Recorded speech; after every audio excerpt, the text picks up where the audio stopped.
Honorable members, shall we pray?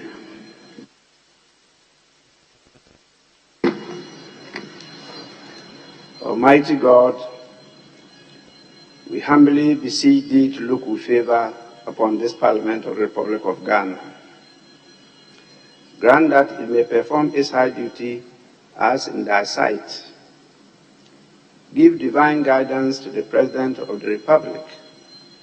Endow members of Parliament and ministers of state with discernment and vision, integrity and courage, that through the labors of government, this land and people may be well and truly served, and Thy good purposes for the common human life be realized in our midst. O God, grant us a vision of our country, fair as it might be, a country of righteousness, where none shall wrong his neighbor, a country of plenty, where evil and poverty shall be done away with, a country of brotherhood, where all success shall be founded on service, and honor shall be given to the deserving, a country of peace, where government shall rest on the will of the people and the love for the common good.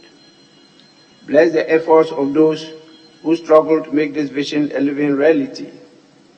Inspire and strengthen our people, that they may give time, thought, and sacrifice to speed the day of the coming beauty of Ghana and Africa. Amen.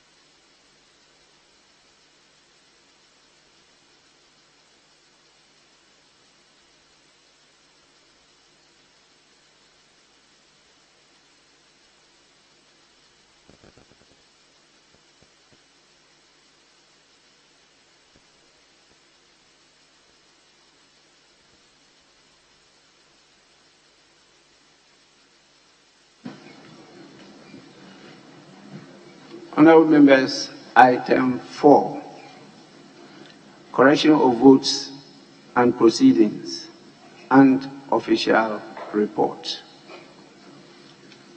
We start with the correction of votes and proceedings of Wednesday, 22nd November 2023. Page 1. Page 2, page 3, page 4,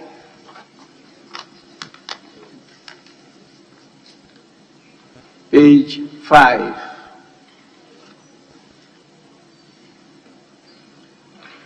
page 6,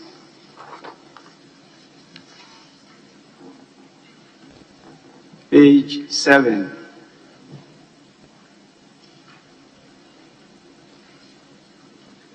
page 8,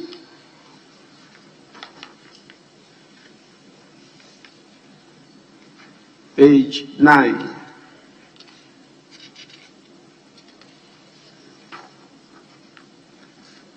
page 10,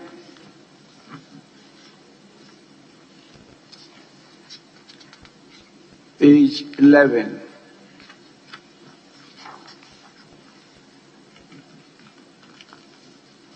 page 12,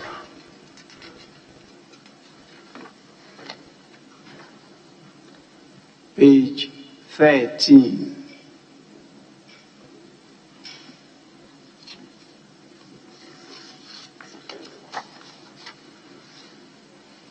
Honorable members, in the absence of any corrections, the votes and proceedings of the 16th sitting, dated Wednesday, 22nd November 2023, are adopted as the true record of proceedings.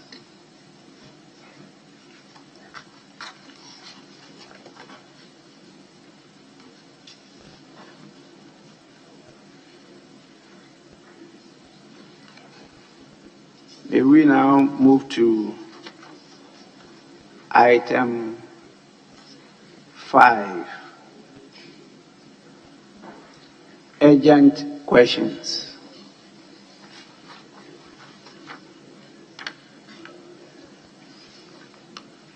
Yes, please.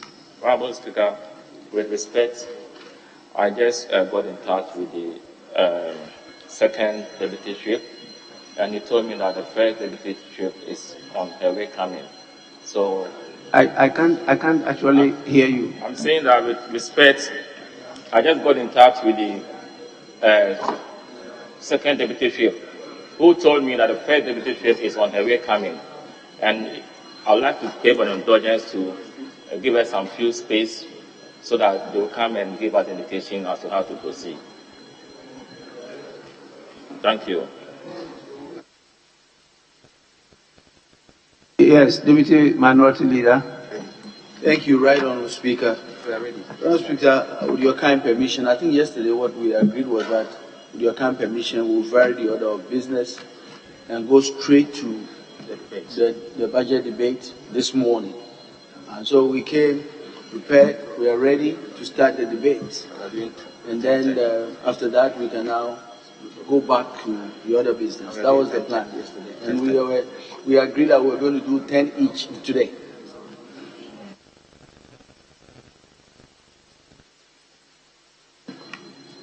I now have two proposals.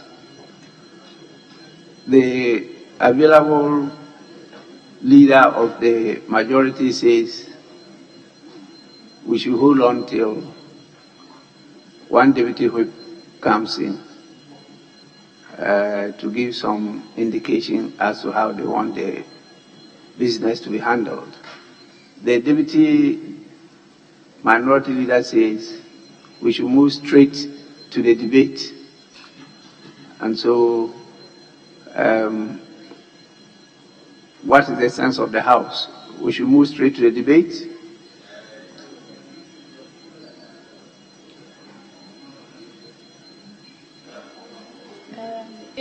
Mr. Speaker, thank you. It was agreed that we take them today, this morning, when we have the numbers. It appears the numbers are not encouraging, so we can begin with the debate. And so let me then get your indication. We don't have the list from you as to those you have agreed to debate today. Yes, Honorable. Yes, let me get the list. Honorable Speaker, we are debating 5 sectors today. We are taking health, we are taking education, we are taking environment, we are taking works and housing,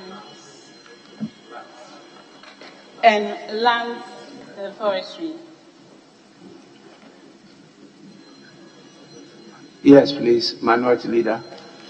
Mr. Speaker, yes, we agreed to start the debate this morning, since we are taking 10 from each side, so that at least we can allow members to be able to have a bite on the government's economic policy. So, Mr. Speaker, I'm sending you our list. We have 10, and the Chief Whip is on his way to send you the list. But in the meantime, the first 3 members are here and they are ready to debate, so we can commence the debate. Thank you, Mr. Speaker.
Yes, honorable members, I've been given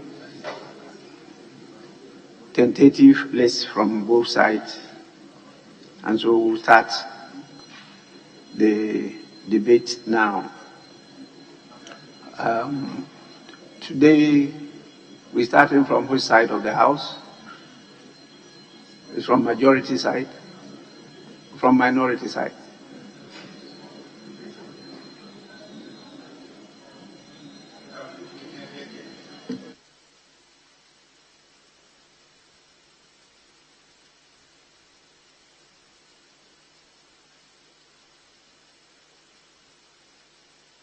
Normally, we will start from the majority side, but we are ever ready. I am the first person. I'm not ready. Just Okay, so we'll wait for them. So normally we start from the majority side. Sorry.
So, honorable members, we'll start with the honorable member of parliament for Efi DRC Asokore, Honorable Dr. Nana Ayiu Afriye.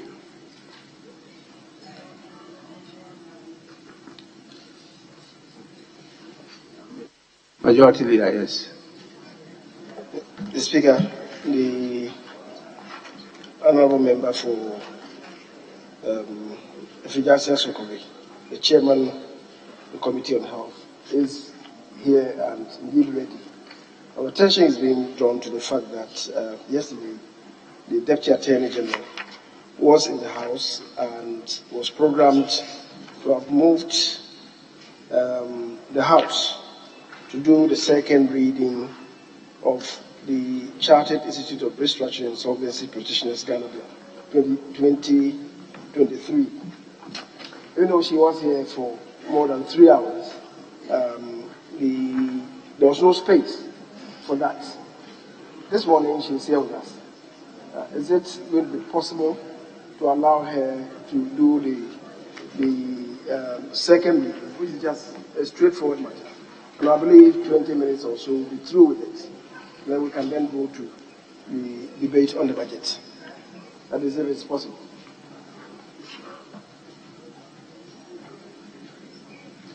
Yes, please. Mr. Speaker, indeed, when you left the chair yesterday in the dying hours of when we were closing, the majority side were insisting on doing two things. They wanted to take the bill as said by the majority leader and a statement on COP. Mr. Speaker, we were opposed to the taking of the two businesses. They were insisting that we said, okay, we can take the statement. Today we will consider the Attorney General's issue. We also made a point that the reason we were not going to take the Attorney General's thing is because of two things. That we have noticed that the Attorney General consistently only sent his deputy to the House to do things about bills. And we take exception to that. We take exception to that. Mr. Speaker, secondly, we didn't have enough members in the House to take decisions.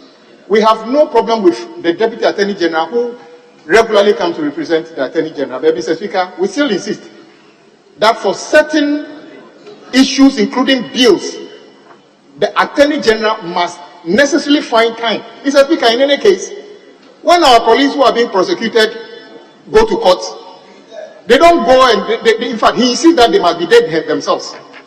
So, we are insisting that the Attorney General, if he cares about the bills, must be here in person to deal with the bills. In fact, today, some colleagues are going to go to court. They are not going to partake in the business of the House, because that is what the law says. So, Mr. Speaker, this side is still insisting for the Attorney General's bill. When his bill is a policy thing, he must be here to prosecute his business. In any case, we don't have enough members here to take a decision, even if we were to proceed to consider it, Mr. Speaker. We are not saying nobody should go to court or anything, but we are saying that consistently he refuses to come to the House to take issues about bills. When it's about questions, he rushes here to do one or two things and escape. The bills, then he sends the deputy. Today, we are saying that he must be here necessarily to do his own business, Mr. Speaker. That is what we say from this side. Majority Leader. Speaker, if the House insists that all ministers who have responsibilities to undertake in this House must be here personally, I wouldn't have anything against that. I think that we can't pick and choose to say that this minister should be here, this other one can be excused, and so on, and so the many faults. In any event, Mr. Speaker, the Attorney General is outside the jurisdiction. That is why the Deputy Attorney General is here with us. So, Mr. Speaker, I will leave the judgment to you as to how to proceed. Honorable members, Honorable Dr. Nana Ayew Afriye to start the debate. Thank you You very are much. a chair, and so you are entitled to 15 minutes. Okay, thank you so much, Right Honorable Speaker. I take my turn in debating the budget with respect to the policies underlying the health sector. Majority Leader. Mr. Speaker, I made an application to you. If it's being declined, let us know. Because it's like I made an application and you are just ignoring it, which is the greatest respect. My response shows clearly that your application has been declined. You want it to be said in words. Mr. Speaker, actions speak louder than words. Mr. Speaker, not always. Yesterday, Not always. Yesterday, when I drew your attention to your position to know something, you said when I get to the chair, I will know. So I want clarity on the application. Clarity. Yes. Even though I have called on somebody to start the debate.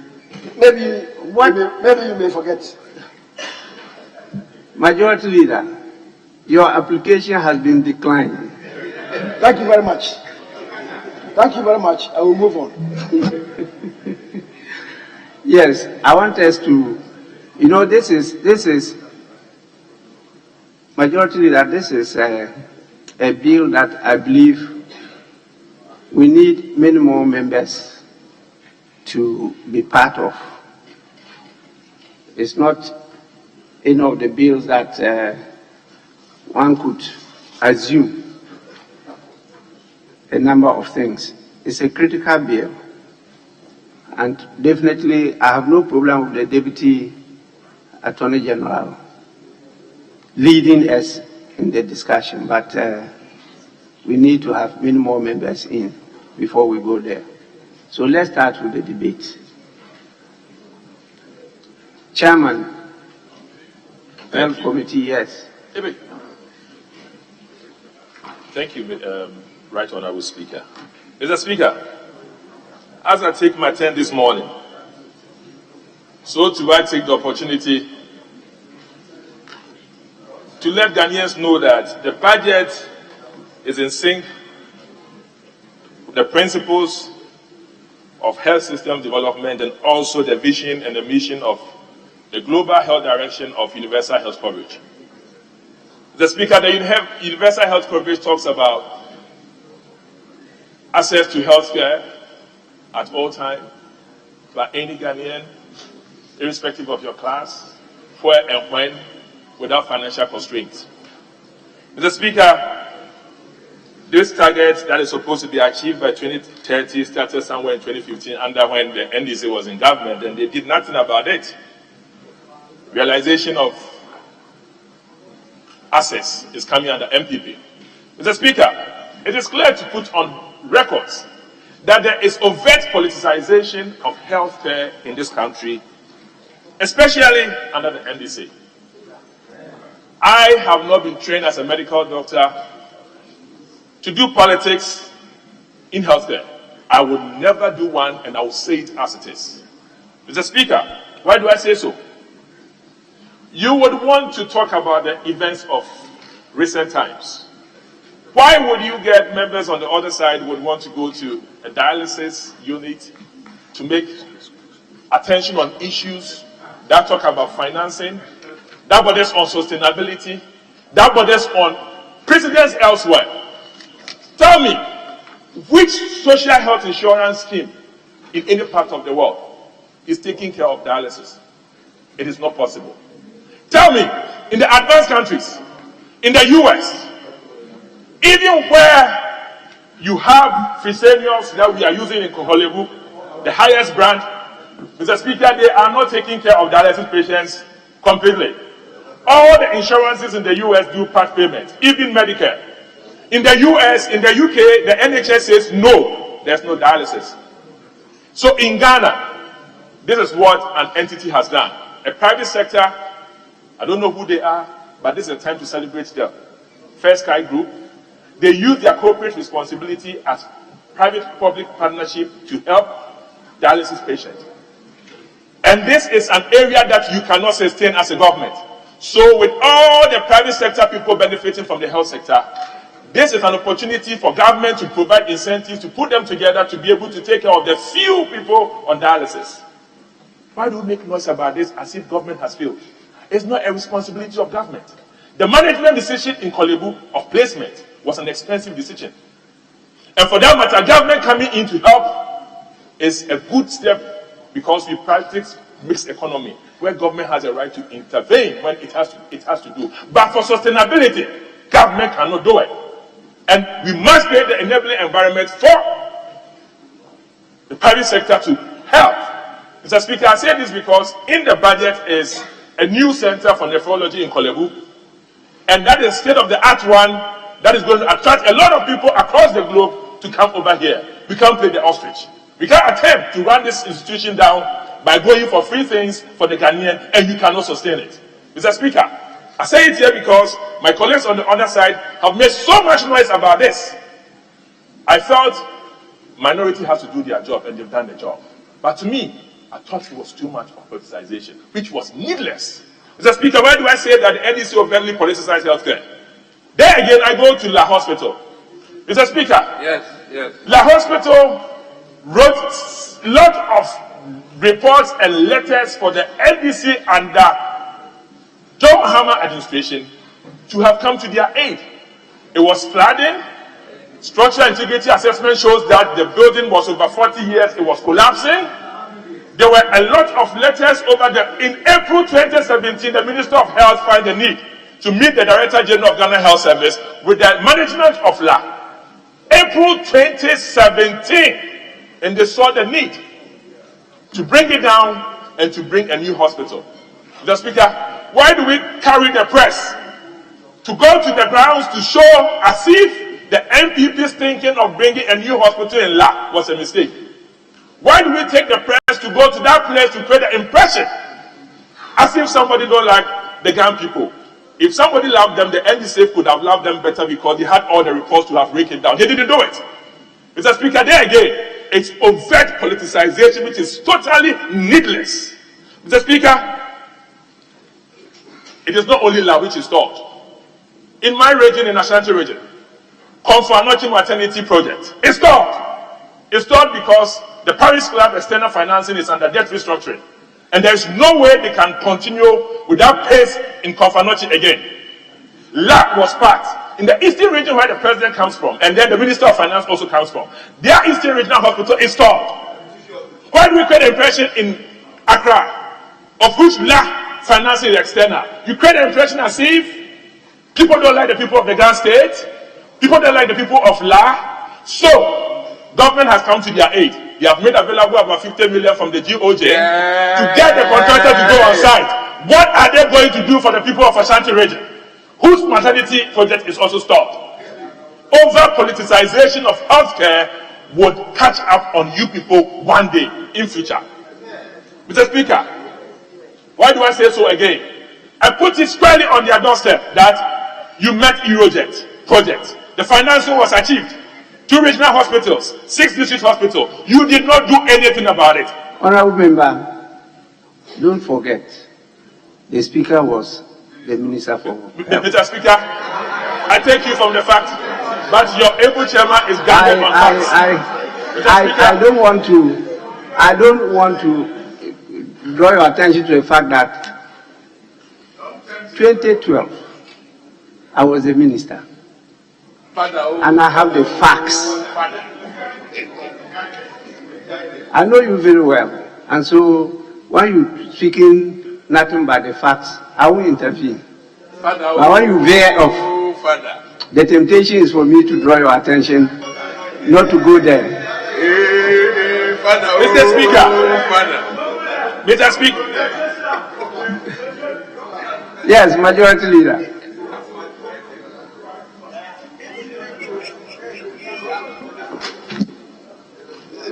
Thanks for the reminder. But perhaps it may also be important to remind the Speaker that our rules provide in Order 90, because we are debating, Mr. Speaker shall not take part in any debate before him.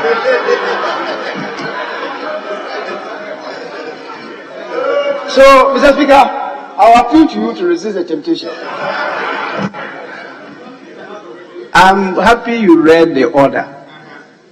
It says, Mr. Speaker shall not take part in the debate. Mr. Speaker is not debating.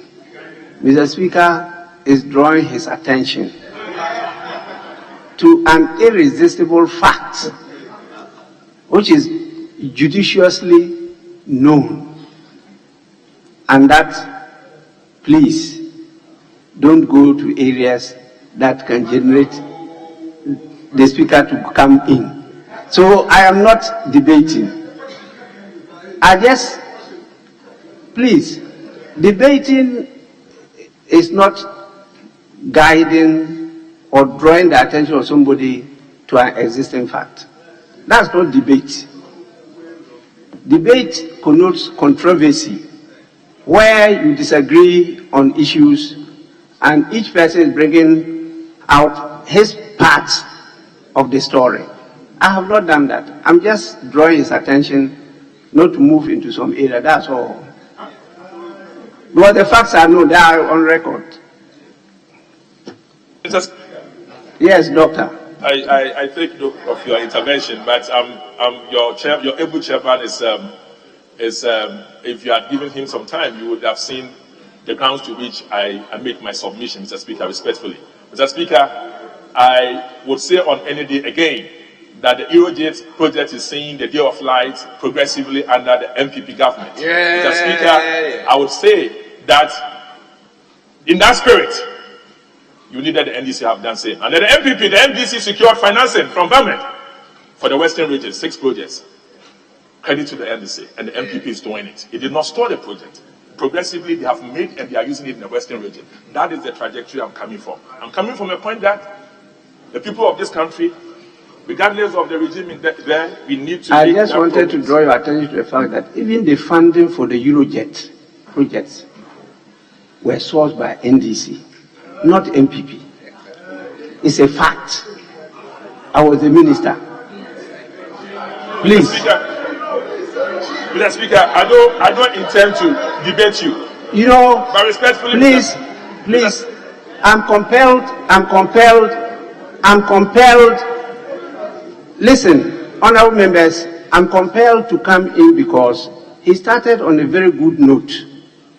The first issue you raised was politicization of the health sector. And you were talking about the other side politicizing the health sector. And so when you veer into that area, and you are not saying things that are not correct, I should draw your attention. Mr. Speaker, if you hadn't attacked that issue, Mr. Speaker, I will not debate you on any day. Please. Mr. Speaker, I will not. But respectfully, I disagree with you, Mr. Speaker, but I will submit to your intervention. You are father and you are wise man. Let's make peace here, let's make progress. The wise man has spoken. Mr. Speaker, in this case, I will traject to a new area that is talking about better managers of health sector in the country.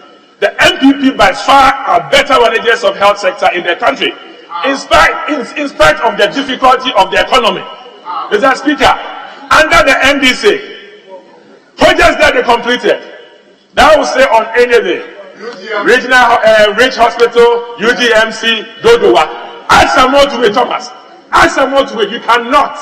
But I can say a lot of them, so I sit down today, and I'm going to do that. Mr. Speaker, as I sit here, the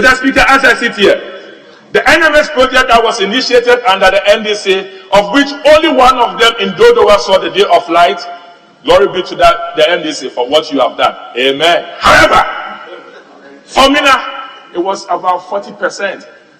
As I speak to you, completed under us, we are not political. We continue what you have to do. The good people of Ghana deserve better. Takrade, the flats over there that you left about 22%, well completed for you. Abetifi, Yamutu, not done.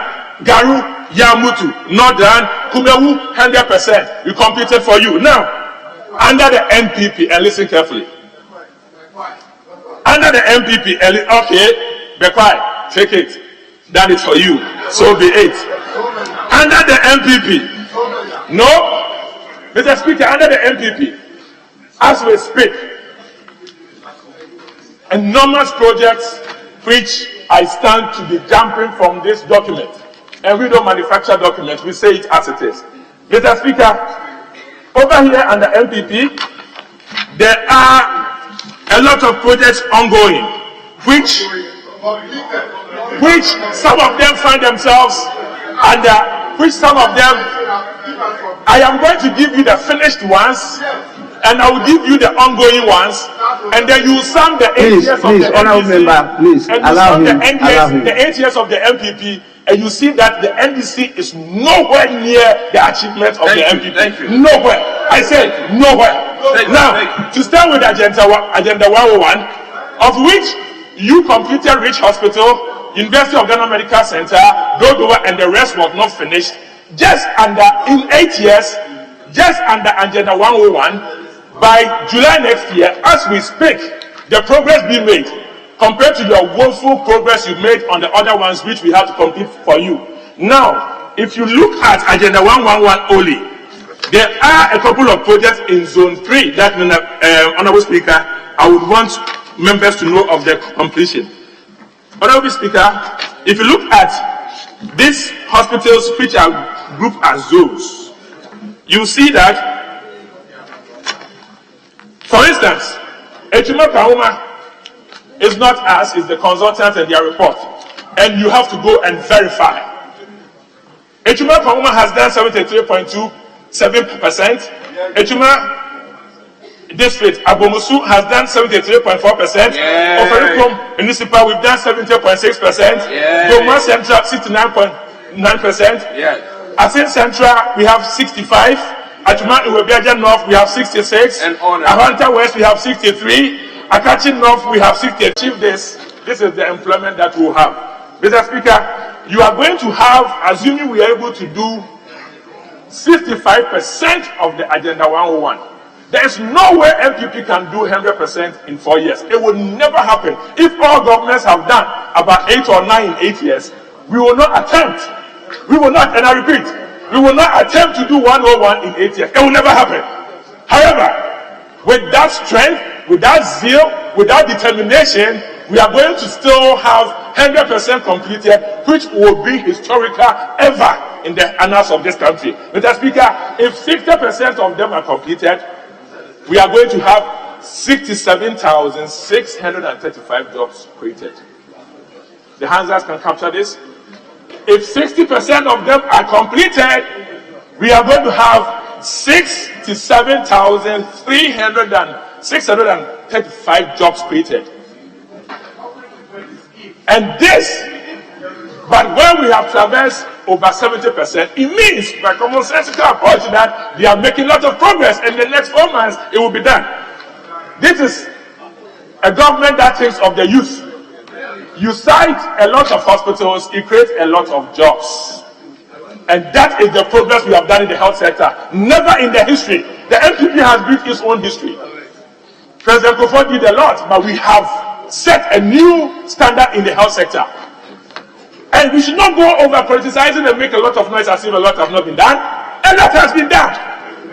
And we are better in the 8 years than the 8 years of the NDC. Mr. Speaker, the health insurance. Because universal health coverage is talking about health financing without constraints. I'm happy for the progress we have done in health insurance. There again, I stand to acknowledge. Honorable Member, I'm adding you 2 minutes because of the intervention. There again, Mr. Speaker, I stand to acknowledge the strength of the minority of my committee. Together we have lifted Ghana and made a lot of progress. And that is what we stand to as a group. Over politicization makes no sense to anybody. Mr. Speaker. The leader is entitled to, from the agreement, 25 minutes. Mr. Speaker, I thank you for the opportunity to make my contribution to the budget statement as presented. Mr. Speaker, I listened to my colleague, the chairman of the Health Committee, who is a fine gentleman, make his presentation. I just want to remind him that he didn't make the commitment about Agenda 101. The person who made the commitment for Agenda 101 said, on 17th of August 2021, said, I shall complete all the Agenda 101 projects within 18 months. He's a scientist. Hey, can you calculate 18 months from 17th August 2021 and tell me whether you have actually delivered on that? So if you want to be the president and make your own commitment, you should have contested when they were doing the primaries. The person who wanted to contest is one of you who was Honorable Kenya Japan, who you didn't vote for. So the next time contest. You didn't make the promise. So the president has failed the agenda. Whether he complete 99% another time, he has failed the commitment. Mr. Speaker, let me make this few comments. Mr. Speaker, this budget was presented by our colleague who is not a member of parliament, Honorable Ken Ufuriata. I'm just wondering, when I see my colleague from the other side giving him funds, whether Ghanaians can trust the lot here. In fact, Mr. Speaker, I still have here a news by City Newsroom. All MPs now want Ken Ufuriata removed by majority leader. You didn't want the person to be the finance minister. Yet you read the budget, you are giving him funds. You cannot be trusted. None of you can be trusted. Because you cannot walk your talk. If you can be trusted, you should have asked. In fact, the day he was reading the budget, you should have left the room. So all of you, including even the deputy whip, didn't vote for the president. How do you call it? Vice president. So I'm saying that when you have a situation, the person who read the budget, you didn't want him to read the budget. The vice president who wanted to be your candidate, almost 40% of you rejected him. Yet you want him to be the one giving us the future. In fact, he lost in your constituency, Honorable Lydia. So what is your point? The vice president lost in your constituency. I don't even know what you are standing up to do. Did he not lose in your constituency? He lost. He lost even Honor Afenyo's constituency. You and him didn't vote for him. As for majority leader, he probably voted for him because he wanted to be running mate. But you didn't vote for him. You did not vote for him. So sit down, sit down. You can talk. You cannot talk. You sit down. Mr. Speaker, let's go to leader, please. Majority leader is on his feet. Yes, please. Mr. Speaker, I don't know why my colleagues, anytime we get up, they want to really link me up with something, running mates, whatever. Mr. Speaker, yesterday, my colleague, the former minority leader, was saying that I'm concentrating on my running mate campaign.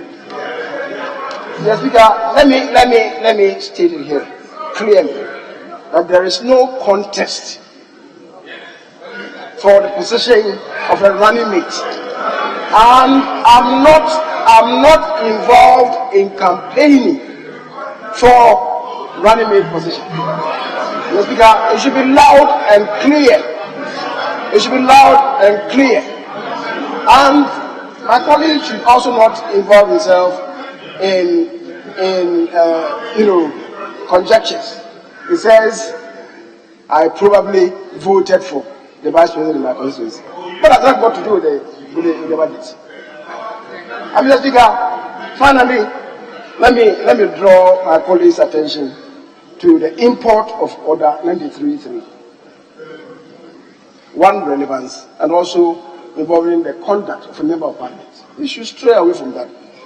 I mean, the budget debate is very substantial, and I know you are capable of debating. Don't involve yourself in extraneous matters unrelated to the budget. Go straight. You are capable. Budget. Mr. Speaker. Please, honorable members, the majority leader is right. His name was mentioned, but he's not in contest. And the issue of relevance is important.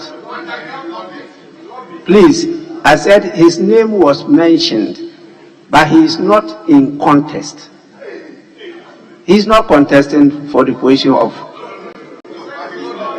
As to there being contest or no, that one is debatable.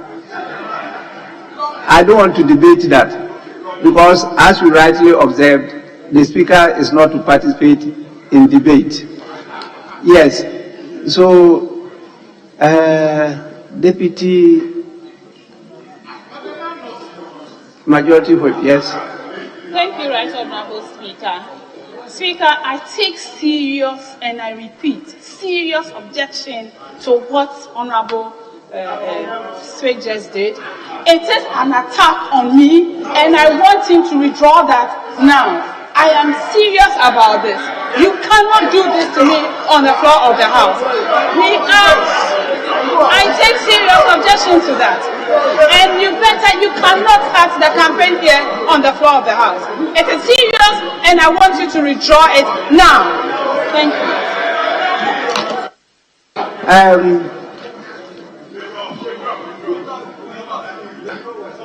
Majority Deputy Whip, I just want to know the words or statement to be withdrawn, because I didn't get you rightly. What is it that he should withdraw? He said I voted against the Vice President in my... You voted against the Vice President? Yes, and that's whether he was there to know. Honorable... And also that he didn't win. Yes, it's okay. It's okay. Honorable Majority Whip, did you say she voted against the Vice President? Mr. Speaker, I hold here the results of the presidential primaries from Ayawaso, West Ogun. Honorable Majority Leader, yes, you haven't answered my question. Yes, I'm going to answer the question. I said, Honorable Dr. Baumia got 444 votes in her constituency. Yes. Honorable Ken Ejekon got 531 votes from the constituency. Statistically, he is one of those people who didn't vote for Dr. Baumia. That is, I said it. Statistically, she is one of those people who didn't vote for Dr. Baumia. How do you prove? Okay, you can prove that you voted for him. Prove that you voted for him.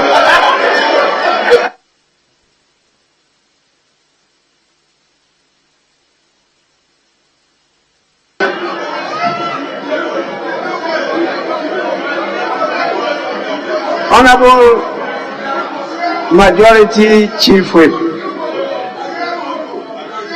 it doesn't follow. It doesn't follow at all. So you have to withdraw that statement about her. Mr. Speaker, I withdraw that. I do not have evidence that she particularly voted for or didn't vote for Dr. Baumia. But the fact remains that Dr. Baumia lost in her constituency.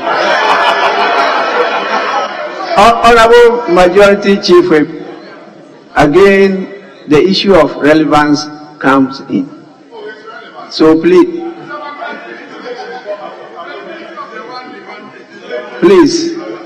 relevance. Mr. Speaker, I move away as advised by the Majority Leader, the Leader of the House. I'll be speaking a lot on the roads because, as we know, Mr. Speaker, maybe he will also take objection. The fact is that this House has approved a loan for the construction of interchange in his constituency.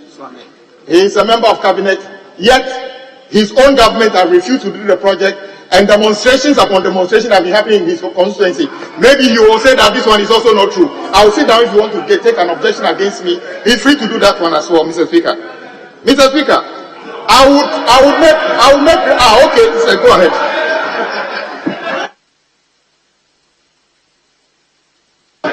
Majority Leader.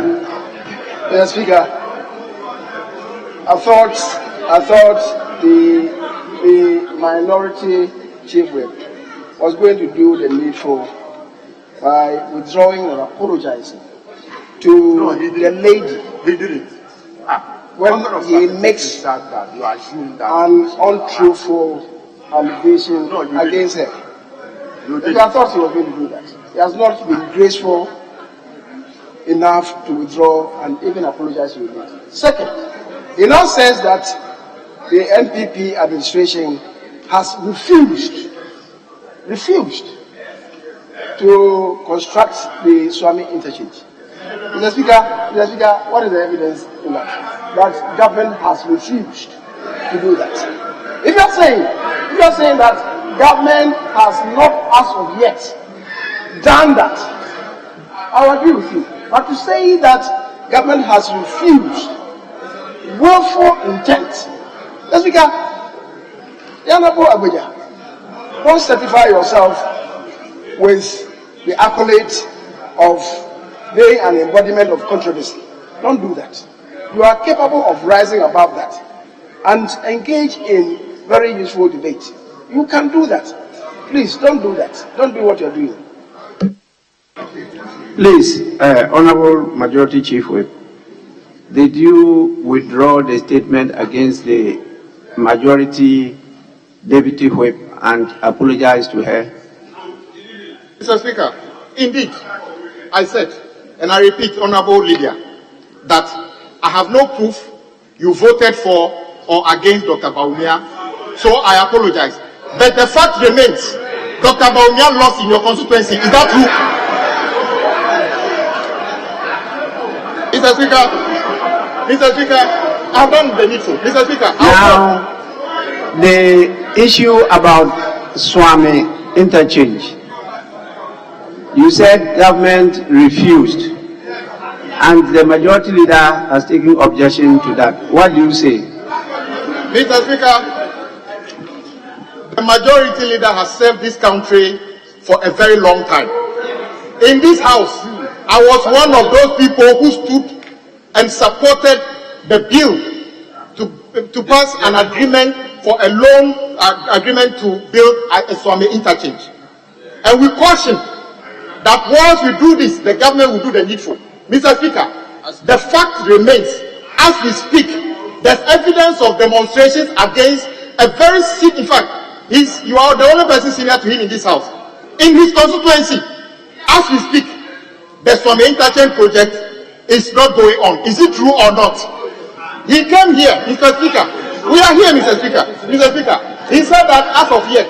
Yes, Mr. Speaker, as we speak, that interchange project is not going on. He says that I should say that they didn't refuse, but they are not doing it. I don't even know the difference. Mr. Speaker, but Mr. Speaker, it's a serious matter. So the interchange is not about him. If you go to Kumasi and you see what is going on there, we ought to do it irrespective of the government that is in power. Exactly. So I'm only sympathizing with you. That is all it is, Mr. Speaker. Let's move on. This budget was presented on behalf of the President, His Excellency President Akufo-Addo. The chairman of the economic management team is Dr. Mahamudu Bawumia. He cannot say that he knows nothing about this budget. This budget was prepared with the involvement of the Vice President as the chairman of the economic management team. Mr. Speaker, I still don't understand the majority leader. Because of the way you are reacting, that is why I said that when Honorable Atachian was debating yesterday, and my very good friend, the majority leader, he made copious comments about myself and the majority leader. Nobody here made any objections to that. Yes, and I'm saying that Honorable Dr. Atufosin did not take any part in preparing this budget. Dr. Bawumia did. But almost 40% of you rejected him during your internal primaries. You didn't want him to lead you internally. But you are saying that this budget is for the future in the name of Dr. Bawumia. If 40% of you don't even trust in him, how can the rest of the country trust in him? 40% of you didn't vote for him. That is the point I'm making. So you rejected him, then you want to sell it to Ghanaians? No, we won't buy him. Mr. Speaker, let me go to the road sector. Mr. Speaker, when it comes to road and transport, Mr. Speaker, before I get there, Honorable Dr. Afriye, a very good gentleman, made some comments about health. Mr. Speaker, these are the facts, and you have served at the health ministry. As we speak, there's no evidence that NPP in the almost 8 years have started and completed any district hospital. Have started and completed. Zero. We can tell you today that when you go to La Jena, I said you have not started and completed, Mr. Speaker. But the La Jena hospital is a very important project. The reason we are not doing it has nothing to do. Yes, Majority Deputy Whip. Mr. Speaker, on a point of order, the Minority Chief Whip made a statement that is not true. He said the MPP government have not started any hospital and completed. In Tolong, the president, Akufo-Addo, cut the sword for the construction of the Tolon District Hospital. Yes. And the hospital was commissioned by the vice president. So it is not true. It is not true. The sword cutting was done by His Excellency the President, and it was commissioned by the Vice President. So it is not true we have started and completed. That is not true. My district is an example. So he should withdraw that.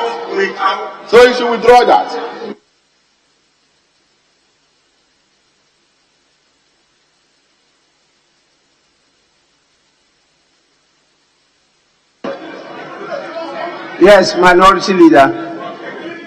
Mr. Speaker, in a normal day, Mr. Speaker, I wouldn't be standing up on a point of order against a colleague. But Mr. Speaker, the statement coming from the Deputy Minority Whip is a lie.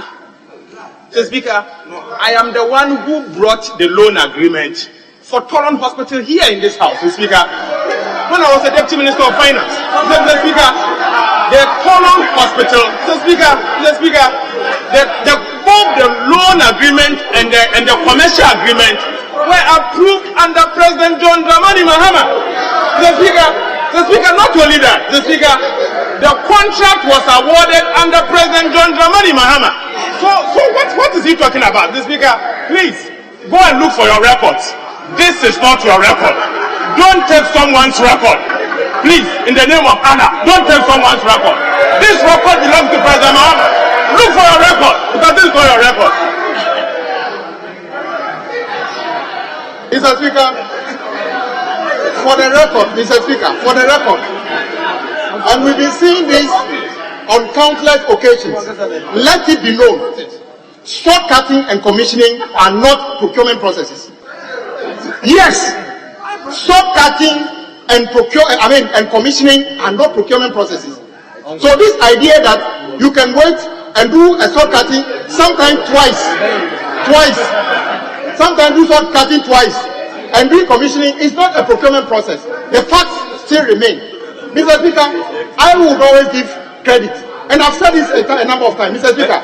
Buitam, it was President Kufuor who actually developed and sought funding for Buitam project. The real construction took place under NDC. But have we ever had any NDC person taking credit for Buitam before? We don't. Mr. Speaker, you have just come. Mr. Speaker, I think my colleague is eager to debate. The opportunity is there for him to take a slot and debate. But the one he said, let it be known between you and the good people of Tolon, the hospital they enjoy today was by President Mahama, not Dr. Bawumia or anybody. Mr. Speaker, let me move on. With health, Mr. Speaker, health is very important. Today, we can boast of Accra Regional Hospital called Rich Hospital. Mr. Speaker, you may be aware that is just one of the phases. The second phase of that project has been suspended by the President Akufo-Addo government to date. Interestingly, today, as we speak, Mr. Speaker, right opposite, while they abandon the Rich Hospital, the next phase, they are building a $250 million Bank of Ghana headquarters opposite. Choose between healthcare and the headquarters for Bank of Ghana. Which one will you choose? Mr. Speaker, today, we can boast of many health facilities under President Mahama. Very importantly, I don't remember the last time a government has started and completed to today. There are people who go to university in Ho, University of Health and Allied Sciences, and become medical doctors. You can go to Cape Coast and do medicine in Cape Coast. These are tangible and sustainable ways of developing healthcare in our country. Which university have you started and completed in your 7 years? Pardon, which one? Mr. Speaker, the record is abysmal. So let it be known. You don't need 7 years to build one district hospital. Okay, as for Agenda 111, it's true. There are many construction sites dotted around the country called Agenda 111. Mr. Speaker, but let it be known. You said you will do it in 18 months. The truth is that, Mr. Speaker, it is possible that some of those buildings, civil works may be completed, but we do not have any money in this budget to equip and make all those hospitals functional within the time of President Akufo-Addo. It will be left for the next government to find finances to complete those hospitals. And I'm not saying hospitals are not necessary, they are necessary. So let the chairman be aware what we have done. Mr. Speaker, when it comes to road, Mr. Speaker, I want to take the opportunity to commend our colleague, the road minister. If there was a prize of diligence to the House to be given, I will give it to the road minister for being the most diligent in responding to members of this House. He's answered probably the largest number and religiously come to this House on every Friday to respond to questions. Mr. Speaker, as for whether you do whatever you're asking him to do is another matter. But I don't blame him. Mr. Speaker, we always caution that we should be careful what we are doing. Mr. Speaker, let me give you a brief statistic. When you read this budget, Mr. Speaker, somebody is asking me, why are there so many demonstrations on road-related things in this country? Mr. Speaker, it's just a simple thing. This government's fixation is on building new roads, development. And they have totally neglected maintenance as a requirement. Mr. Speaker, when you put more money into maintenance, you prolong the lives of roads. But this government is determined to build new roads. Mr. Speaker, let me give you one shocking statistic. Even in the 2017 budget, their own budget, page 92, they confirmed that in 2016, on trunk roads, we did routine maintenance on trunk roads, 10,723 kilometers, as of 2016. On feeder roads, we did 16,183 kilometers. On urban roads, we did 9,384 kilometers. In 2023, Mr. Speaker, when they claim the economy has gone bigger, when they took more taxes and other things, do you know how much routine maintenance they did in their own budget? They did, when we did 10,700 kilometers of routine maintenance on trunk road, they did only 4,800. When we did over 16,000 kilometers on feeder roads, they did 8,000. When we did over 9,000 on urban roads, they did poultry 2,000 something. What an appalling record of yours. And you are here telling anybody that you've done better on roads? Yes, Mr. Speaker.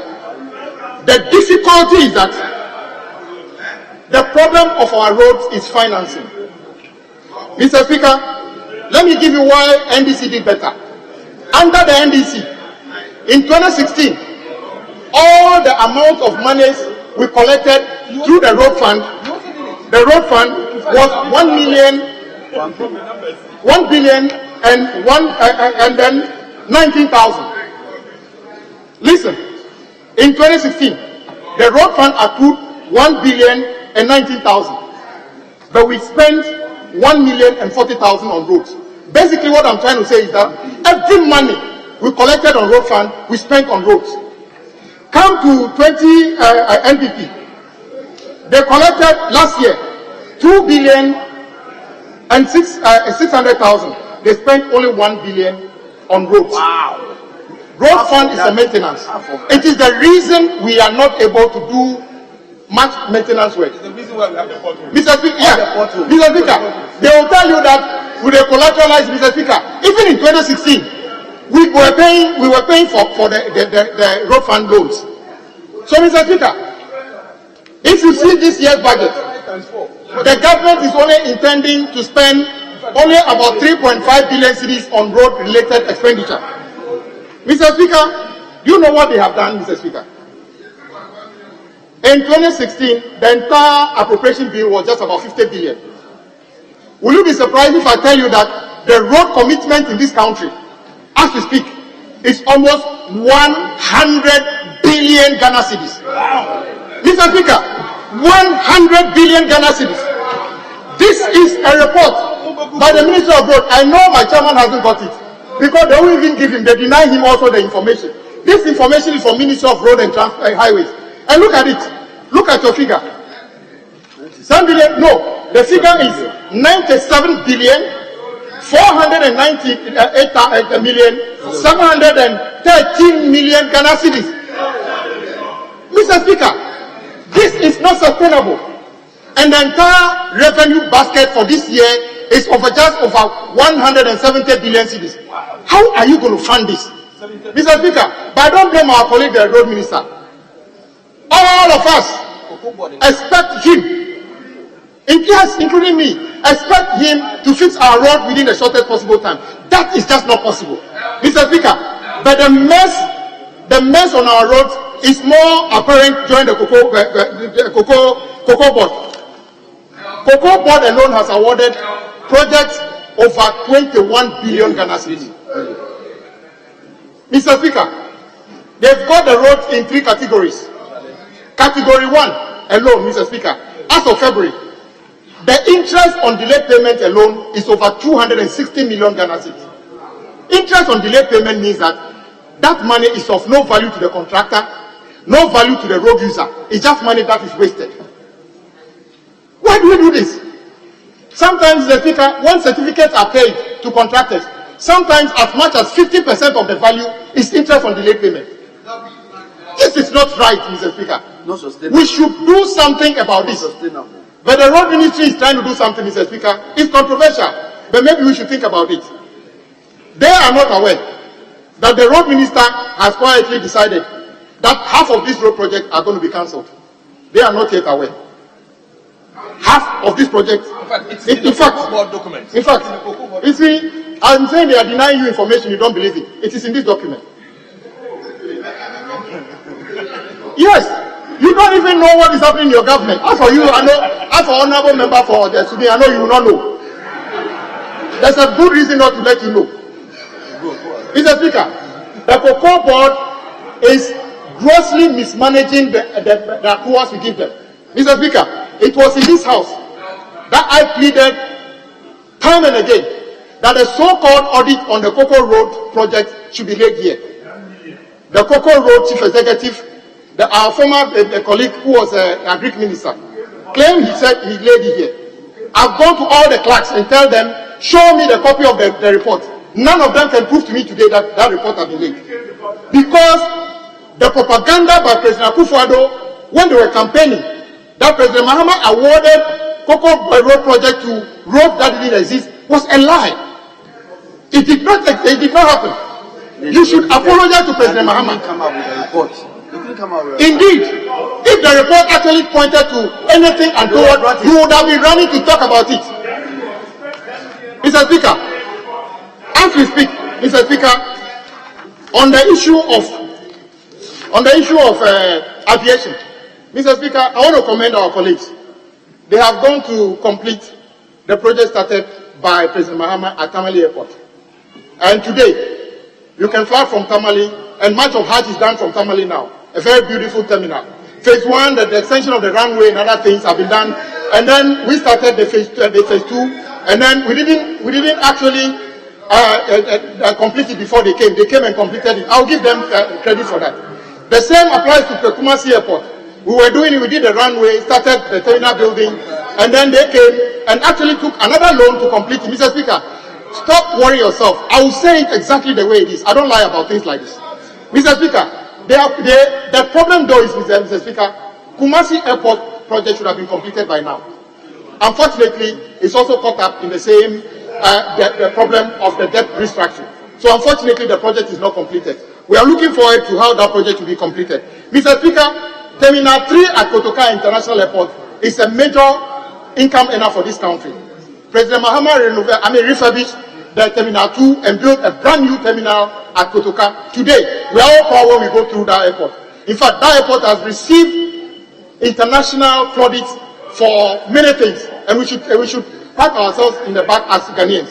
When it comes to marine, Mr. Speaker, it was this house under President Mahama that saw to the construction of NPS project at the Tema Port. Today, it's a major revenue earner to the country, and we should all be proud of it.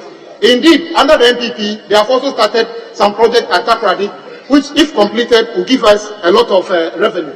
But, Mr. Speaker, let it be known that when we talk about Buankra inland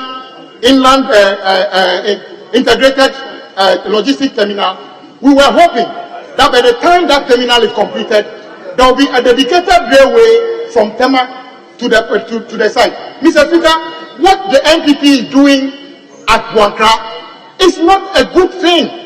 They are basically building an integrated logistics terminal and expecting the goods from Tema to travel on road to that site. It is not sustainable, Mr. Speaker. It will damage the road. It's not efficient. In any case, if you are an importer, you are in Kumasi, and you can take your goods from Tema, what is the point of taking the goods to another place in Kumasi before you clear it? Mr. Speaker, let me tell you what we wanted to do.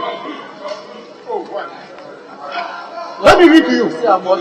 Paragraph 616 of the 2016 budget. This is what was said in the name of President Mahama. The PPP transaction advisor selected on the construction of the Eastern Railway line to the Buankra port has submitted a pre-feasibility report and currently conducting a full-scale feasibility report. So we were thinking in a way that by the time that project is being built on site, there would have been a railway from Tema going there. You are not doing any railway. So, Mr. Speaker, don't fool the people of Ashanti region. What you are doing will not inure to any benefit to them. You are just thinking of the election. Mr. Speaker, when we come to railway, Mr. Speaker, there's something we should know, Mr. Speaker. The railway project approved in this house, which was called the Tema-Akosombo Railway, this side of the house came and changed the name to Tema and Mpakadan Railway, simply because they want to build a bridge over the Volta. But Mr. Speaker, what they have basically done is to turn the alignment of the railway to nowhere. The railway has been at 98% complete for a long period. In fact, when the project is 98% complete, it's substantially completed to be handed over. Mr. Speaker, do you know why they cannot take it over? Because when you take the goods to Mpakadan, you can't do anything with it. If we were going to Akosombo, we can put them on the badge. So you have actually caused financial loss to the state.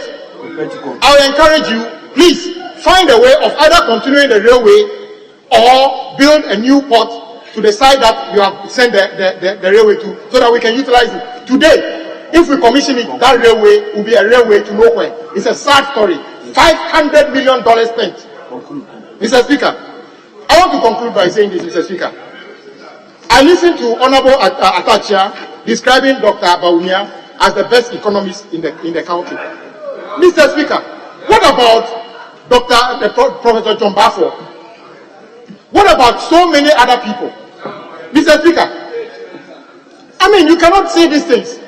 Mr. Speaker, let it be known that when we say we are going to operate a 24-hour economy, we don't mean what Dr. Bawumia is saying.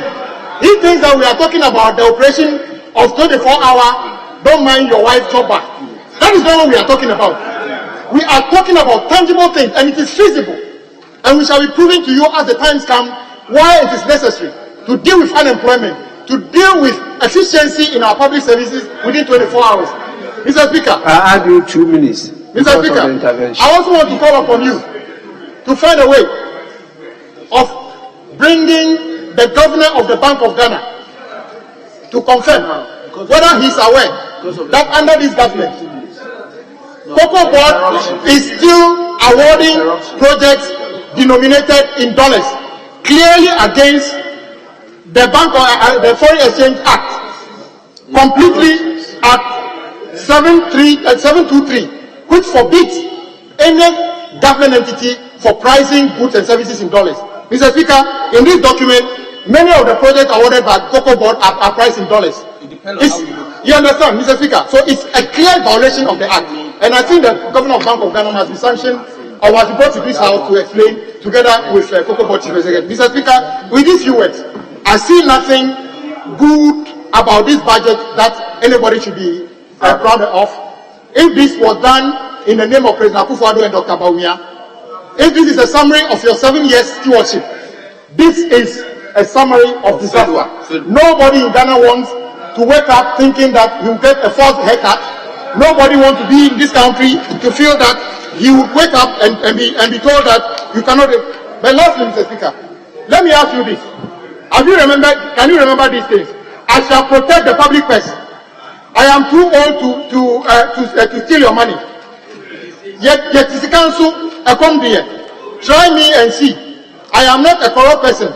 We don't need to tow we don't need to take loans. We can just tow the various sections of the road and get money to build our roads. I will transform Ghana in 18 months. I will not operate family and friends government.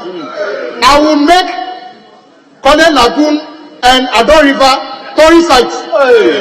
I will give each constituency $5 million a year. I will arrest the dollar. A hike in fuel prices will be a thing of the past. I will make Accra the cleanest city in Africa. I will build 101 district hospitals in 18 months. I will build 350 new secondary schools. I will never go to IMF. Mr. Speaker, thank you for the question.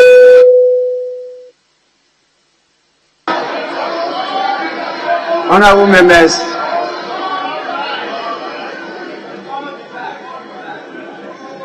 The Speaker.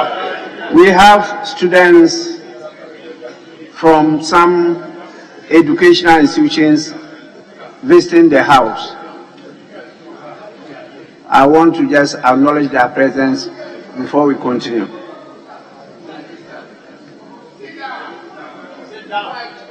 We have 4 schools being represented here. Hyde St. School, led by Mrs. Cynthia Sechi Hyde. The school is located at Adentan. And also, you can see the number. I'm sure they will have used about 5 buses. That's a lot of efforts and money. Please, you are welcome. You may resume your seat. We also have Mozano Senior High School. They are led here by one Kojo Esuman.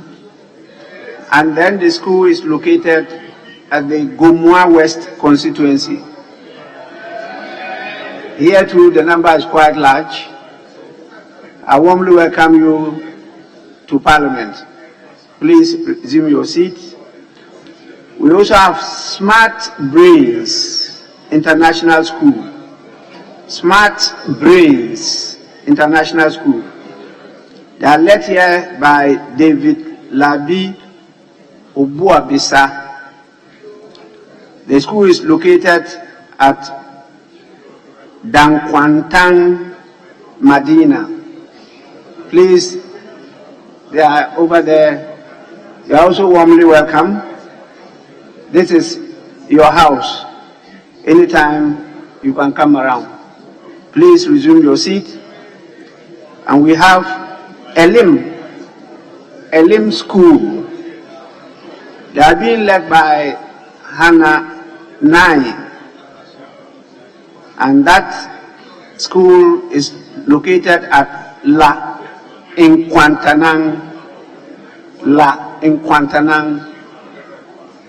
It's like, well, the ladies are in the majority. I can see a few gentlemen with them. Please, you are welcome to Parliament. On behalf of the House, I warmly welcome all the students to the Parliament to observe the budget debate. You can resume your seat, please. It's now the turn of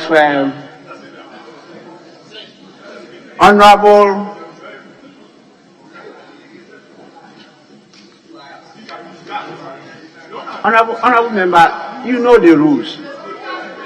You know the rules. What are you doing?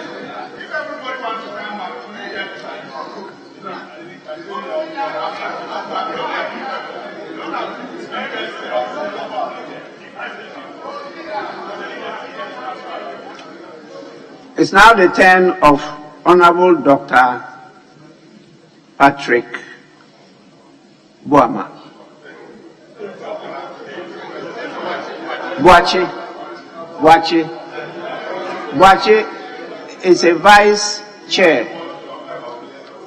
He's a vice chair and he's entitled to 10 minutes. 10 minutes. Thank you, Mr. Speaker. And I'm grateful for correcting my name.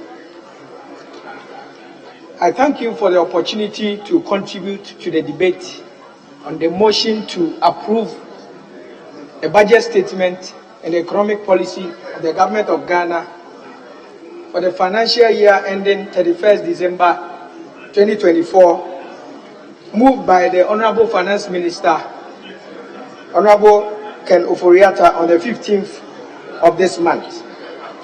Mr. Speaker, I agree with the Finance Minister when he says we have turned the corner. This is so because an impressive GDP growth of 3.2 in the first half of 2023 far exceeds the 1.5% which was projected. In fact, it's more than double the projected value. Mr. Speaker, this, together with declining inflation, a stable currency, positive current account, positive primary balance, improved debt to GDP ratio, are undisputable facts and data pointing towards economic recovery and stabilization. Mr. Speaker, but I must be quick to make this observation. There is a growing trend of recent years that have bedeviled our economy, and that is the tightening fiscal space. This precarious situation has forced every government to go to the capital market for money. Mr. Speaker, much as I commend the Finance Minister for restoring confidence in the economy, I will encourage him, Mr. Speaker, I will encourage him to be robust in his revenue measures, and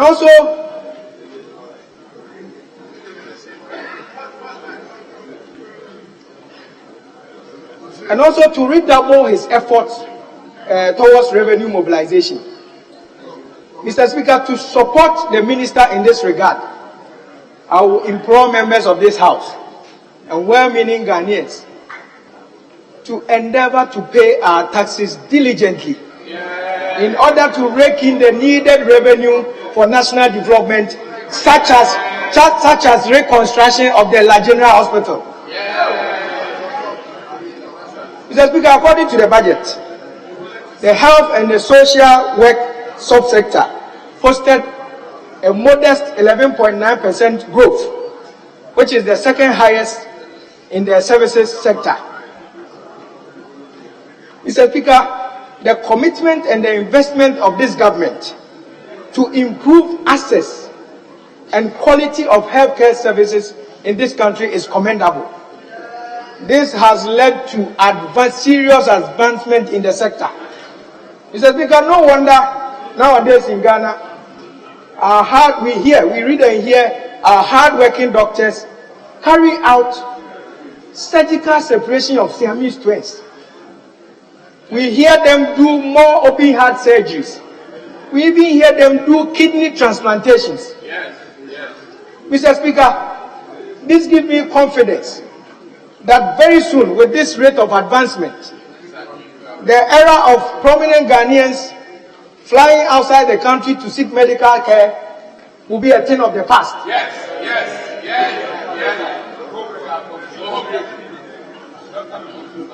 Mr. Speaker, again, the government of Nana Addo Dankwa Akufo-Addo and Al-Hajj Dr. Mahmoud Bawumia has established the National Vaccine Institute. And in partnership with the private sector, we are building our capacity to produce vaccines for local consumption and also for the West African market. Mr. Speaker, this will build our resilience and improve our health security preparedness to be better managed future pandemics. Mr. Speaker, in line with principles of state policy, all hospital projects bequeathed to this administration are either completed and operationalized or nearing completion. No hospital project has been abandoned. Mr. Speaker, and I repeat, no hospital project bequeathed to this administration has been abandoned.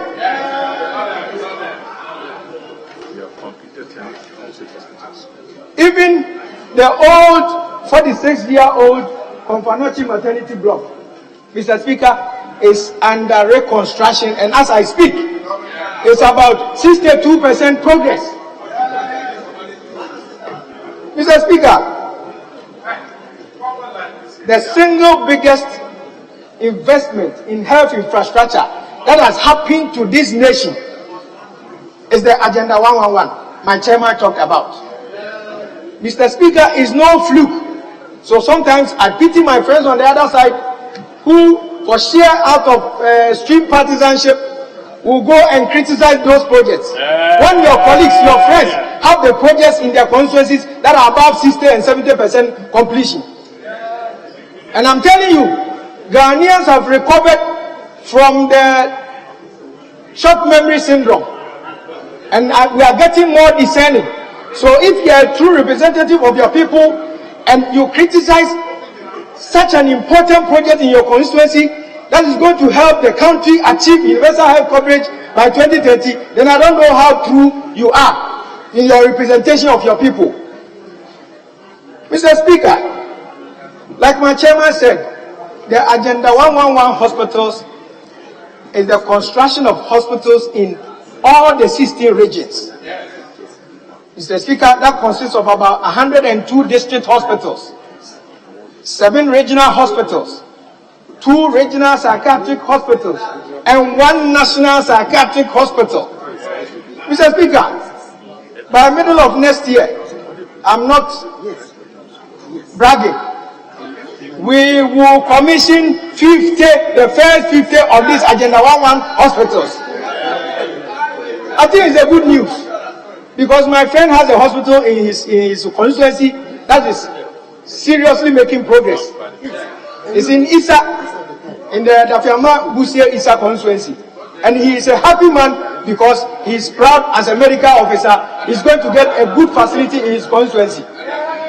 Mr. Speaker, when the hospitals are completed, not only will it provide jobs for thousands of health workers, doctors, nurses, and what have you, it's also going to open up businesses in the districts. The hospitals will run 24-hour service, Mr. Speaker. I said the hospitals will run 24-hour service, Mr. Speaker. Mr. Speaker, when this initiative was first announced by His Excellency the President 3 years ago, the doubters, in their usual manner, said it was not possible. Yes. It is possible. It is possible. It is possible. Mr. Speaker, it was not surprising though, since we know them very well. We know them very well, because free SHS to them was not possible. Yes. Mr. Speaker, national health insurance to them was not possible. We made it possible. Mr. Speaker, Honorable Member, there with 1 minute 20 seconds. Mr. Speaker, national health insurance to them was not possible. His Excellency Nana Akufo-Addo becoming president of this country was not possible to them. Yes. His Excellency Alhaji Mahmoud Bawumia becoming the leader and flag bearer of the MPP was not possible to them. It is possible. Mr. Speaker, myself and my colleagues on this side, Yes. we say it is Possible. Again. Mr. Speaker, I repeat, myself and my friends on this side of the aisle, we say it is possible. Because with God on our side, everything is possible. Possible. Thank you, Mr. Speaker. Yeah.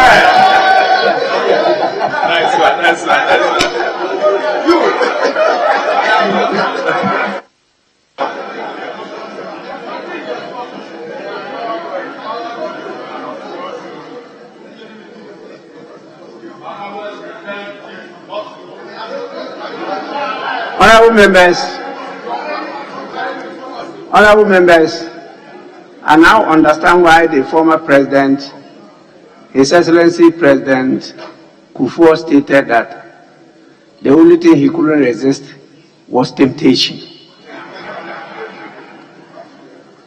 I'm finding it difficult to resist temptation.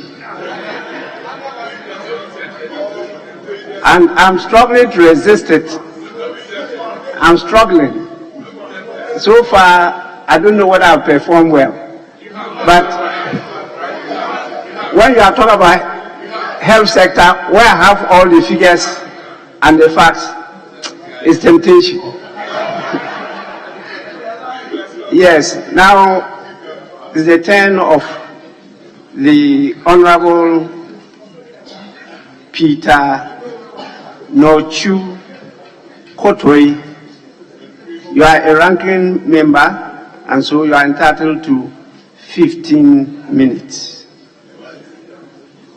Thank you, Mr. Speaker. Mr. Speaker, the Minister for Finance, as required by law, presented the budget statement a week ago. And it was so clear that he did not inspire anybody, not even the majority side, because they felt and realized that the budget was empty. Mr. Speaker, that is why they are not even ready to debate the budget. Mr. Speaker, you will also see or realize that in the budget, the minister engaged in untruths, and I am going to point out one of them. Mr. Speaker, I will take you to paragraph 771. And I quote, Mr. Speaker, government continue to ease the financial burden on parents and guardians in the access and provision of quality education to their wards through the provision of feeding grants for 7,500 students in special schools and capitation grants to all public schools across the country.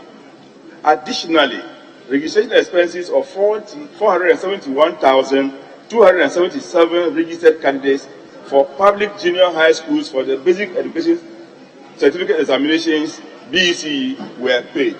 Mr. Speaker, this is grossly untrue. Mr. Speaker, I know very well that government is owing West African Examinations Council for the BECE conducted this year. 471,277 candidates were registered at a cost of 80,164,217 cedis, 70 pesos. Government paid 50,541,200 Ghana cedis. There is an arrears of 29,623,017 Ghana cedis. So where from this information that government had paid for the registration of BECE candidates? It is not true. It's all lies. Mr. Speaker, as we speak right now, government is unable to complete payment also for WASE this year. The government is owing 55 million Ghana cedis for the conduct of WASE 2023.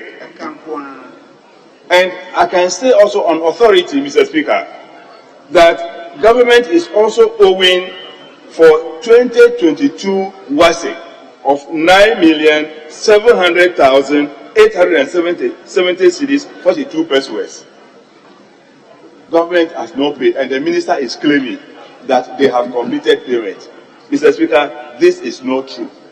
And I challenge the Minister for Finance to come with records to show that government has really completed payment for the candidates. Mr. Speaker, going forward, you also realize that if you go to paragraph 33, bullet 1, I quote, improve access to quality senior high school education for about 5.7 million Ghanaians by investing 8.4 billion in the future of our next generation. Mr. Speaker, this information is also not true. As we speak today, Mr. Speaker, government is owing a number of suppliers. Those who supplied school uniforms for 2021 and 2022 are yet to be paid of over 100 million Ghana cedis. Mr. Speaker, those who supplied food items are still being owed over 200 million Ghana cedis. So the 8.4 billion cedis, what did the ministry use it for? We want to know. Because these are conflicting figures they give us every year. The other time it was 7.5. Then my deputy challenged and it came down to 5.5. Now he is quoting 8.4 billion. We want to know. Mr. Speaker, we also want to know whether these sums of money were used on only feeding or running the school or infrastructure. They are not ready to tell us. We want to know. Mr. Speaker, as we are talking now, the students are writing their end of semester examination. And as a candidate in the school, if you did not run early to the school or the examination hall, you will not be able to get furniture to sit down and write your end of semester examination. This is the situation in which we find ourselves. The whole thing has become so shambolic that if care is not taken, we are not giving any quality education to our children. So to claim that they are giving quality education has a question mark. Because if you go to the senior high schools now, the challenges there are such that government is unable to do so. Mr. Speaker, if you go to the schools also now, you will realize that they are not doing enough of academic work. Those in Form 1 now, who will finish their first year next month, have not done even 30 weeks in school. Previously, we were doing about 30 to 36 weeks as part of the school calendar. But right now, they are doing only about 24 and maximum 26 weeks. So what quality education are you giving to our wards? So the future of these children, Mr. Speaker, we see over here is very bleak because they are not receiving the quality education that they require. Mr. Speaker, if you also look at it carefully, you will realize that even the type of food they are fed with in the school is questionable. Very, very terrible, Mr. Speaker. 2 years ago, I raised an issue of a canned fish that was provided in the senior high schools. When it was about to expire, then they rebranded the container and made it look as if it was newly imported. Mr. Speaker, as we speak now, there is some rice in the system which has been supplied to senior high schools. They call it laments from India. This rice, Mr. Speaker, is maggot infested. Yes. When it was imported in 2021, the suppliers or the importers did not pay for bringing the duty on the rice. So they had to be stored in a warehouse. Now they have nicodemously gone to remove this rice and distribute it to the senior high schools. About 5,000 metric tons, which is over 300,000 bags of rice. The rice is about to expire, a few weeks to expire. They have not distributed them to the senior high schools in the country. And that is what they are feeding our children with. Mr. Speaker, this is so serious that we must look at it carefully. Our children, if we don't take time, when they come back home, they are going to suffer diarrhea and other forms of diseases. Mr. Speaker, now, there is something happening in our school system. Land belonging to schools especially the senior high schools, are being sold. Just like they're selling your Mr. Speaker, Ebenezer Secondary School, go there and see that they have sold all the school lands. Like how they are the same is going to happen soon at West Africa Secondary School. And Mr. Speaker, do you know the worst of all? The government had a land for UNESCO Ghana. The land has been sold. They have sold the government land for UNESCO Ghana. And Mr. Speaker, that is the only place for UNESCO to have their office situated. They have sold it. We demand to know who sold the land and who is the beneficiary. Just like they are selling the speakers surrounded. Yes. So, Mr. Speaker, that is the situation in which we find ourselves. If we don't take time, we will sell all lands available for developmental projects, especially in our senior high schools and the universities. Including the speaker's residence. Just as it nearly happened to you. Mr. Speaker, we are in a situation where our classrooms are empty. Teachers are not available. Students completed colleges of education in 2022. Now, what is happening is that they are at home, having been trained with public funds. They are not being posted to the schools to teach, and we have empty classrooms all over the place. Mr. Speaker, why are we wasting human resource? Meanwhile, teachers are leaving the classrooms every day because of the poor conditions of service. The government should tell us, since they took office, what new thing have they done about teachers' conditions of service? What have you done? The teachers are suffering. They don't even have the teaching learning materials to teach with. Mr. Speaker, you train teachers, they come out and they have no place to work. And you have wasted government resources. So, we are demanding that these teachers must be employed. You go and employ non-teaching staff over the teaching staff who must be in the classroom to teach. So, Mr. Speaker, there's a need for the Minister for Finance to come again and make money available for newly trained teachers to be recruited. If those in the cities have teachers in their classrooms, those of us from the rural constituencies, we don't have. So there is a need for government to make sure that teachers who have been trained are posted to teach in our schools.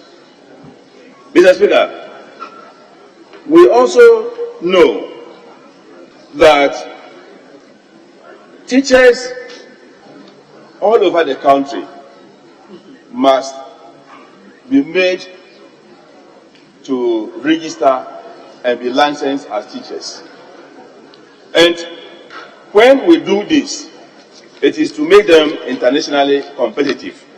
But to make it a 3-hour or a 45-minute sit-down paper, and then you raise even the marking scheme to 70% at your will and fail them in their examinations and say they are not good as teachers, so you are not going to employ them, is an injustice to teachers. That is why President Mahama has seen the wisdom that when he takes over the presidency in January 2025, he is going to cancel licensure examination. We are going to make it part of the faculty requirement so that as you enter level 100, we start preparing you pedagogically for your academic work and professional ethics. So that you don't go and fail anybody just because aptitude test. Why do you do aptitude test to license a teacher? And collecting their money to buy forms. Well, that's another issue. Mr. Speaker, I want to use this opportunity also to thank you very much for approving and supporting me to attend the Global Summit on School Feeding Program in France at the invitation of President Macron. Mr. Speaker, having attended that summit, I have discovered that the Ghana school feeding program needs an overhaul. Seriously, we are only claiming we are feeding students, but we are only giving them what cannot even sustain them in the school. It is all malnutrition we are doing. Mr. Speaker, we need to make sure that budgetary allocations are made available to the ministry. Paying 1 cedi 20 pesos to students or to caterers per each student, I don't think is the best. So we need to rededicate ourselves to the development of our children. Even when an egg is more than 1 cedi 20 pesos, and we are saying we are giving them hot meal, we need to look at that critically, Mr. Speaker. Mr. Speaker, we have also realized that this government is only paying lip service to some sectors of education. The basic education as we have it now, Mr. Speaker, is in shambles. The infrastructure that we have in our basic schools now are very, very bad. The furniture alone is a disgrace to the nation. Children now carry kitchen stools to school to sit on. Meanwhile, we are claiming that we have supplied over 50,000 pieces of furniture. If we have over 13,000 basic schools in this country, and you supply only 51,000 pieces of furniture, what have you done? You have not done anything. So we need to take a critical look, because government is only interested in free senior high school. They are not interested in the basic education of this country. They must make sure that budgetary allocation to basic school goes beyond the 11% that they are giving to the sector. Mr. Speaker, it is also important for us to make sure that the support that government gives to schools. Honourable Member, in conclusion. So, Mr. Speaker, last year we also heard that government through UNICEF had $1.2 million for the training of teachers in this country. Mr. Speaker, as we talk today, that money has not been utilized. Why it has not been utilized, we need to know from the Minister for Education and the Minister for Finance where that $1.2 million from UNICEF and the World Bank is lying. Mr. Speaker, on that note, I thank you very much. Honourable members, we now listen to the list I have here. We're moving to lands and forestry, and we'll listen to the Minister, Honourable Samuel Abu-Jinapor. You have 15 minutes. Thank you, Right Honourable Speaker, for the opportunity to contribute to the motion before this House, ably moved by the Finance Minister.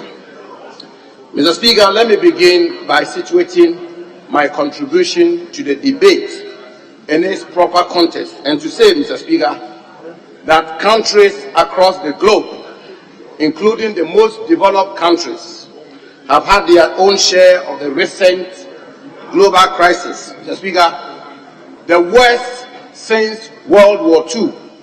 Mr. Speaker, it is in that context that I proceed to contribute to the debate on the motion as it relates to the lands and natural resources sector of our country.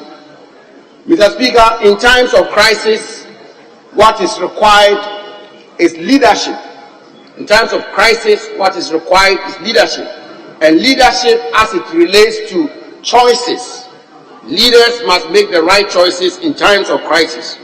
Mr. Speaker, it is on that basis that I submit that in this time of global crisis, unprecedented global crisis, President Nana Addo Akufo-Addo and his government have made the right choices, the consequential choices, the choices which are far-reaching implications for the forward march of our country. And Mr. Speaker, I refer specifically to that innovative program, that the Gold for Oil program. Mr. Speaker, under the distinguished leadership of President Nana Addo Dankwa Akufo-Addo, the Vice President, Dr. Mahamudu Bawumia, Mr. Speaker, I should emphasize, the most distinguished Vice President in the Fourth Republican dispensation, thought about, formulated, and implemented, Mr. Speaker, the Gold for Oil program. And Mr. Speaker, the Gold for Oil program is alongside the domestic gold purchase program of the Central Bank, the Bank of Ghana. Mr. Speaker, maybe I should explain. Until the introduction of the Gold for Oil program, the Bank of Ghana's reserves when it comes to gold was totally insignificant. And through the domestic gold purchase program, today our nation, a gold producing nation, can say proudly that the reserves of the Bank of Ghana when it comes to gold is shoulder.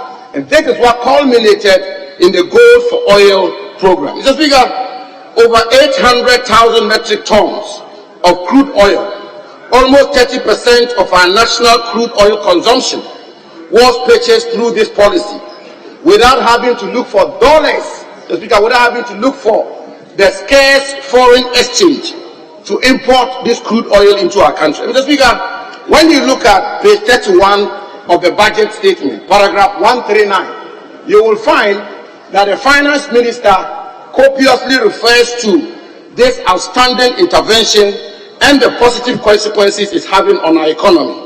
Mr. Speaker, if you will permit me, I will quote the finance minister verbatim, and I refer the House, Mr. Speaker, to page 31 of the budget statement, specifically paragraph 139 and 140, where the finance minister says, and I quote, "Since the inception of the Gold for Reserves program, the Bank of Ghana has purchased a total amount of 17.89 pounds, $1.140 billion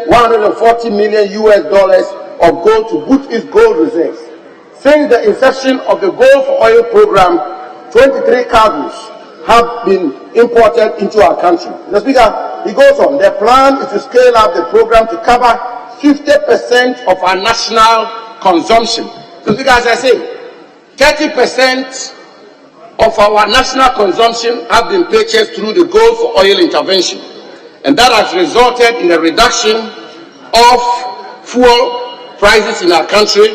And Mr. Speaker, specifically, you will see that in November 2022, the price of the exchange rate stood at 17 Ghana cedis. By November 2023, the exchange rate had dropped to 12 Ghana cedis as a result of this intervention. Mr. Speaker, this policy was implemented by the Vice President. That is why I say in times of crisis, you need bold leaders who will make the right decisions. And that is why I salute the Vice President for coming up with this policy, the Gold for Oil program. Mr. Speaker, governance is about choices, governance is about ideas, governance is about thinking through the issues, governance is about effective implementation, and Vice President Dr. Mahamudu Bawumia, as he's done all through his public life, has demonstrated that he has the capacity to make the right decisions. Mr. Speaker, the mining sector and the 1 trillion economy. Mr. Speaker, as you know, for our 66 years at nationhood, this is the first time our GDP is going to cross 1 trillion Ghana cedis. Mr. Speaker, you will find that at page 3 of the budget statement, specifically paragraph 19. And Mr. Speaker, despite a recent decline in the gold prices, we are expecting that gold prices will inch up to 6% next year to average at 1,900 United States dollars per ounce.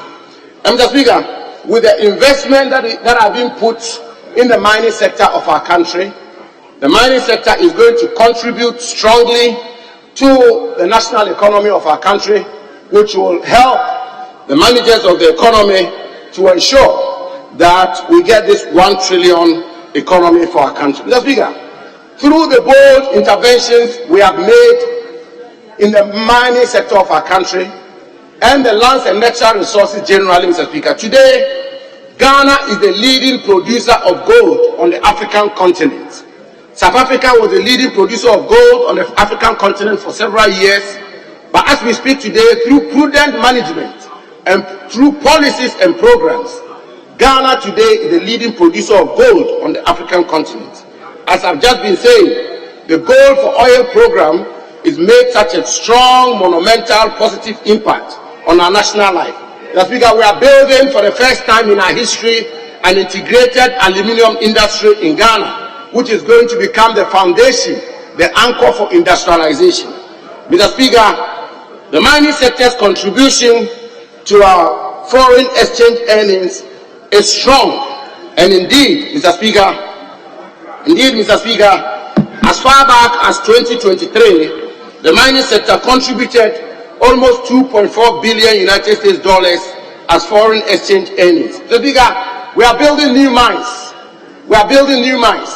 For the first time in our country's history, the new Patriotic Party government, President Akufo-Addo's government, Dr. Mahamudu Bawumia's leadership, for the first time in our country's history, as it is in many areas of our national life, we are building a large-scale mining operation in the northern part of our country.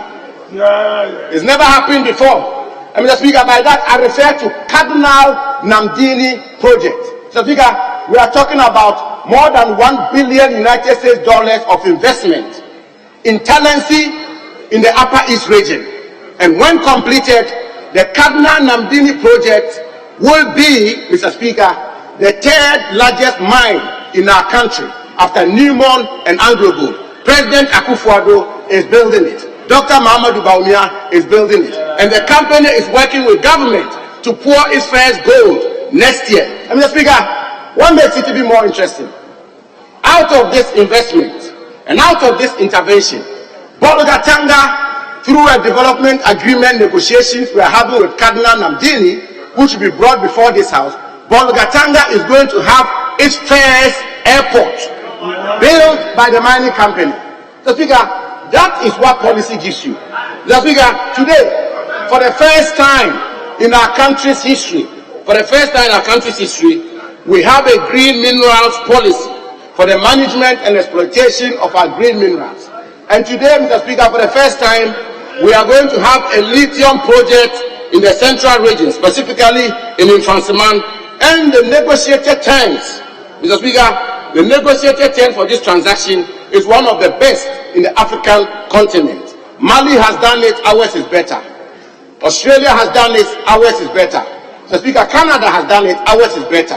We are going to have the first lithium project in our country. Mr. Speaker, not just that, we are going to have one of the biggest mining operations in Ahafo to be built by Newmont.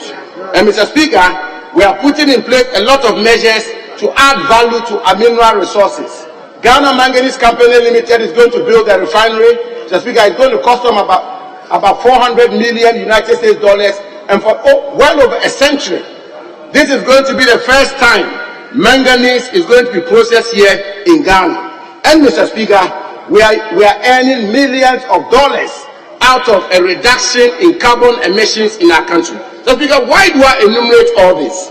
I enumerate all this to make the point, Mr. Speaker, that most respectfully and in all modesty, Mr. Speaker, ministries are managed, governance is pursued, countries are built through policies, Mr. Speaker, through programs, through effective implementation, Mr. Speaker, not through propaganda, not through the blowing of hot air, Mr. Speaker, not through negativity, Mr. Speaker, not through wild allegations. You achieve these monumental feats when you put in place the right policies and programs and you implement them effectively. And that is why the Ministry of Lands and Natural Resources, under the able leadership of President Nana Addo Dankwa Akufo-Addo and his Vice President, Dr. Mahamudu Bawumia, who is going to, inshallah, by the grace of God, assume the reins of power of this country on 5th January 2025. That is what we are doing, Mr. Speaker. That's what we are doing. And Mr. Speaker,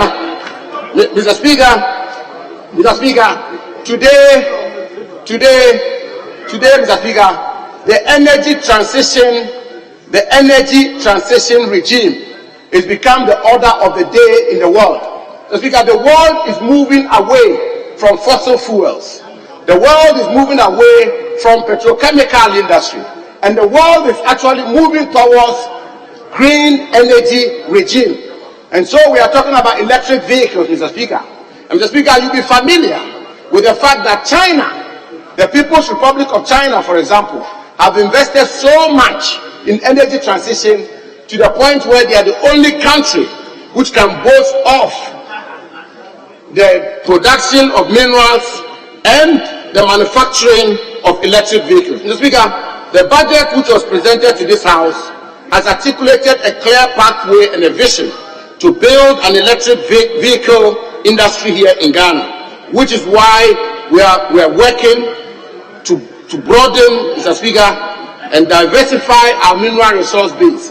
And that is why we are engaging in exploration in lithium, we are engaging in exploration in graphite, we are engaging in exploration in phosphate, we are engaging in exploration in manganese, and we are engaging in exploration in several other green minerals to ensure that we can build a green energy in our country. Mr. Speaker, it takes policy. Mr. Speaker, specifically, the Finance Minister at page 62 of the budget statement, paragraph 278, had this to say about this energy transition, and I quote, Mr. Speaker, the creation of green jobs for the youth and support of the development of the local chain in areas such as lithium mining and processing, as well as a component manufacturing of electric vehicles, will be a priority for government, end quote. Mr. Speaker, the Ghana integrated aluminium industry is also putting in place all the measures to build an integrated aluminium industry in our country. And Mr. Speaker, this is as a result of policy. And Mr. Speaker, you will see that as a result of all these policy interventions and programs, and as a result of the prudent management and exploitation of our lands and natural resources, Mr. Speaker, gold alone remains a most significant contributor to our exports. And indeed, Mr. Speaker, if I should point out, gold contributed 4.67 billion in exports in the month August 2023, Mr. Speaker, compared to 3.46 billion in June 2023. Mr. Speaker, I want to address the subject matter of land administration. And Mr. Speaker, if you allow me, just as my friend talked about the sale of UNESCO lands, I want to submit, Mr. Speaker, that first of all, I will respectfully advise that we should be careful in making, for want of a better expression, Mr. Speaker, sweeping statements such as that UNESCO building is being sold. Mr. Speaker, when you get into the records, in many cases, as it always should be with land administration is governed by facts and records. And so the state of a particular parcel of land can only be ascertained through the facts and records. Mr. Speaker, respectfully, I'm not too sure that anybody will quarrel with me or doubt that the repository of the records for land in our country, by law, by the Constitution, is vested in the Lands Commission. And so there have been many occasions, Mr. Speaker, where it is said that UNESCO land is being sold. Honourable members, Second Deputy Speaker to take the chair.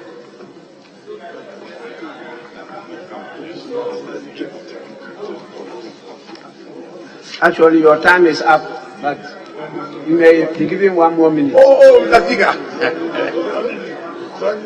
Honourable member, I've given you 15 minutes, 30 seconds. Mr. Speaker, thank you very much. I'll give you 1 more minute. Mr. Speaker, thank you very much. But there will be a new timekeeper.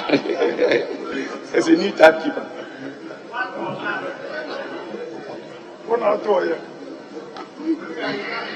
Mr. Speaker. Yes, I've been told one minute has been.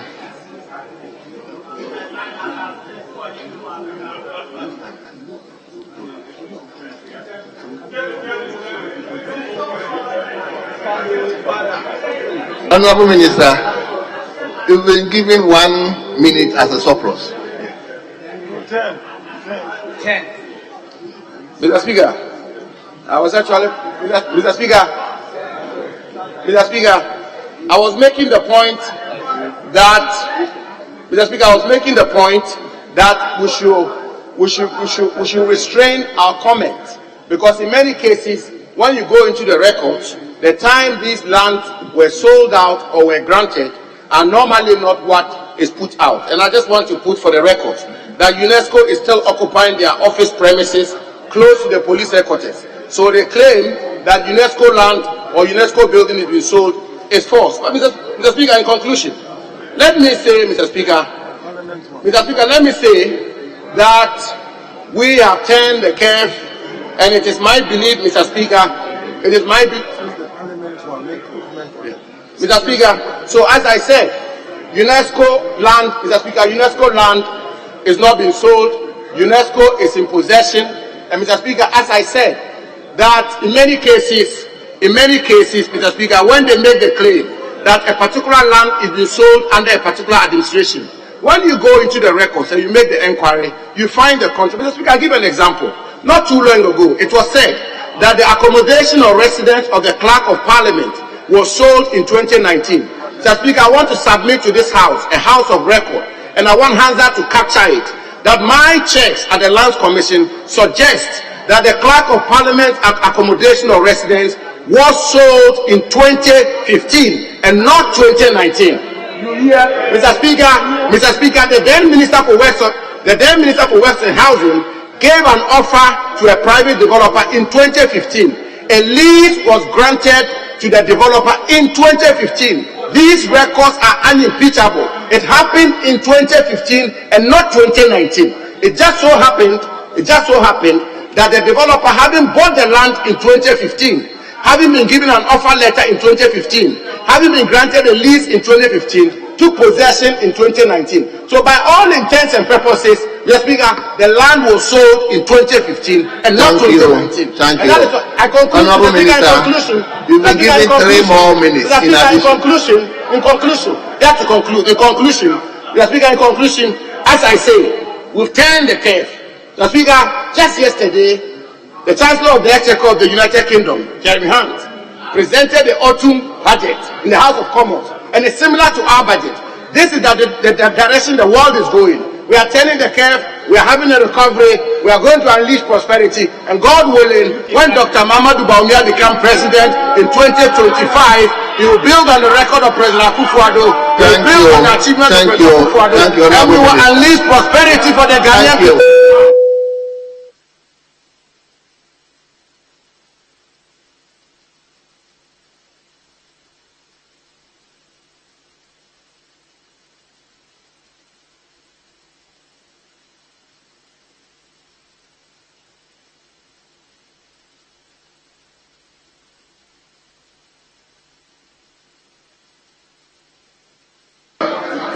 Honorable member for Boy, please resume your seat. Let me now give the floor to Honorable Dr. Clementa Park. Doc, you have 10 minutes. Most grateful, Mr. Speaker. Mr. Speaker, I rise to contribute to the motion that this House approves the budget statement and economic policy of the government for the year ending 31st December 2024. Mr. Speaker, in doing so, let me start my comments by re-emphasizing that as far as the ranking member on the Education Committee is concerned, and as far as I am concerned, we stand on very solid grounds when we say that land belonging to UNESCO Ghana has been sold. Mr. Speaker, the purpose of my being here today is just to summarize very quickly some of the issues affecting education in this country. I'll make my comments within the context of what the Minister for Finance and by extension government claims to have done that it has not done. Mr. Speaker, we can best describe the current funding structure of our public education in Ghana as having taken the shape of a caricature. Mr. Speaker, basic education, which we know is foundational, has been so starved, emaciated, that our basic educational system is in crisis and almost incapable of supporting a structure which is secondary and a superstructure which is tertiary. Mr. Speaker, secondary education, which for political reasons, in the name of free senior high school, has tended to receive the most funding since 2017, versus basic education, which has seen a yearly dwindling of funding since 2017, can be described as a bloated stomach. In other words, koshoko. We are pumping a lot of resources in secondary education, and yet most of those resources are not being applied to ensure that we get value for money as far as secondary education is concerned. Mr. Speaker, then we have tertiary education, which has also been stagnant. Investments in tertiary education are nothing to write home about. If you were to visit most of our tertiary institutions, you would notice how crowded they are and the obnoxious and worrisome lecturer-to-student ratio. Mr. Speaker, because basic education is fundamental and is foundational, and because we cannot purport to be building a structure and a superstructure on a wobbly, lean, emaciated foundation, I would like to spend most of my time discussing the issues affecting. Mr. Speaker, we have all talked about school feeding, and we know that the school feeding program is meritorious. We know that since the inception of this program, it has led to an increase in enrollment for obvious reasons. Mr. Speaker, the policy indicates that every Ghanaian child of school-going age at the basic level would be given one hot, nutritious meal a day. Mr. Speaker, as we speak, in spite of all the advocacy, the strike which was embarked upon by the school feeding caterers, all government could do was to raise the rate from the 97 pesos per child per day to 1 cedi 20 pesos, and this is with tax. And as we speak today, in the current economy, where food inflation is over 40%, Mr. Speaker, you tell me, what hot, nutritious meal can you provide for a child with 1 cedi 20 pesos, when the cost of even an egg is 2 Ghana cedis? Mr. Speaker, capitation grant. Capitation grant is the grant that allows us to say that public basic education in Ghana is free. The capitation grant is supposed to be calculated at a rate of 10 Ghana cedis per child per year. As we speak today, government owes capitation arrears for 8 terms, the equivalent of over 2 years. They pay one tranche, they skip 2 tranches, and then they pay another tranche. And then you ask yourself, how are the heads of our public basic institutions or basic schools able to run public basic schools? As we speak today, technically, public basic education is not free, because the head teachers are not getting the capitation grant, which is what they have to use to procure attendance registers, to procure chalk, to fix broken down doors, to make the dilapidated schools. They are having that burden to parents.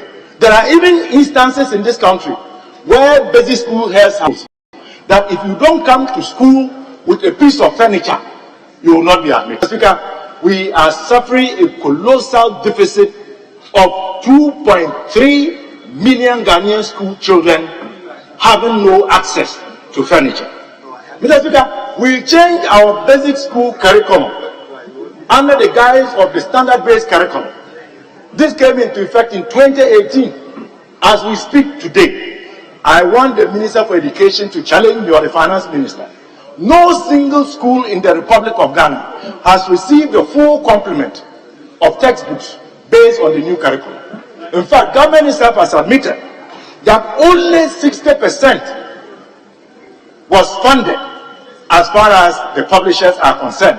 And as we speak, I can tell you on authority that many of these publishers are still owned by government. One may ask, what is the purpose of the new curriculum? If after all of these years, we are yet to provide complementary books to accompany what we said we have changed. But the irony is this.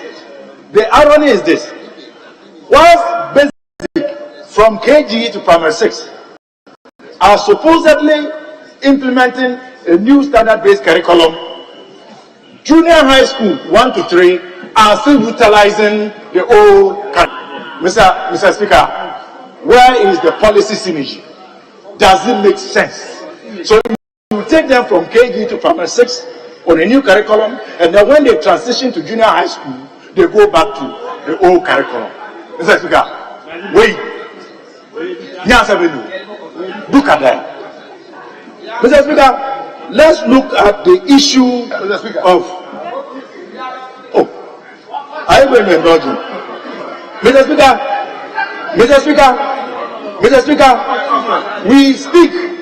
we speak about. Honorable, hold on. Yes, Honorable Member. I invoke standing order 94 for the use of because I said Bailey on the same being. I don't know what he meant by that. Just the same being. I want the honorable member to retract those words and apologize to the House. Honorable member, that word. Mr. Speaker, I said assembly. What is this? I said that within the context. Did you say assembly in your answer? Assembly. What's in your answer?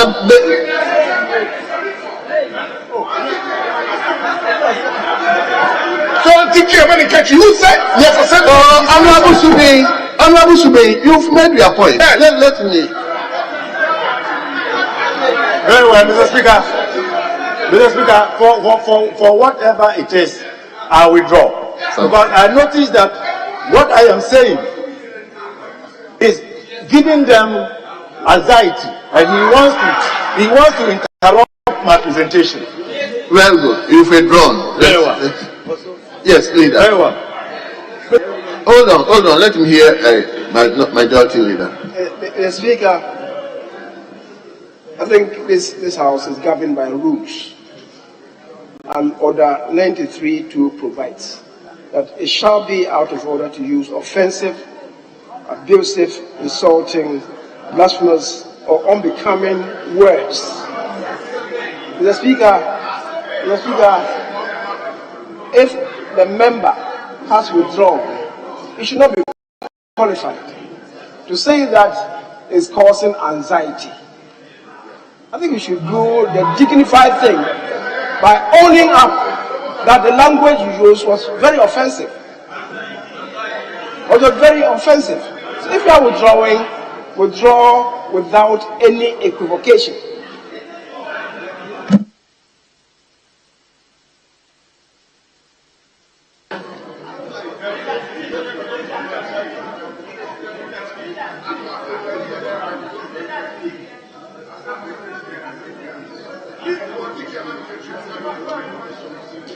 Mr. Speaker, first, I'm not aware that the word anxiety is an offensive language in this chamber. Mr. Speaker, the man, the Honorable Clement Apak, is a Brucer man, speaking tree. And he said, Assembly. Mr. Speaker, I'm not aware that Assembly, that's what I heard, Assembly, a Brucer man speaking tree. And he said, Assembly. He didn't say Assembly. He said Honorable leader. Speaker, we've gone past it. He's withdrawn it. Whatever it is, he's withdrawn. Let's move on. Leader. Mr. Speaker. Honorable Subin, please. Mr. Speaker, it does appear the minority leader did not catch the trend of the issue that I raised. I said that instead of withdrawing peacefully, the member said if what he said is causing anxiety. And I'm saying to him that this House is governed by rules. And I quoted Order 93. that the words he used were insulting and abusive. What he said, that please, don't bear false witness. Don't bear false witness. The man is here. He didn't say assembly. He said, where is Nyansa? Ask him. He's the one sitting there. Are you truthful to yourself? Please, don't dilute what you are saying. If you didn't hear, tell us you didn't hear. But don't bear false witness. Honorable Clement Apak, you may continue. Very well. I withdraw the use of the word anxiety. Thank you. Speaker, I was just about making the point with regards to the introduction and much more canvas coming into being of STEM education, which is not new, it's not a novelty. The works have always been in the making. But anyone who has observed what is going on, with regards to the location of the STEM schools across this country, will come to the same conclusion that objective Ghanaians will come to, that the selection of the location of these STEM schools is politically influenced, and that is not good for national development. Let the schools go to every part of the country. Don't locate the schools to only areas that are of political benefit to you. You are in power today, and in 2025 you will be out of power. Having chronicled the challenges we face in basic education, which has warranted calls by every stakeholder but government to increase funding for basic education, I can tell you on authority that unlike Akufo-Addo and Bawumia, the incoming President John Dramani Mahama is not going to be chartering private flights and paying over $20,000 an hour when capitation grants are not paid, when school feeding is only a paltry 1 cedi 20 pesos.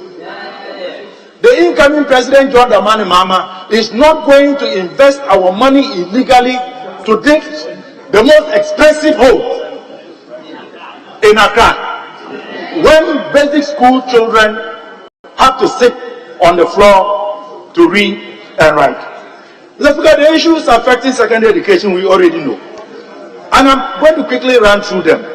And to justify the reasons why John Dramani Mahama has heeded to the clarion call that a program that has been in existence since 2017 is long overdue for a review. And for those who say that review means cancel, let me remind them that they need to look for better dictionaries. It is akin to saying that Muslim means Christian. If they want us to believe that Muslim means Christian, then we can accept their argument that review means cancel. And as long as Muslim does not mean Christian, review does not mean cancel. Mr. Speaker, what are some of the challenges in secondary education in spite of the colossal... You have 1 more minute. Very well. Mr. Speaker, you didn't time me when I was being interrupted. Your time is already up. But because of that's why I'm adding 1 minute. Very well. Mr. Speaker, very quickly, the free senior high school, we all agree, is a good policy and has come to stay. It is bedeviled with challenges. It must be reviewed. John Dramani Mahama, in collaboration with the rest of Ghanaians, when given the mandate, would organize a national stakeholders forum to review the policy with the intent of making it better. And that is the reason why we are going to review it. We are told that secondary schools enjoy free Wi-Fi. Mr. Speaker, Africa Education Watch has done some work. The Fourth Estate has done some work. Most of the schools, most of the district offices of the GES, regional offices, which are supposed to be benefiting from free Wi-Fi, are not benefiting. And yet, we pay a whooping 6.3 million Ghana cedis to the company that is providing that service. We have invested 84 million Ghana cedis to provide that service, and we are not getting value. Honorable Member, thank These you are very some of the much. reasons why we will review the senior school policy.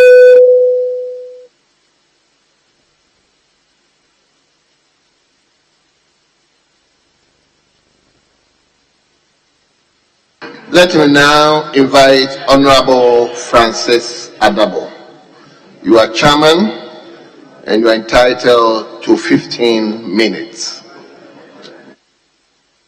Thank you very much, Right Honorable Speaker, for the opportunity to contribute to the debate on the floor, seeking to approve the budget statement and the economic policy of the government for the year ending 31st December 2024.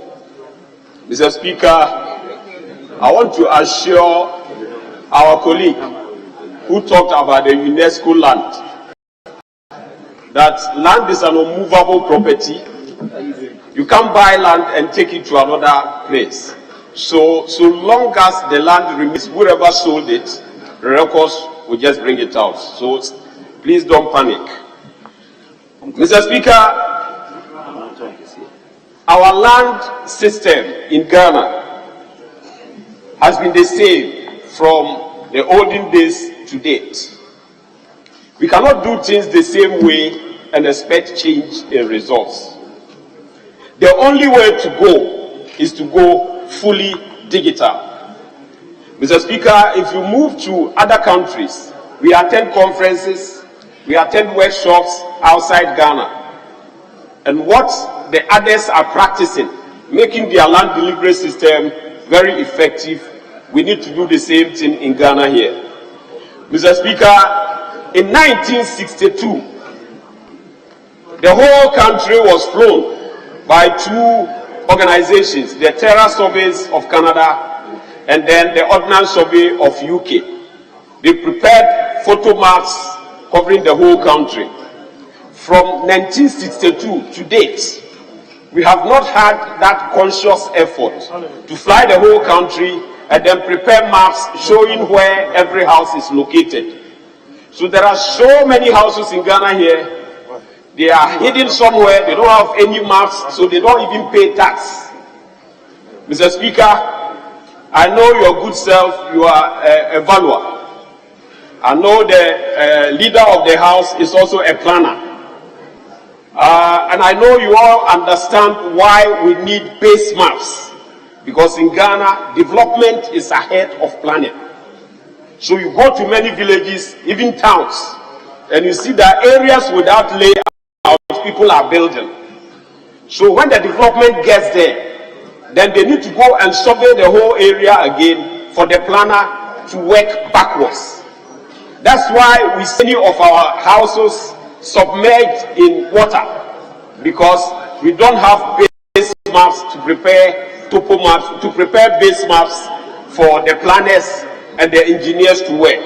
Mr. Speaker, from the budget, when you read bullet 634 on page 118, Mr. Speaker, with your permission, I read. Mr. Speaker, the Office of the Administrator of Stool Lands rolled out the OASL Revenue App to 58 district offices within Ashanti, Bono East, Central Region, and Greater Accra. And Mr. Speaker, this increased their revenue substantially because of the app. So what are we waiting for? We have to go digital. We don't have any choice. Mr. Speaker, if you go to Sweden, they have something they call multi-purpose cadastre. And that cadastre will give you information as to even the number of dogs in a house. So what are we waiting for? So we don't have any option than to get a private developer. If Ghana, we don't have money to do it, we have private developers who are ready to partner with the Lands Commission to produce maps, topo maps, covering the whole country, which will serve as a base map for the whole country. Mr. Speaker, Forestry Commission every year, they tell us we have planted 1 million trees, 10 million trees, 100 million trees. But we are not able to see these trees on a map. So it's like the data they give us is what we have to accept. Mr. Speaker, the administrator of stool lands will also come and tell us, I did this work, we don't have any map. The Lands Commission will also come and tell us, we have done this, we don't have any map. But Mr. Speaker, we need these maps, and we need to get the maps back, because if you don't go digital and we do things the same way, we are not going to see any change in results. Mr. Speaker, the geospatial data that we need is the foundation on which all institutions can base their analysis. Mr. Speaker, every day we talk about galamsey. Mr. Speaker, we talk about illegal mining, but we don't see the effect of this galamsey on a map for all of us to appreciate the devastation the galamsey is causing on our lands. So the answer is to go digital, get all the maps digitized, so that all the other institutions can get the map and superimpose their own information for analysis. Mr. Speaker, if you go to the good old town and country planning, Mr. Speaker, it's now Land Use and Spatial Planning Authority. In my own constituency, I'm a professional surveyor, but my constituency, people are building houses without even layout, no site plan. Mr. Speaker, it will get to a time, if you don't correct this anomaly, it will get to a time where ambulances and even fire service cars cannot go through some houses to quench fire, because people build anyhow because of lack of maps and base maps for layouts. So, Mr. Speaker, I'm pleading with you that we use our good offices to help the Lands Commission partner with a private agency. Mr. Speaker, they have started something, that the Lands Commission will partner a private agency. They will sponsor with the preparation of these maps, and then they will use IGF. Mr. Speaker, it's not going to be any financial burden on states. They will use IGF to pay the private developer, the private agency. It will come here.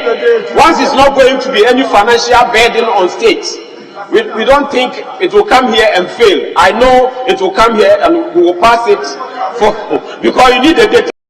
You all go to Lands Commission, you come back and complain that they are not working, that you didn't get your map. The chief whip, I know you are an architect and you understand what I'm saying, that Lands Commission, they need digital data so that you can sit at the comfort of your home and then search on any land. Mr. Speaker, when you go outside Ghana and you want to buy a plot, you don't go to the land. Every plot outside has a unique identifier. So you go to the system and then you find all the information about that particular plot without even knowing the owner. And then you pay to an insurance agency. That is where we have to go as a nation. So, Mr. Speaker, I will plead that when that agreement comes to the House, I know my committee will call them to come and explain. My deputy ranking is laughing. I know they will come to us and then we will give them the green light for them to come to the plenary to, get the agreement signed. Mr. Speaker, my biggest worry is the galamsey fight. Every district where galamsey is going on, we all see the devastation, the rivers that are being destroyed, and all the menace. But if you don't put them together, for us to holistically see the effects, we will not appreciate the burden we have as a state. So, Mr. Speaker, I will not take your time. I want to plead with this House that we agree for the Lands Commission to get a private partner who will help, get the total map of the country, which we can put our digital data for analysis, so that all the agencies will get their maps and they can sit in the comfort of their homes. It will be very nice if you want to buy a plot. You just get the plot number. With the digital, mind of our Vice President, almost every plot is now having a GPS code, which you can use to analyze your data and then get information about the plot you want to buy. So, Mr. Speaker, I think this is a laudable idea, and we all have to support it. 4 billion. Leader, I think Honorable Adabo is debating gently. I mean, it's not touching anybody. What else do you want to add? Is it because of their name? Mr. Speaker, you are very right. In fact, he's my very good friend. But he is just saying that he's expecting the House to approve a proposal for a private entity to personal government. And I'm saying there's nothing before the House like that. If it's lobbying for a private entity to do that, it should say so. But there's nothing in this budget for any private entity to do land registration. So if you keep it. My leader shouldn't worry. When the time is up, they will come with a proposal and then we shall all judge on. So, Mr. Speaker, in conclusion, I want to implore the House that we all think digital, so that when we need any document on land or all the other landed agencies, then it will be easier for us to get this document and to get it on real time. Thank you very much. Thank you very much to speaking within time. So let me now turn to Honorable Dr. Rashid Pepu. Doc, you are ranking and you are entitled to 15 minutes. Thank you, Mr. Speaker, for the opportunity to debate on the budget statement and economic policy of the government of Ghana presented to us by the Minister of Finance. Mr. Speaker, let me first of all appreciate and salute the chairman of the Lands Committee for his forthrightness in approving that there is a problem with Galamsey. The minister obviously ignored the fact that the greatest danger we have now is the fact that we are copiously, intentionally, irresponsibly destroying the land, which is the basis of all development in this country. But Mr. Speaker, even before I go there, let me start this debate by telling you a story. When I was a young man, I decided to move from the main house, the main family house, to a house my father built. And in doing so, I thought that I shouldn't be using the common bathroom. So I decided to do a small bathroom in my own corner. Mr. Speaker, I needed one pipe that would have enabled me to pipe the water from my room to a gutter, to a manhole. And so I took out to walk to look for it. And I found one at a certain point where the Western Housing Ministry department had discarded some material.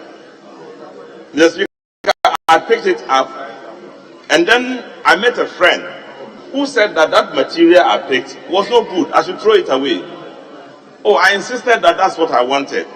And all the guys there and the mason said, no, that was going to be good. But he took it from me and threw it away and said he was going to give me a better one. Mr. Speaker, I agreed with him, he threw it away, and then I was going for the better one he was going to give to me.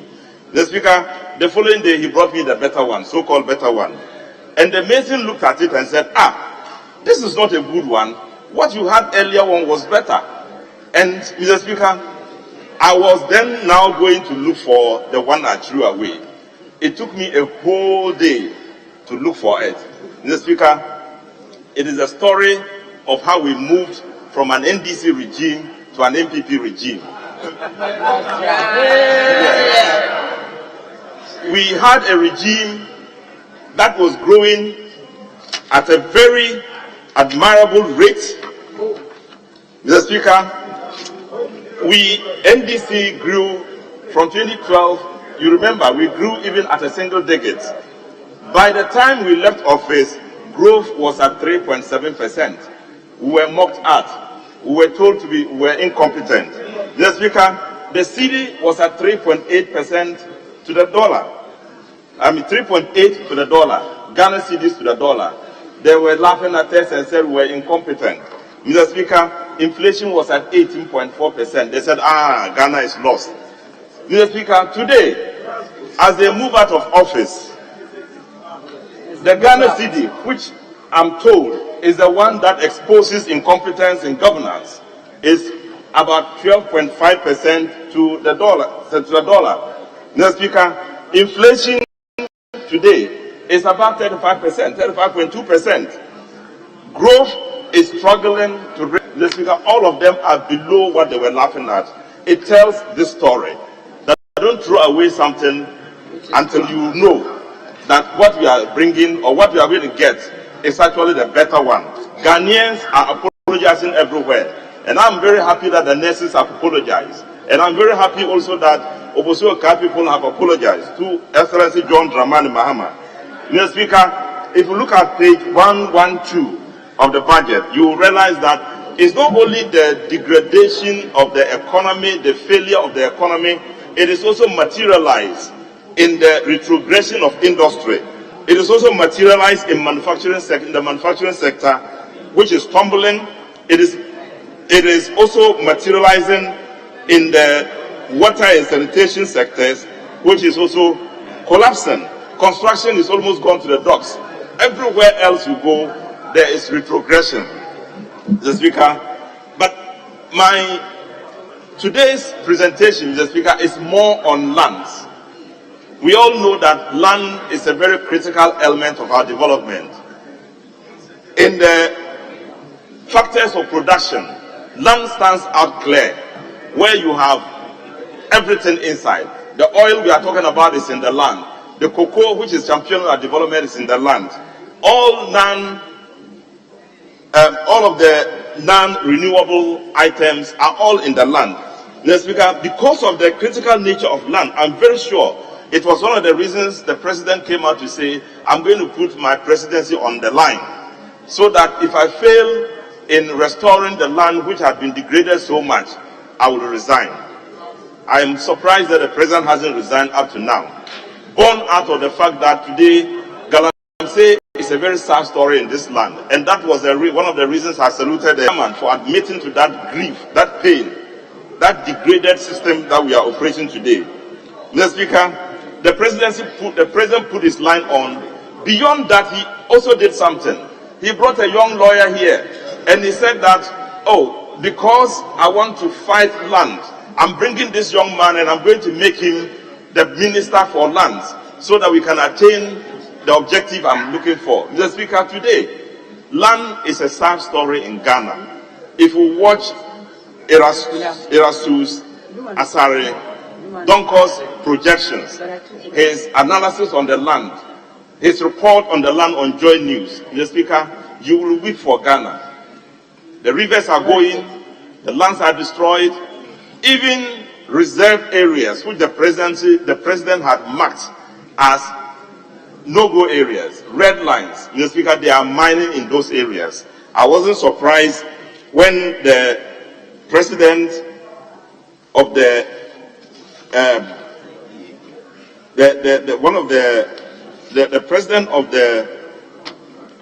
executive director of the Nature and Development Foundation came out to say that he himself was very surprised when a company was asking for license to go and mine in central region, in the Kalkum Park, Mr. Speaker. He wants license to go and mine there. 34 out of the reserve forest lands in this country are all undermining. They are all being mined against the will of the people, against the decency of preserving lands. Mr. Speaker, they are mining in all those areas. It is a sad story. Mr. Speaker, as if it is not enough, in this budget, I've seen that there is a commitment to increase the mining, small-scale mining in this country. It is now being circumcised and redesigned, Mr. Speaker, as community-based mining. Mr. Speaker, as they do so, they now say in this budget that they are now going to do incubation of small-scale mining. If you say you are now going to do incubation, what it tells you is that there had not been an incubation earlier, and that all the years they had allowed community-based mining, it was trial and error time. it was to expose the land for destruction, and Mr. Speaker, we are seeing the results today. Mr. Speaker, this is a sad situation.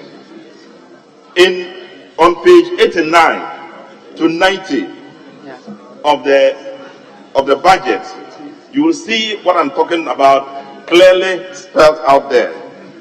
All this is as a result of government complacency, government involvement in the destruction of the land the president himself has told us he was going to protect. He said he's going to protect the public cash, public purse. He failed to do so. He said he's going to protect the lands of this country. He has failed to do so. Mr. Speaker, why is it that I'm saying it is because of the complacency of government involvement in it?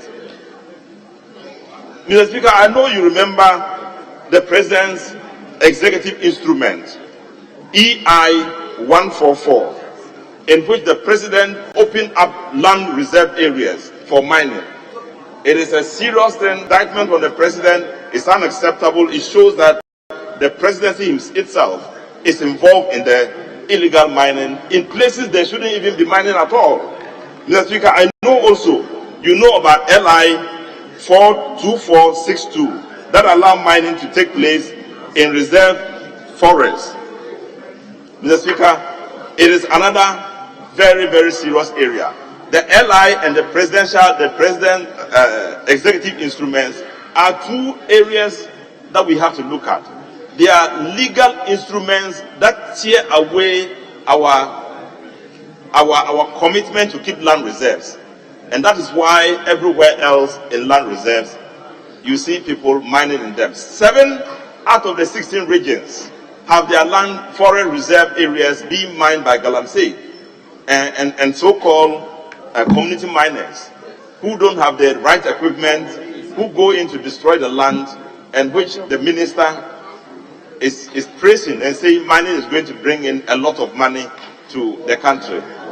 Mr. Speaker, I do agree with Erasmus Donko when he said that you take the gold and then you bring poison to the people. Women are giving birth, we don't know the kind of children they are giving birth to. People are dying in hospital, we don't know the kinds of children, the sicknesses they are dying of because of extensive poisoning of the lands we are using. Mr. Speaker, a few months ago, the majority leader and myself, plus our own minority leader at the time, Honorable Arno Idrisu, we were in Brussels. One of the things we wanted to do was to meet the European Union. And why were we meeting the European Union? European Union said they were fed up with Ghana. Our lands were being destroyed because of the practice of Galamsey. There was money in the banks that they didn't know the source of the money. Money was just transferred into the bank without knowing where the money was coming from. So money laundering was a reason they wanted to stop doing business with Ghana. The destruction of the land through Galamsey was another reason, and we had to intervene. The Speaker, government itself had not got the nerves to go begging them, to go talking to them, because they were complicit, they were part of the whole system. The Speaker, thankfully we were able to convince them, and they withdrew from that decision they took, which would have definitely affected cocoa farmers and brought down this economy to its knees.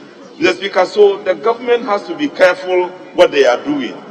They have to be strict about protecting the land, and the president himself has to take the lead, withdraw the EI 144, which he put in place and which enables businesses to move into forest areas and are destroying the forests in the name of finding gold.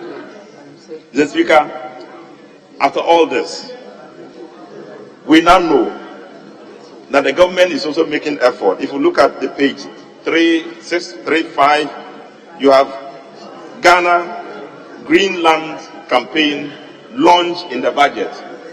And the reason being that they want to plant trees all over the country.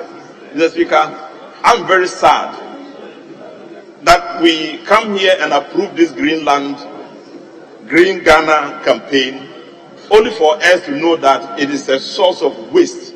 It's a source of money being wasted in doing nothing in the name of Green Ghana. Mr. Speaker, let me say that I watched TV3 portrayal of the last Green Ghana and what waste is in the system. There's presented about 5 different places where the seeds we approve here with a lot of millions of Ghana cedis was used to buy. The seeds are languishing in places, getting rotten. They just left them there. Last year they bought them, left them at specific places to be used or to be planted. But they are languishing in those places, Mr. Speaker. And TV3 showed these pictures. And I was very sad about it. And Honorable, get ready to wind up your time. Yeah, and Mr. Speaker, so Green Ghana is a mockery of what we want to do with the land we have destroyed. But above it all, Mr. Speaker, is the irresponsible sale of land going on in all the regions. As sitting here as a minority spokesperson on lands, every single day there's a call from one region or the other talking about lands being sold. Mr. Speaker, and I know there was a petition to you by Parks and Garden that their land in Wa is being sold to an individual who is doing a petrol station there. Apart from that, all the land a lot of the land in cantonments is being sold, Mr. Speaker, to private investors, including the Speaker's land. And I understand that one, there's a dispute about it. Mr. Speaker, we need to now begin to value what Ghana has. You have spoiled the rest of the land, the ones that are within the housing areas and in places where government may need, they are selling it. Mr. Speaker, it is unacceptable. Thank you very much. I thank you for the opportunity, and I appreciate the fact that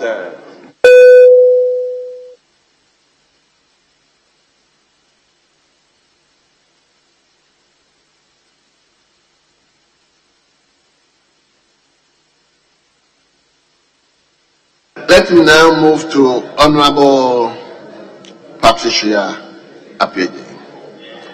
Honorable, you are the chair, and therefore you are entitled to 15 minutes.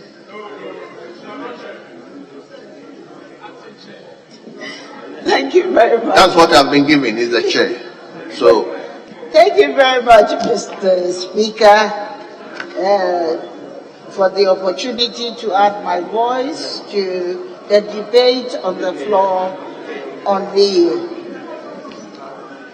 budget statement and the government policy being mooted out for the year ending December 2024. Mr. Speaker, I've been sitting here silently listening to contributions on the floor. And all that I hear from my colleagues on the other side is that the budget is useless. There's nothing in this budget. But the question I ask myself is that, how can the whole budget be useless? Because if I'm looking at the issue of environment, science, technology, are you telling me at this point in time that the intervention to ensure that what all of you have been speaking about, the environment being in disarray, all of you have been one way or the other issuing statements about on our environment. What are you saying? That the effort to ensure that we promote sound recycling and disposal of waste, useless effort. What are you saying about the implementation of establishing a circular economy framework for the plastic sector in Ghana project? Are you saying that the e-waste or the electronic waste and all the electronic equipment being dotted around the country does not deserve to be collected and properly disposed of? Are you saying that we in the environment must leave everything in disarray. Honorable Speaker, Right Honorable Speaker, we all know that we have a challenge at this point in our lifetime, a global challenge that is the climate change. Speaker, as defined by the United Nations Framework Convention on Climate Change, it means a change of climate which is attributed directly or indirectly by human activity that alters the composition of the global atmosphere, and which is in addition to a natural climate variability observed over comparable time period. A recent UN report indicates that the impact of global warming are likely to be severe, pervasive, and irreversible.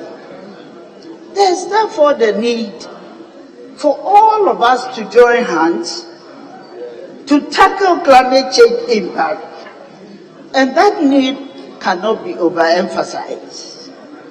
Firstly, I associate myself with government agenda on climate action and transition to low carbon economy.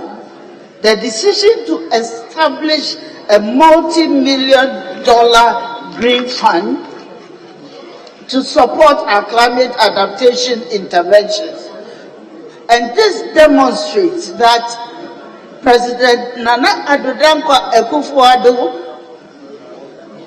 and Dr. Mahmoud Bawumia's government are committed to ensure that, in line with the government, is embarking all kinds of programs to claim degraded lands to ensure sustainable protection, management, production, and development of the forest and wildlife resource.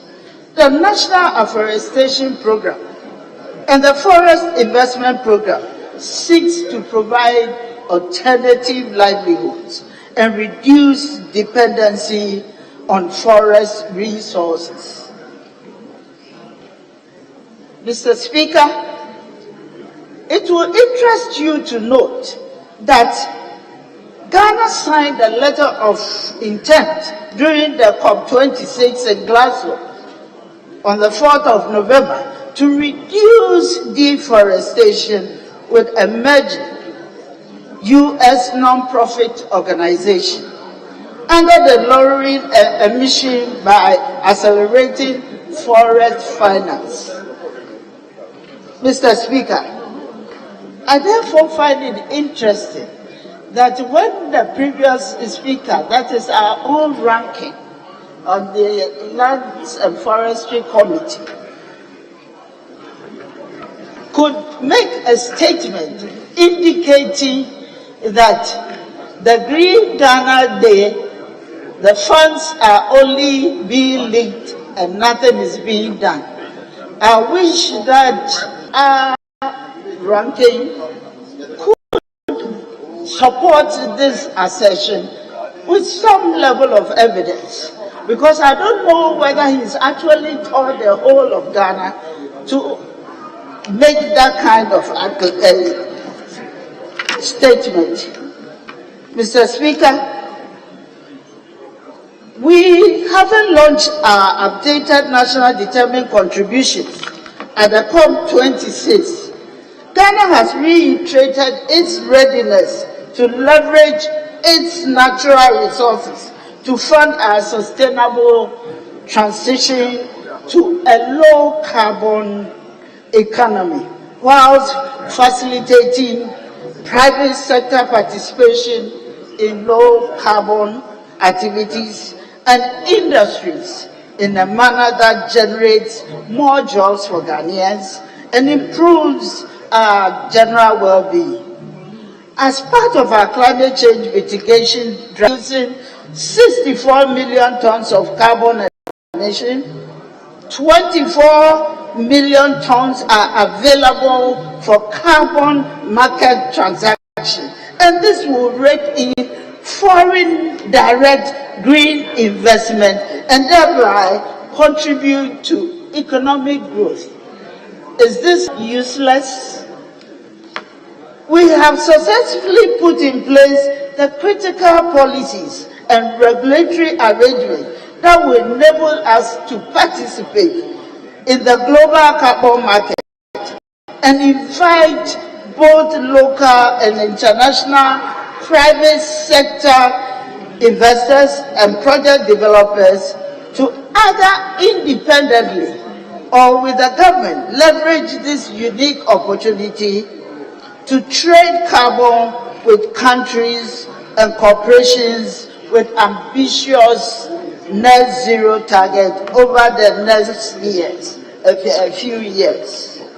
As a result, in addition to the burgeoning environmental regulatory regime, we are also investing investing more in forest conservation and sustainable land use programs at all the various levels of government to create opportunities for local entrepreneurs and job creation involving the youth, women, as well as strengthening small and medium-scale enterprises.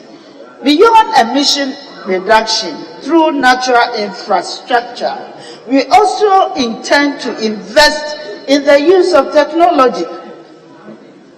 Government will be in partnership with the private sector, investing in the assembly and integration of electric motorbikes to begin with, as well as more upgrade solar systems and microgrids for our local communities and markets.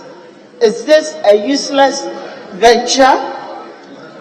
We intend to also reduce debt, about 2,900 deaths annually, resulting from pollution through the various climate interventions like cook stoves, e-vehicles, diesel for cars, and others.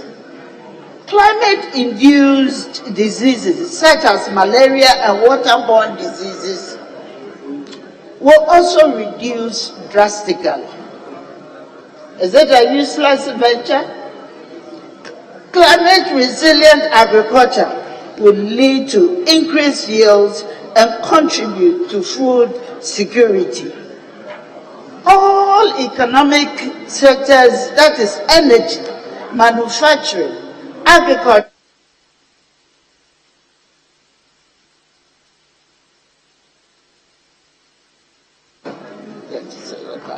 from green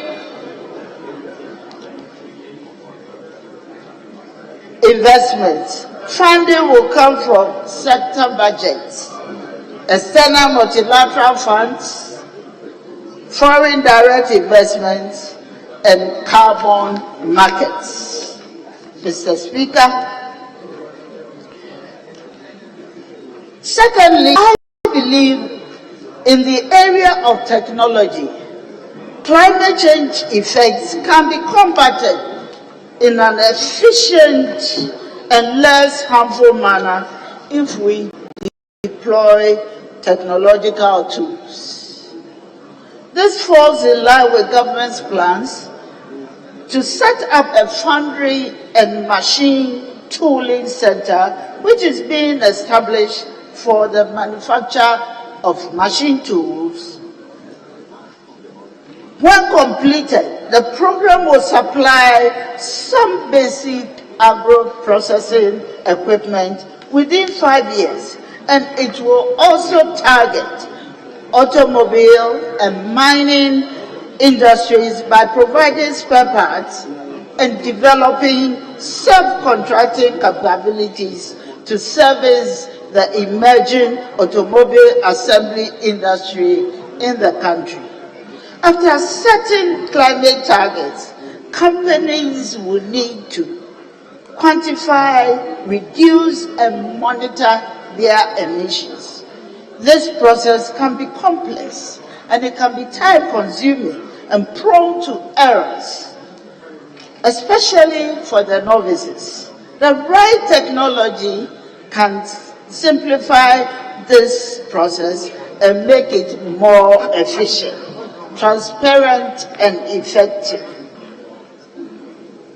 Mr. Speaker, the international community has become aware of the interconnection between climate change and sustainable development. More interdisciplinary partnerships for change is being advocated, which can result in more sustainable behavior and consumption. Ghana's medium-term of development objective is to safeguard the natural environment, including addressing climate change issues, and ensure a resilient built environment, build back a resilient and robust country with strengthened adaptive capacities for withstanding natural, national, and global threats of different dimensions, including COVID-19, and improve delivery of development outcomes at all levels. All are geared towards meeting the Sustainable Development Goal. Mr. Speaker, research is a very important aspect of our advancement or our growth as a country. But in Ghana, there exists an inequity between national research efforts. This inequity calls for a rethink, a different approach and a different policy to improve the country's preparedness and mitigation. Honorable, begin to wind up, please. For instance, in tackling illegal mining, agriculture, health, education, water and sanitation, all these sectors must thoroughly be researched, and then we need to generate viable data to help us implement our developmental agenda. Honorable Speaker, in conclusion, as society pressures leaders for a more environmentally friendly agenda, we are determined as a government to ensure that we pursue and we implement these policies to the letter to ensure sustainable growth. Thank you, Mr. Speaker, for the opportunity. Thank you very much, Honorable Member for Asokwa.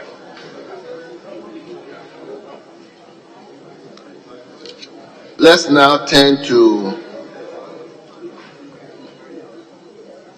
Temari North.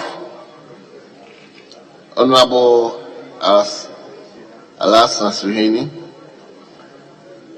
you have 10 minutes. Yes.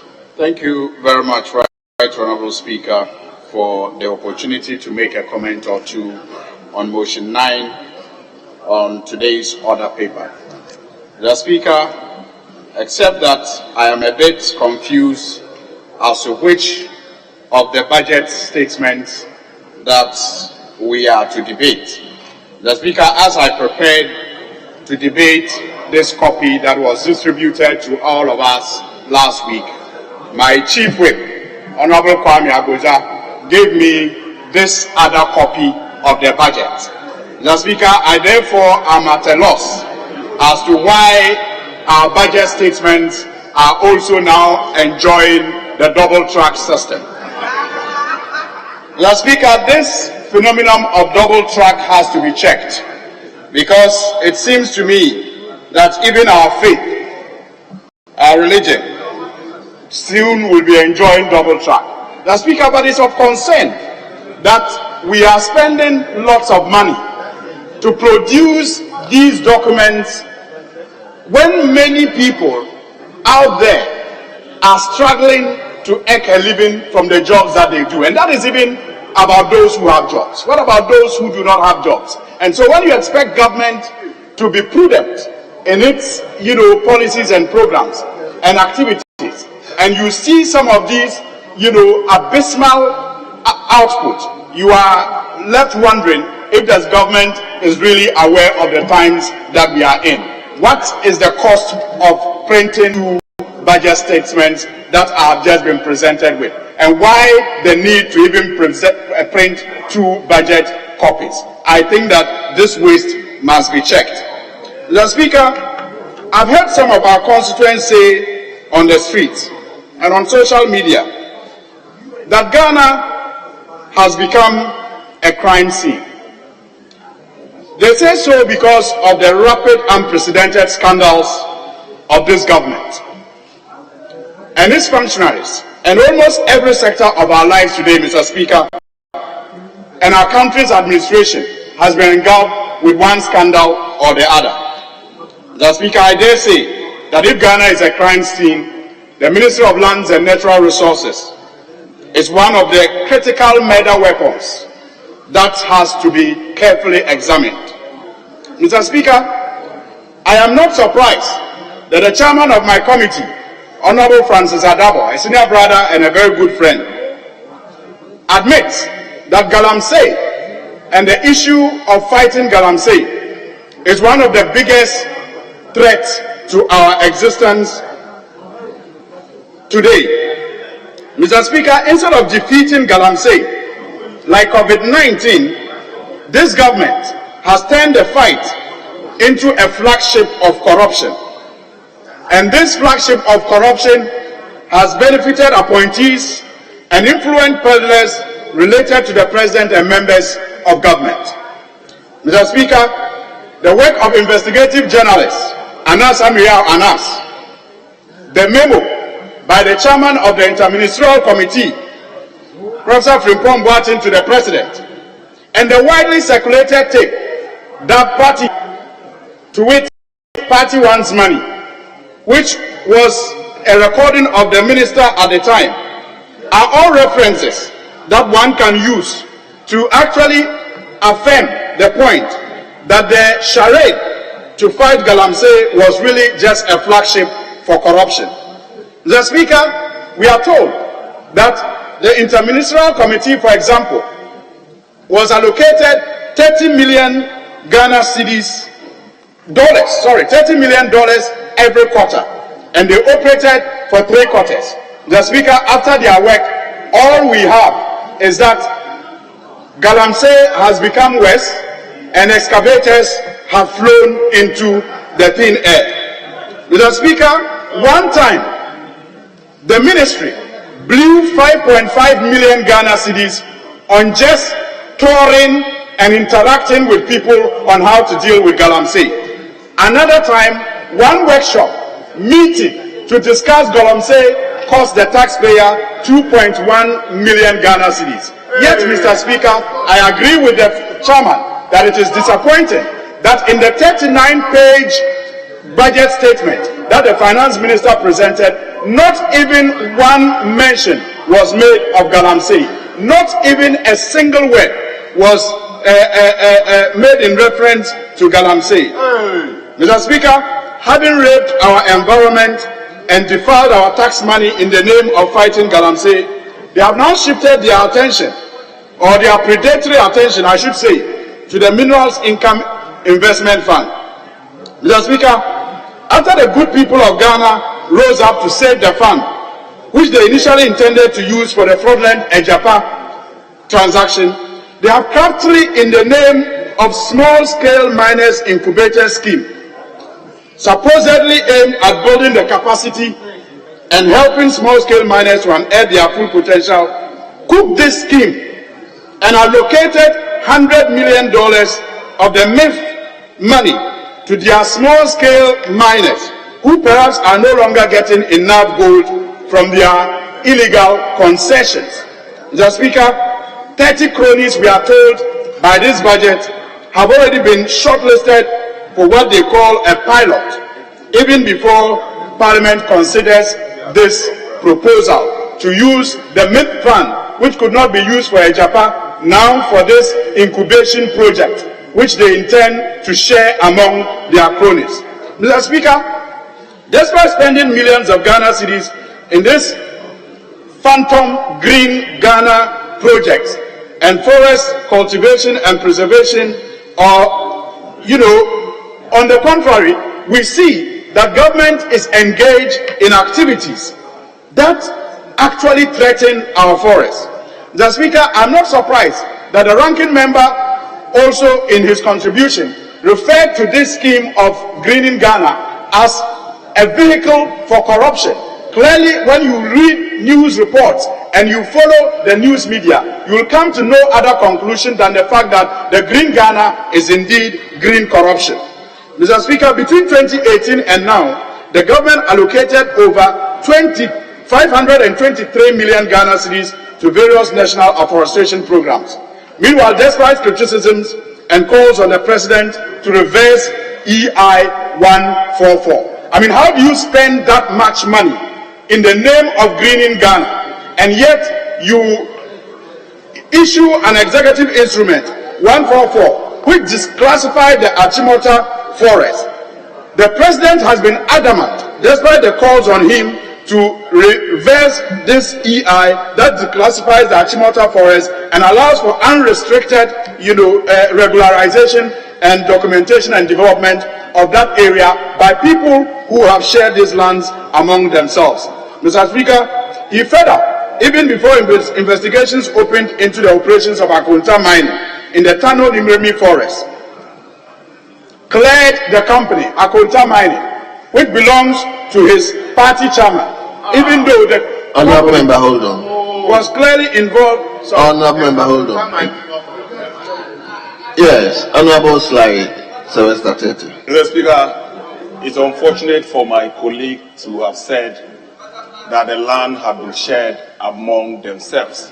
There is no evidence to that effect. This is a house of records, and I expect the honorable member to retract in the absence of any evidence to the effect. Thank you. Yes, honorable member, in the absence of actually telling us who got what, please, let's debate it in such a way that we wouldn't put ourselves into trouble. So, kindly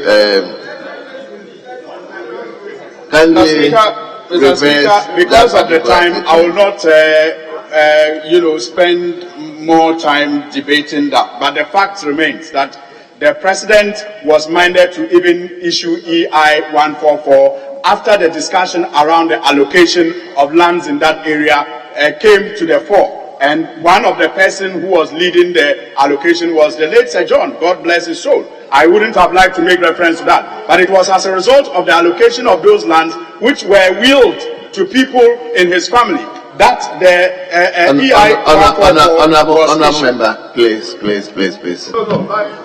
I wouldn't take it.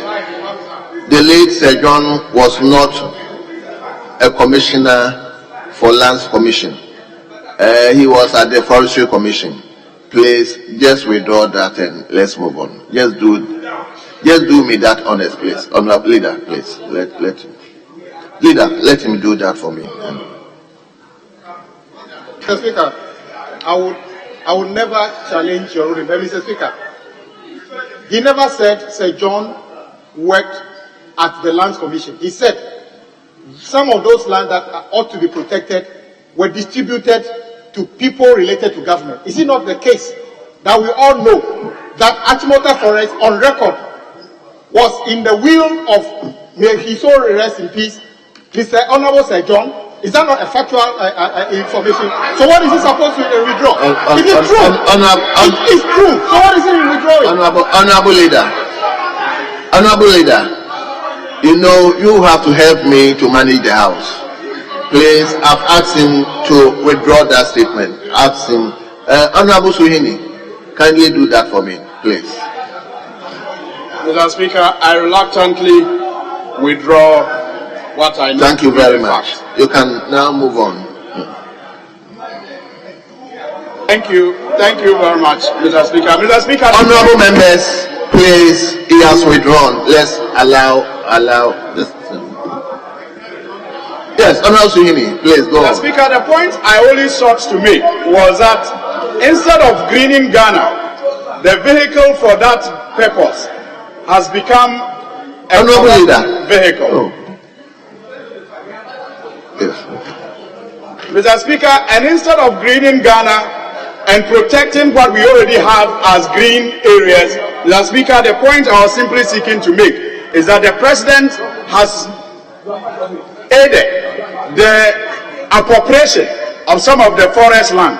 And I was just making the point about Achimota Forest. Mr. Speaker, I followed up with the mining that is taking place in the Tanonimirmi Forest by Akonta Mining, owned by Wuntumi, which the President cleared even before investigations could go open into it.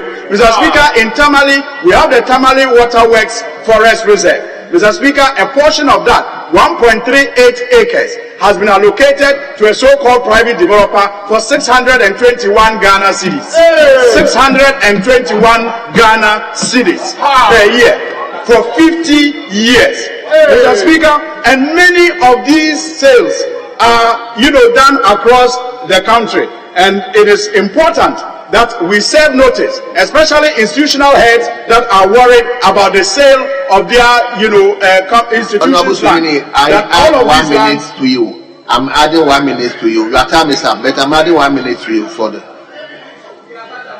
I thank you very much for your generosity, Mr. Speaker. I am just saying that we serve notice that all these institutions that have their lands raped, Mr. Speaker, there is hope at the end of the tunnel. And I believe that His Excellency John Dramani Mahama, when he assumes office, will reverse some of these sales back to the institutions. And we thank Mr. Speaker and the Parliamentary Service Board for their proactiveness to save the Speaker's residence. Mr. Speaker, in this budget statement, you have the Minister of Finance talk about lithium mining, and then they boast that government has negotiated 10% royalty and a record high 13% free carried interest for the state. Mr. Speaker, clearly, if you look at Act 703 of the Minerals and Mining Act 2006, this cannot be said to be lawful. You cannot negotiate royalties beyond 10%. You cannot negotiate free carried interest beyond 13%. And I hope that the minister who is a lawyer will be better guided. I thank you very much.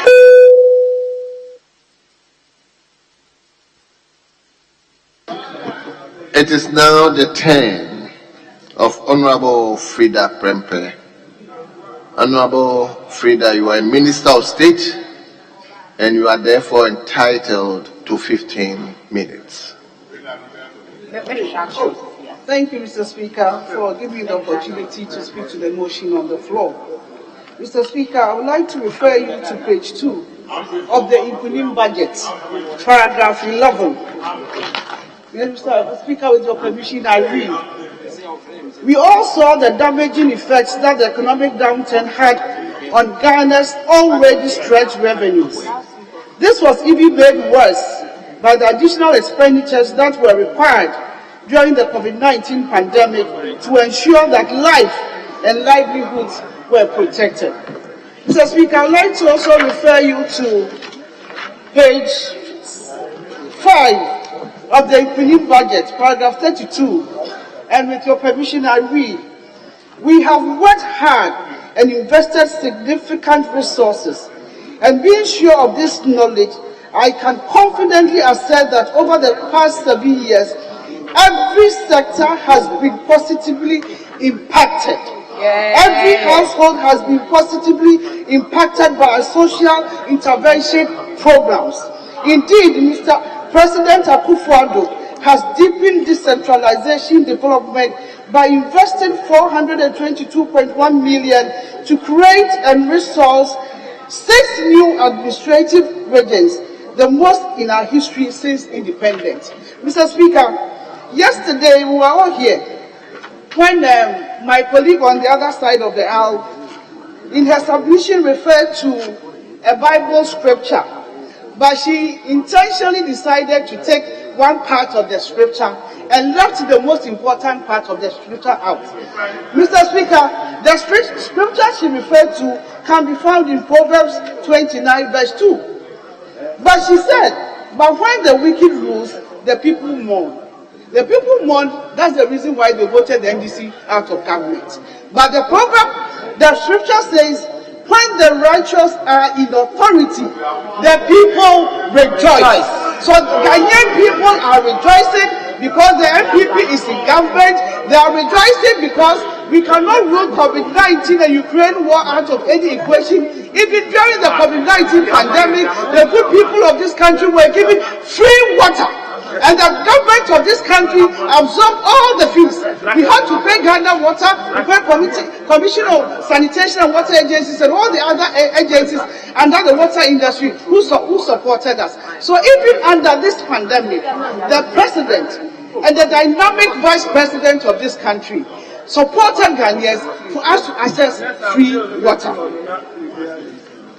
Mr. Speaker, I would like to refer you to the urban water supply under the MPP government.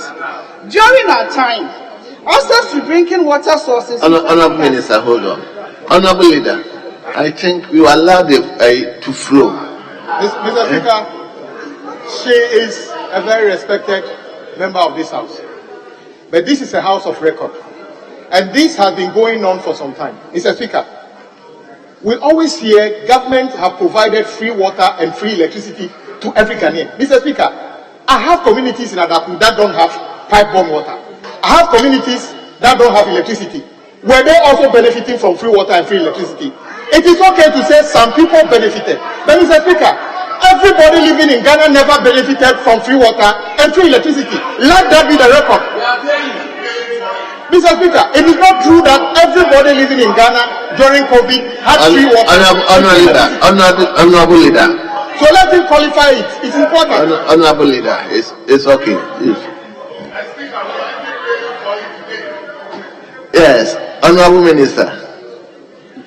Let's hear you. Mr. Speaker, I still want to emphasize that during the COVID-19, the visionary president at our time initiated the free water for all Ghanaians and subsequently absorbed water bills for domestic use for all Ghanaians. So we initiated the free water for all Ghanaians. So if you were not part at the time, somebody was. Thank you.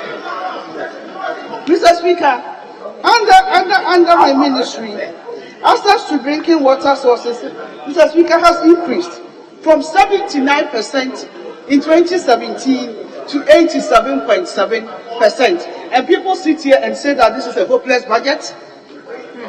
Mr. Speaker, the gains have resulted from investments in projects such as the Upper East Water Supply Project, which has expanded access to over 350,000 people. Government continues to roll out bold and ambitious water projects.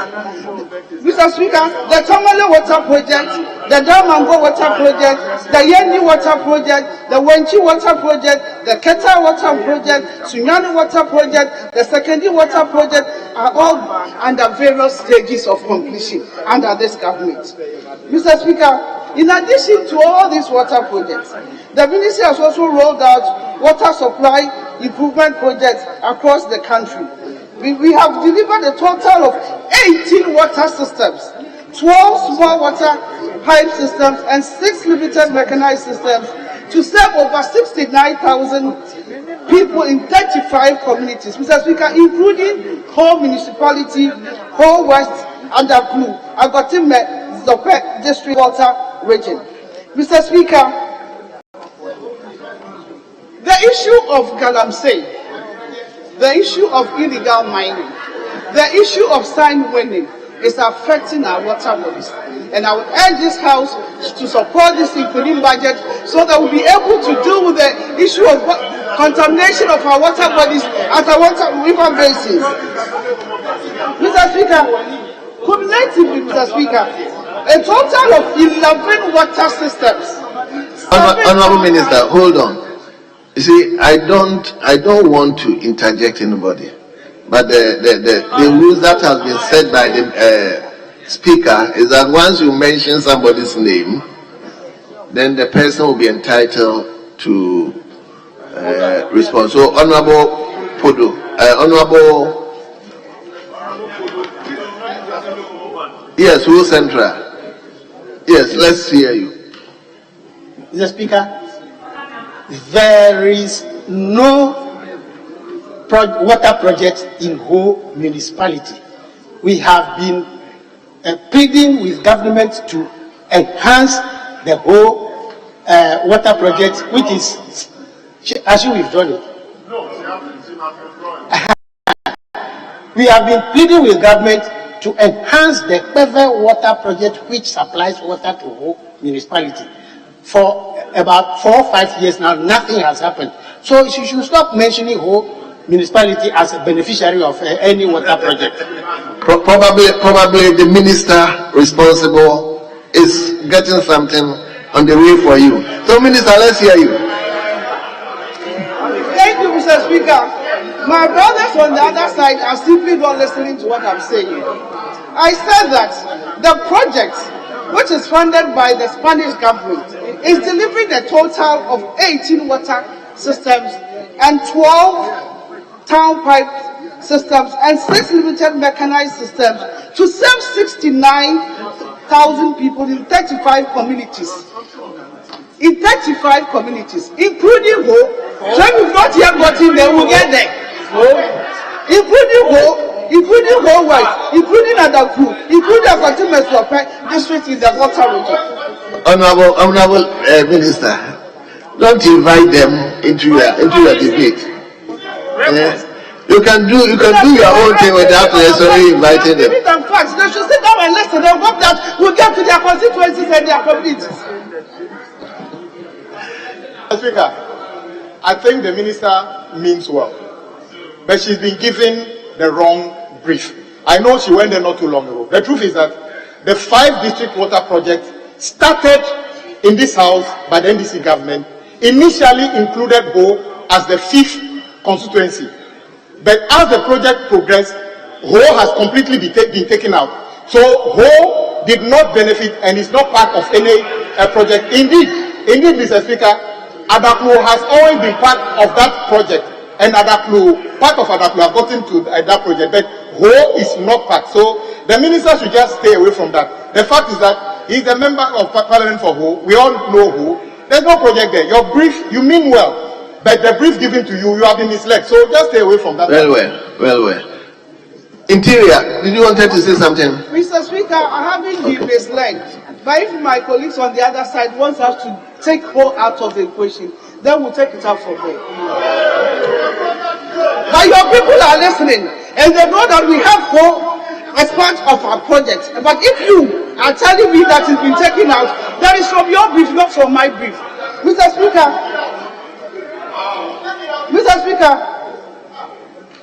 cumulatively, a total amount of 11 water systems, 7 town pipes, and 4 limited mechanized boreholes have also been completed.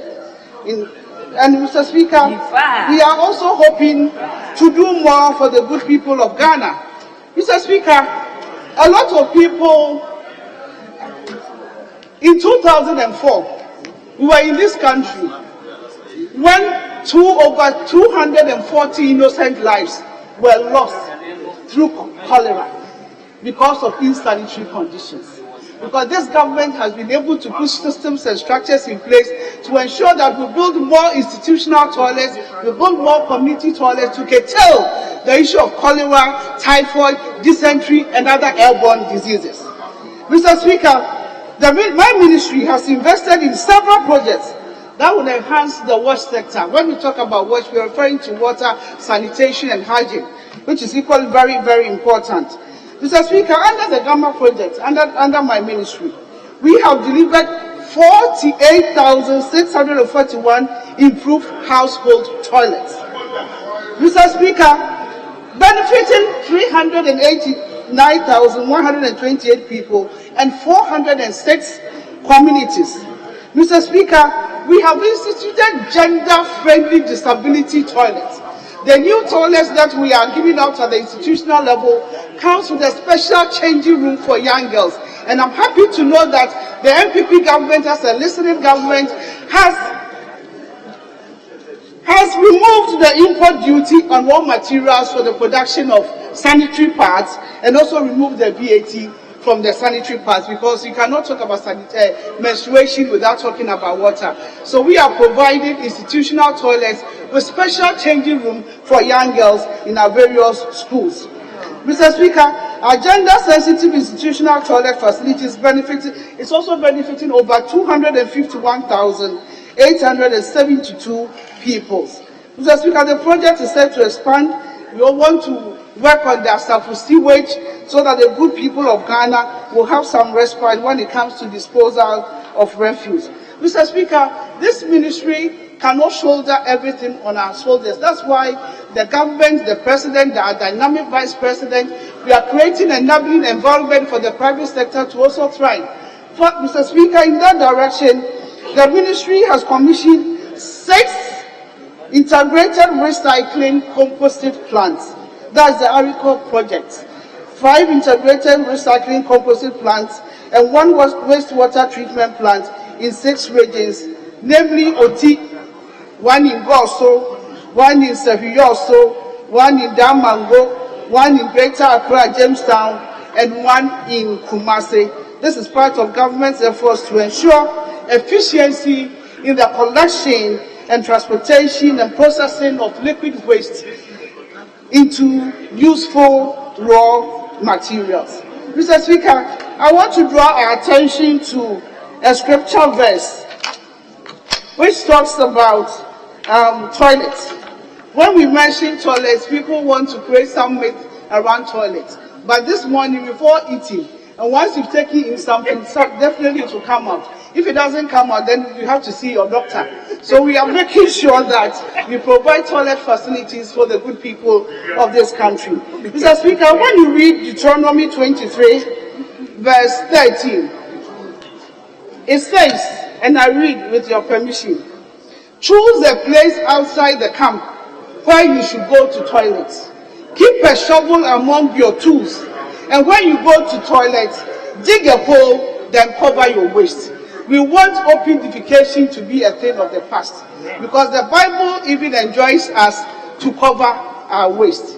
Mr. Speaker, I can also take you to Matthew 15, verse 17, which says, do you not understand that everything that goes into the mouth passes into the stomach and is eliminated? Yeah. So even the scripture enjoins us to go through that process. That's why the Ministry of Sanitation and Water Resources, together with its donor partners and agencies, and the government as a whole, is doing everything possible to ensure that the good people of Ghana have access to toilet facilities, have access to safe drinking water, and have access to hygiene facilities.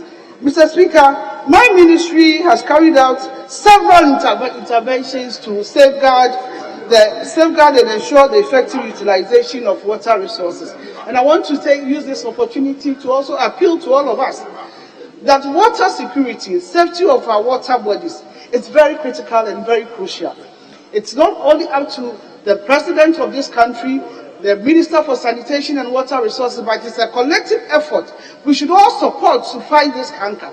We were in this country during the elections when somebody from the other side of the aisle, when somebody from their party went to one of the Galamsey sites and promised the good people of Ghana that when they come, they'll reintroduce Galamsey into the system. Do you want us to start buying water? No. Do you want us to start importing water? No. Can't we stop Galamsey illegal mining and protect our water bodies? It's important.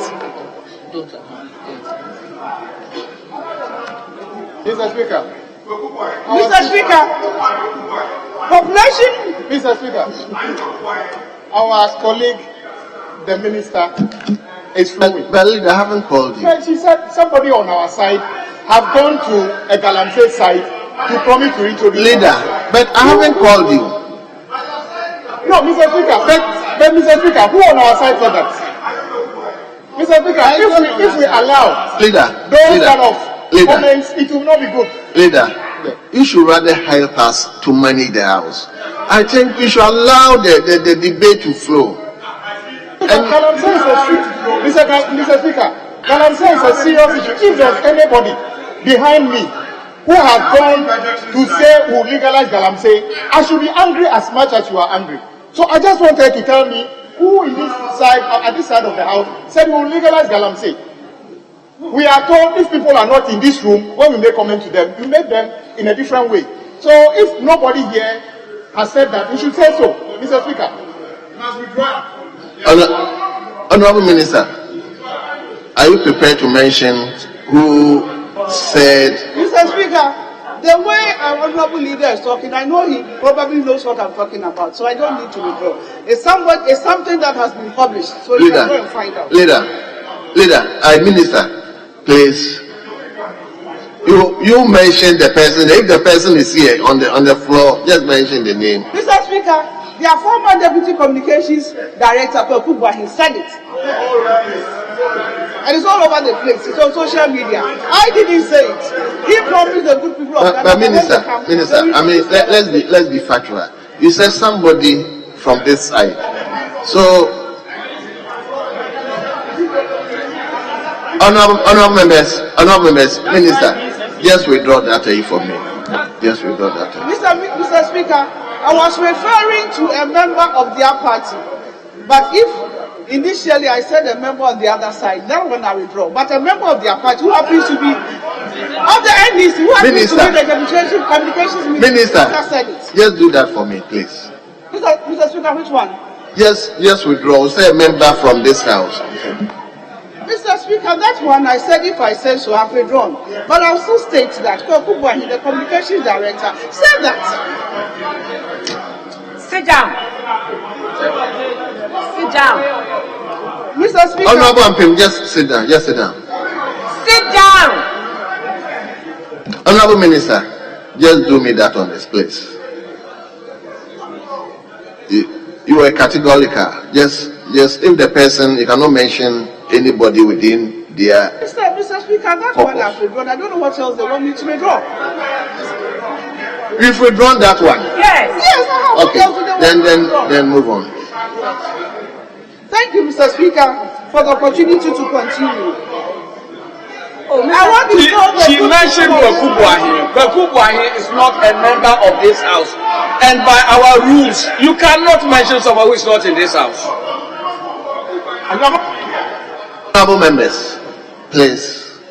The minister was categorical that somebody from this caucus, this side, Kokubuahi is not part here. So if it is Kokubuahi, fine. But your statement was not in reference to Kokubuahi. So that's why I'm asking you, just withdraw that statement and let's move on. Mr. Speaker, I don't understand why you want me to withdraw, because Kokubuahi said it. When Honorable Speaker was speaking, Minister, I heard you right. I am saying just withdraw that for me. Mr. Speaker, which one do you want me to withdraw? Very well. So move on. Minister, go on. Thank you, Mr. Speaker.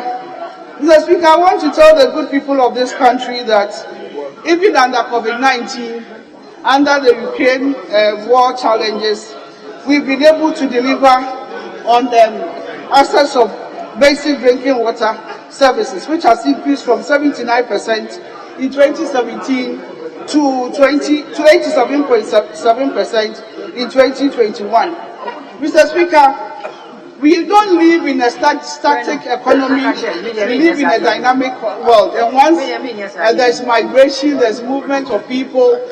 I give you 1 more minute. It will come with a lot of infrastructure. So we'll continue to provide toilet facilities. We'll continue to provide household water to the good people of Ghana. Mr. Speaker, thank you for the 1 minute. I want to say that we have increased our toilet facilities for the good people of Ghana from 66% to 80%. And Mr. Speaker, in conclusion, I would like to say that we will continue to deliver on our promise. We will continue to provide water for all. will continue to provide hygienic conditions in our various communities. And despite the achievements made for this sector, even we are still faced with a little more challenges. And I hope that all of us here, knowing the importance and the critical nature and critical element of water, sanitation and hygiene, will support this budget so that at the end of the day, my colleagues on the other side and all of us will benefit from water for all and the free for all, and the toilet facilities and the improved sanitary conditions in this country. I want to thank the President for his visionary leadership, for creating a dynamic ministry which is solely in charge of sanitation, water and hygiene. It's the people within which all of us, our lives revolve. You can't do a break without water, you cannot do energy without water, you cannot do education without water. Thank you very much. Thank you. Thank you.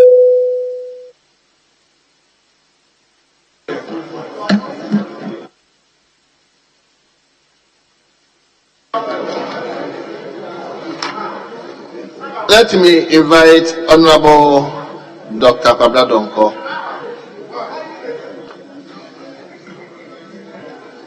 Honorable, you are ranking and you are therefore entitled to 15 minutes. Thank you, Mr. Speaker, for the opportunity to contribute towards the policy debate of the 2024 budget statement.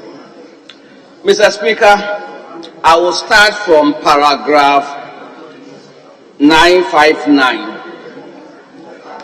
And paragraph 959 of the budget statement quotes 2 Timothy 1 verses 7.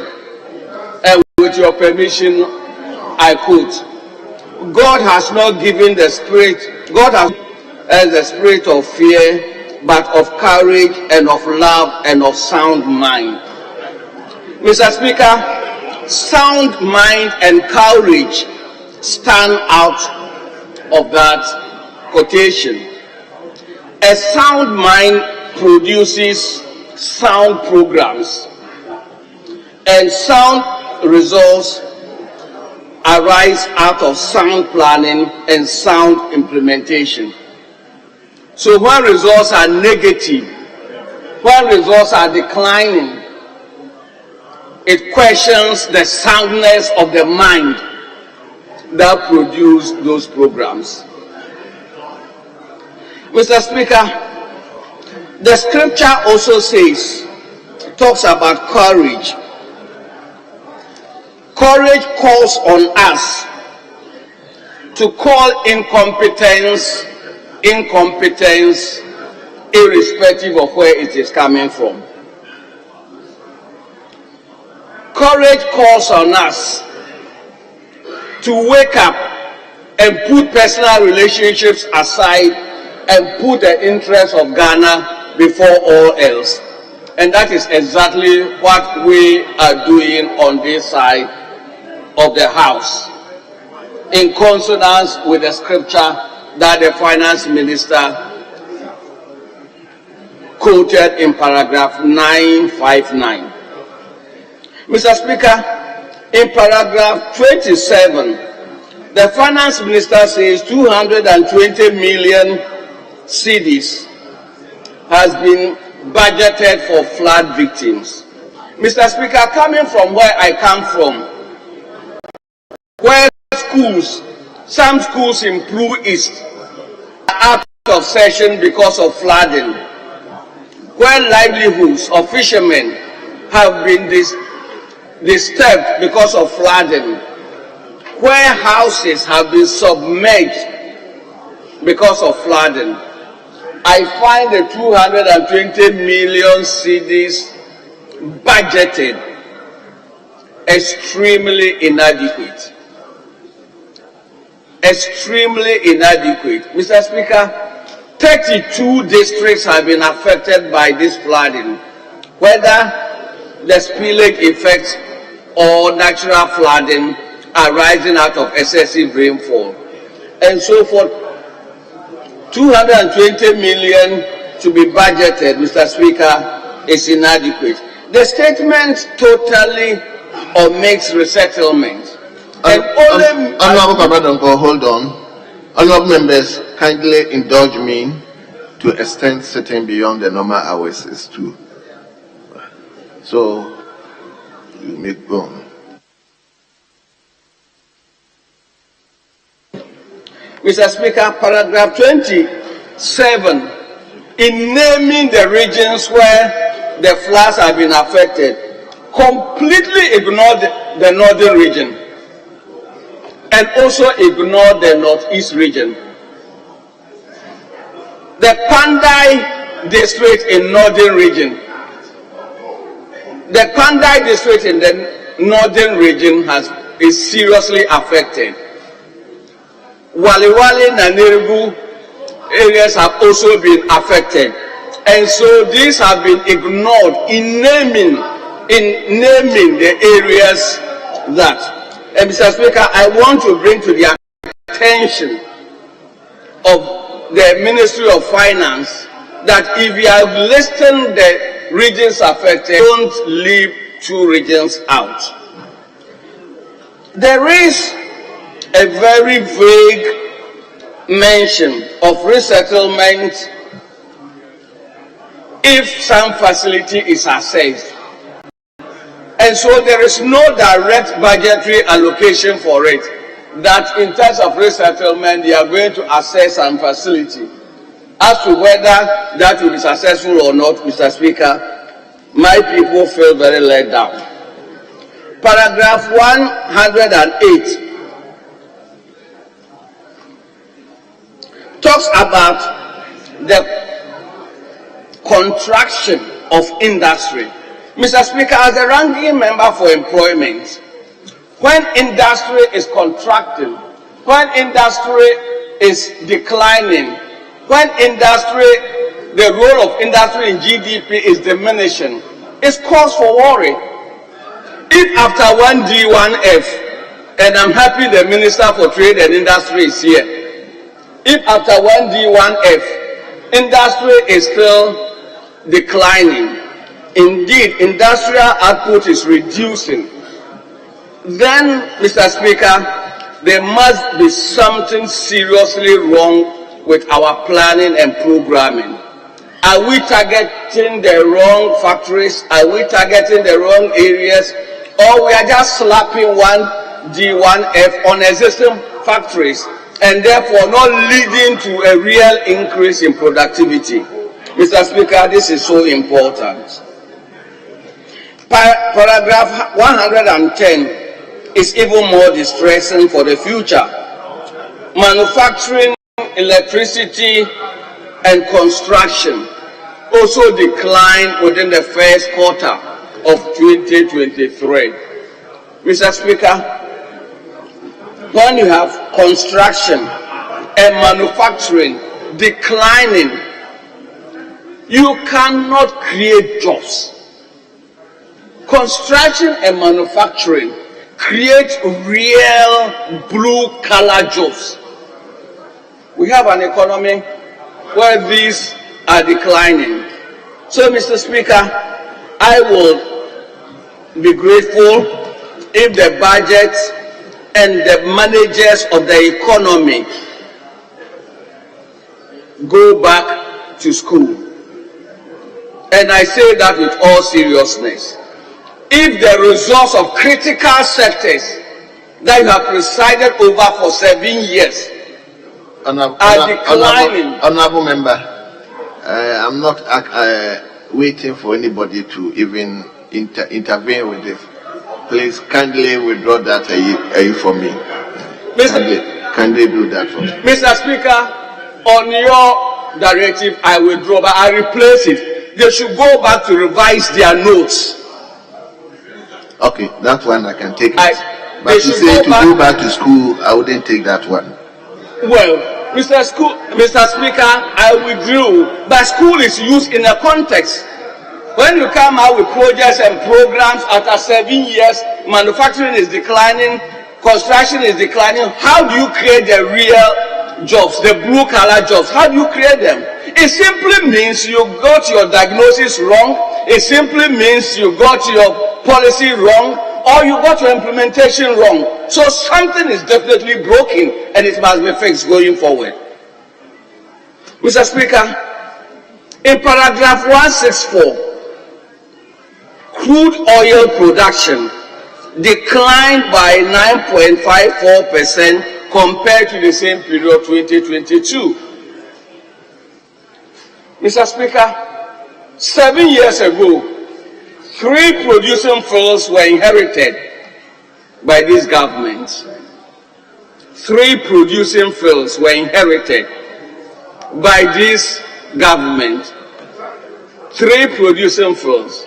Mr. Speaker, today we still have the same 3 producing fields, and those fields are declining in productivity. I'm not saying it.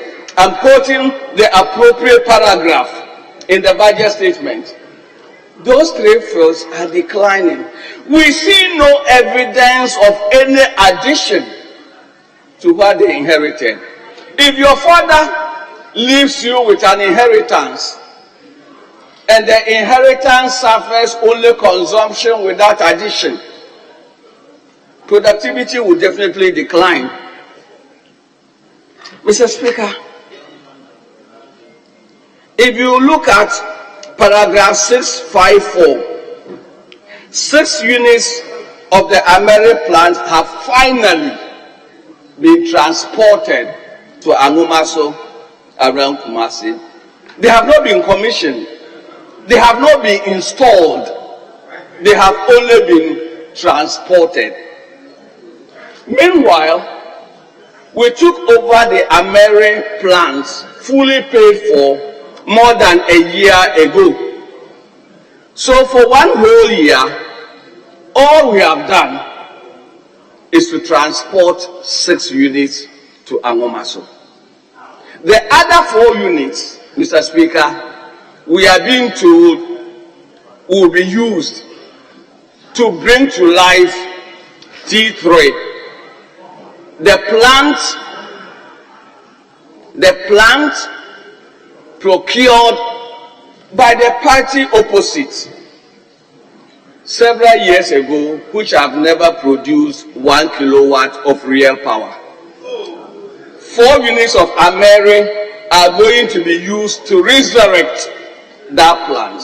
I am happy this is happening because my colleagues, some of my colleagues, let me be fair, some of my colleagues opposite were so critical of bringing in the Ameri plants.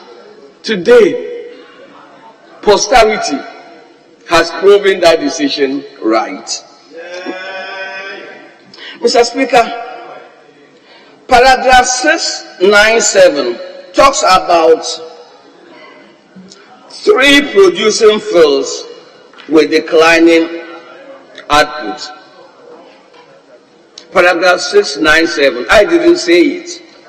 So I ask the question, what has the government done to increase production?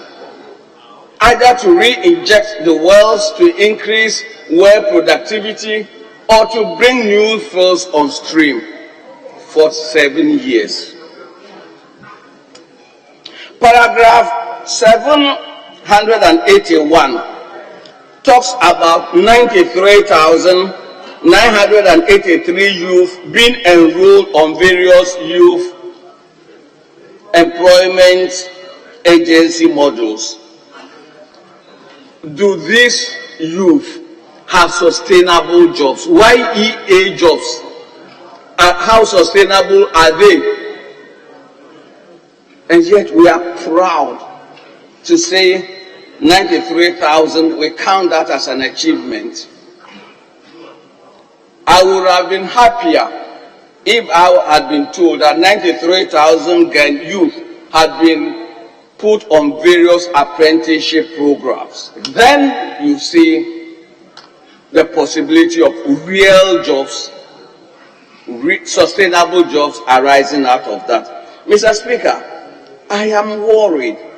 I am worried because we seem not to take youth employment seriously. We seem not to, we only pay lip service. I am the first to concede that the creation of jobs is not the direct responsibility of government. Unfortunately, we have made that mistake. The creation of sustainable jobs arise out of government creating enabling environment for agriculture to thrive, for industry to thrive, for manufacturing to thrive, for the service sector to thrive. And so when jobs are not being created and we attend cosmetic dressing such as we are doing in this paragraph, then it means the sound planning that 2 Timothy 1 verse 7 calls for, and which the finance minister introduced in paragraph 959 is problematic. Mr. Speaker, paragraph 954 says Ghana has been strategically positioned to mobilize climate financing. Do we have to celebrate positioning? Honorable, just begin to wind up. Climate financing has been around for decades.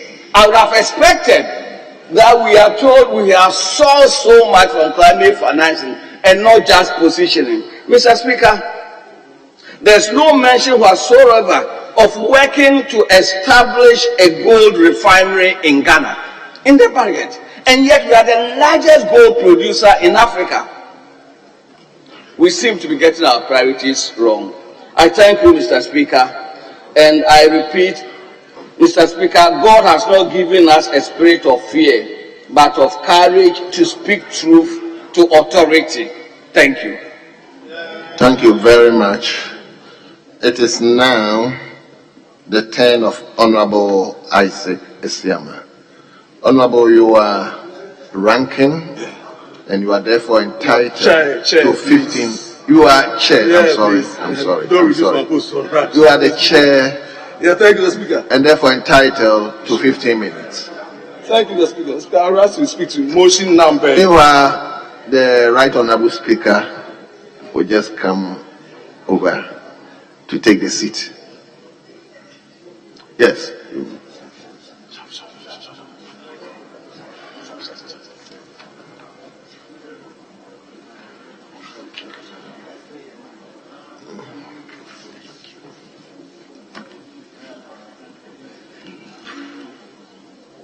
Okay.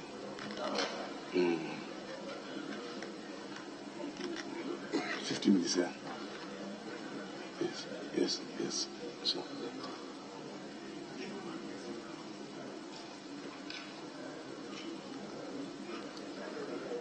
Okay. So.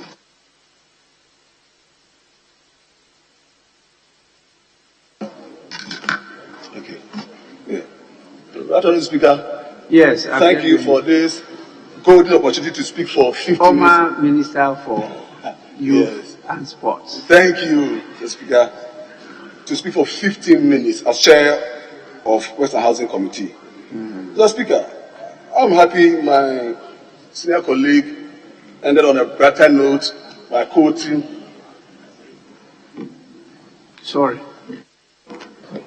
Mr. Speaker, the colleague was just about to make his intervention when, because of the change of button, the time had also started running against him. 1 minute, 11 seconds, when he had not even opened his mouth. But because his microphone was on, it was registered against him. So if you may allow him to begin. Yeah, thank you, Leader, for the intervention. Mr. Speaker, thank you for the opportunity to speak to you.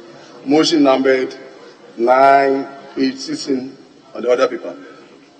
Mr. Speaker, as I was indicating to my senior colleague for end on a better note, saying that, or quoting the Bible. Mr. Speaker, I also want to begin by saying that when I was a young man and I entered this house at age 29, I spoke as a young man then. But today, getting to 50, I will speak as a matured person in this house. That is how I want to begin with my submission, Mr. Speaker. I came here, young man as I was, 29, the youngest MP here. I was loud, I spoke and spoke and spoke in this. Mr. Speaker, maturity helps a lot. Today, I stand here getting my 50th birthday. At least wisdom should tell me that as a Gesiama should not be the same as a Gesiama as I used to be when I was entered this house. So, Mr. Speaker, there should be sober reflection when it comes to debate of such nature. This is a national assignment we are all doing. We are doing for Mother Ghana, for posterity, for generations yet unborn. And so therefore, as a house, we should be mindful of Mother Ghana. We should be mindful of this country. Whatever we do has repercussions for the future.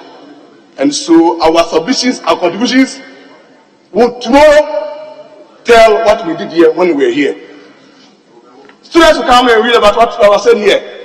Hazards, when I was reading political science, yes, in Lagos, I used to read about hazards, reports from Parliament. So therefore, if your child reads about your submission in this house, and it's about unparliamentary words that are not accepted by our society, you yourself one day you say, oh no, this should not happen. So we should be guided by whatever we do in this house. I remember, one day, Mr. Speaker here, he was a leader here. I was loud. He used the word, don't mind that hot-headed young man. Yes, there he sits today as a speaker of this house. He was here. Use that bed on me. I put it over that issue. And I said, oh no, let me calm down. Because I think I wasn't right at the time. So today, I see young people on the other side. When they speak, I say, wow, useful exuberance. Demonstrating all the qualities of a young man. So, Speaker, we should gather about whatever we say here because posterity will judge us. So, Speaker, my contribution will center on four critical areas. I thought you should have added that I also told you that even if MPP should win the elections, the position they will give you is Minister for Youth and Sports. Right. And you got it. Yeah, I got it. Just admit we are going to finish my vision. Speaker, thank you for your wise counsel then. And I'm so proud of your wise counsel. Speaker, my contribution will center on four critical areas: water, sanitation, coastal protection, and of course, flood control. Speaker, on top of coastal protection, the strategy of this government has been to protect lives and livelihoods and to protect properties along our coast, and also secure and protect our rich cultural heritage. So, Speaker, I say so because your committee visited some of the sites across the country. We went to a certain area in Keta or so. We saw over 2 or 3 communities that have been wiped out because of flooding. Today, these communities no longer exist. So, our rich cultural heritage is missing in those communities. So, coastal protection control is also to ensure that we protect our rich cultural heritage.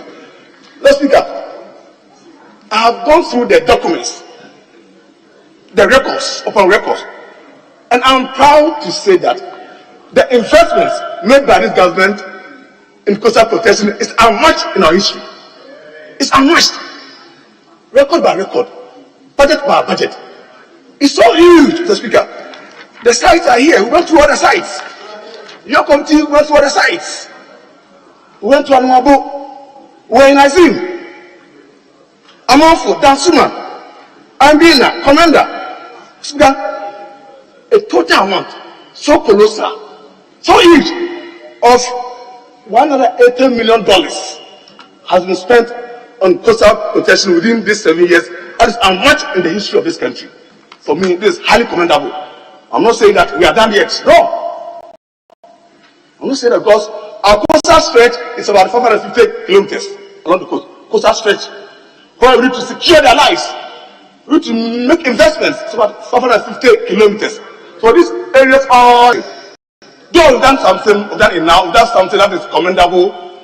I still believe as chair of the committee that we need to do more to protect lives, livelihoods, protect properties, protect our cultural heritage along these coastal communities. The Speaker, water is key. We are here, Professor, because of water for our health. We afford drank water before we came here. When we are still drinking water, we will continue to drink water, because water is for everything. Water is for health, for production, for commercial activities, for agriculture, for recreation, for everything we need water. And so investment in water is critical. Water for hydropower is also important. I've also gone through the report or the research of budget after budget. So Speaker, yes, His Excellency Nakufado needs to be commended for his investment in water provision. So far as we speak, urban water coverage is in the neighborhood of 96%. Urban water coverage. The neighborhood of 96%. I'm happy my brother Okuyoto has joined us, yes. Remember when I came here, at that time he was doing his service in Parliament here. Those of you met me, senior, how are you? Somewhere, we are doing a great job, eh? I'm proud of you. You said, Lord Speaker, so we have invested so heavily in water. That for me is critical, is for everything. Because without water, there will be no jobs. Water for industry. Water is for everything. We need water in whatever we do. So I've gone to the figures too, and I'm proud to say that the investment in water, as enumerated by the Minister for the sector, is indeed the truth. And the figures are all correct. They are here. Upper East Region water supply, for example, an amount of 43 million euros has been pumped into it. Family, 4 million euros. Damango Water Project, 44 million. These figures are here. These are figures I've got from the budgets over the years, over the past 7 years. Total amount of 811 million euros has been pumped into water provision, water supply in this country. That for me is highly commendable. Last Speaker, then on the issue of sanitation, over the years, this country has regarded liquid, both liquid and solid waste as waste that should be disposed of, thrown away. But there's not like waste in this world. It's not like waste. Everything is productive in this world. So far as you can turn waste, liquid waste, into something so meaningful, something more meaningful, we need to make sure that we put waste into proper use. And here, I commend government for the key role is playing in inviting the private sector to ensure that our waste indeed does not become waste, but they become more productive and more resourceful. Here, we know of the partnership between the government of Ghana and those group of companies for the plants they are built across the country, or recycle plants they are built across the country. Now, all the 60 regions are getting sewage plants to make sure that our waste will be converted into something more useful. We can get fertilizer, other uses from the waste that we produce. So for me, that should also be commended. Mr. Speaker, indeed, when it comes to flood control, and it's been happening across the country, perennial flooding. Yes, we've witnessed this. Some years back in Circle, we know what happened. Flooding, mixed with fire, killed, destroyed properties. In Accra, so parts of this country have suffered same seat as a result of flooding. And so therefore, any investment in account here too, a total amount of 450 million Ghana cedis over the years, or the past 7 years, has been spent on flood control programs in this country. These are all areas we must commend the government for these key interventions. So, Mr. Speaker, I believe that this government, over the past 7 years, has shown leadership. I'm not saying we are done yet. No, I won't say that. There's still more room for improvement. But this house must indeed grasp that location. As I said, our committee, we went to the site, we visited all those projects, we saw what has been done. And so, this house, as a house of accountability, as a house of transparency, must be the crusade to ensure that whatever we invest, there is value for money, or whatever we do, just that we achieve 3 critical ingredients: efficiency, economy, put together, value for money. Thank you, Mr. Speaker.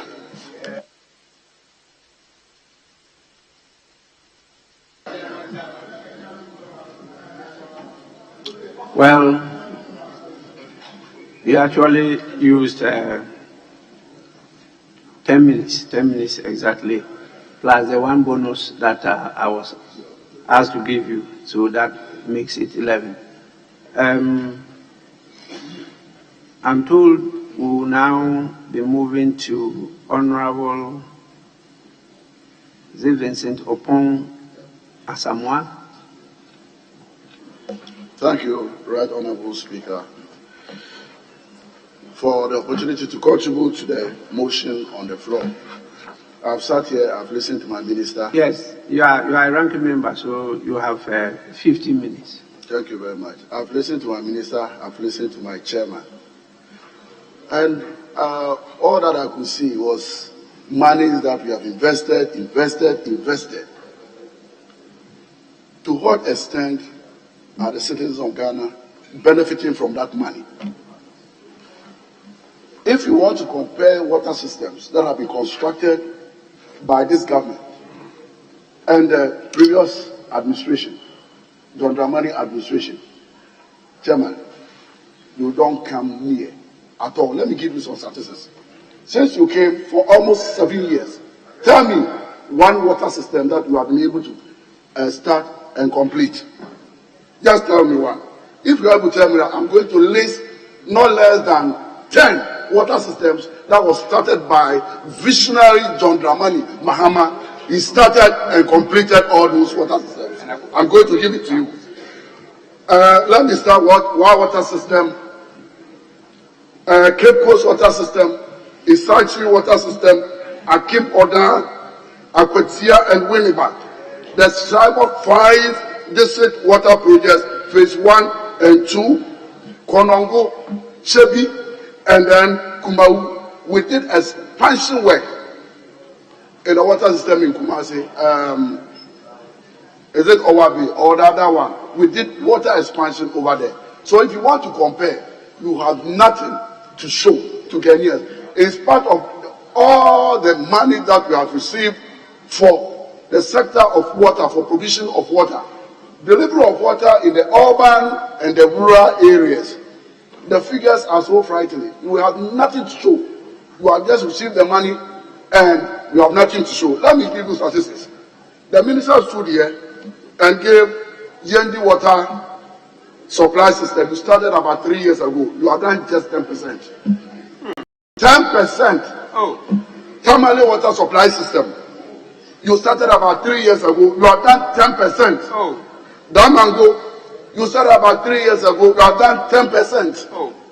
Look at Wenchi, the member of parliament of Wenchi is here. You are telling us you have done 36%. Is here whether that is even true. 36%. Sunyani water system, 10%. Keta, you have done 60% there. Members of parliament of Keta, they are here. As to whether even the figures you can even verify them. And then the Secretary Takradi water system, you have done 25%. So in the area of water, please don't come. You have done far better. The good book says, to whom much is given, much is expected.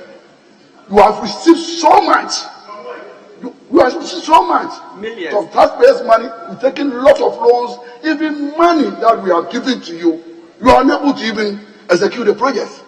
You sit down, you ask yourself, what is going on?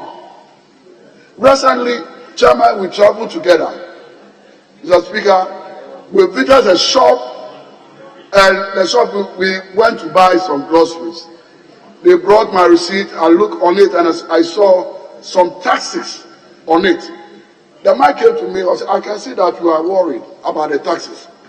I said, no, I'm not worried, because here in the United States of America, you can see what your taxes are doing for you. You can see it. We saw clean environment, quality roads. Water over there is colorless. So once you are paying taxes and you know what your taxes are doing for you, who wouldn't pay taxes? In this country where people are so impoverished, you are looking forward to tax extra 11 billion. Where are you going to get that money? You get so much into the kitty, but when it comes to how to spend it, that's where the problem is. You don't spend, and you don't spend well.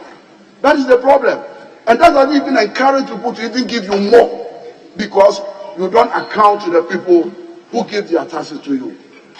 I must be frank with you, Mr. Speaker. Last year, 2022, You are 3 members of parliament here from the Volta region.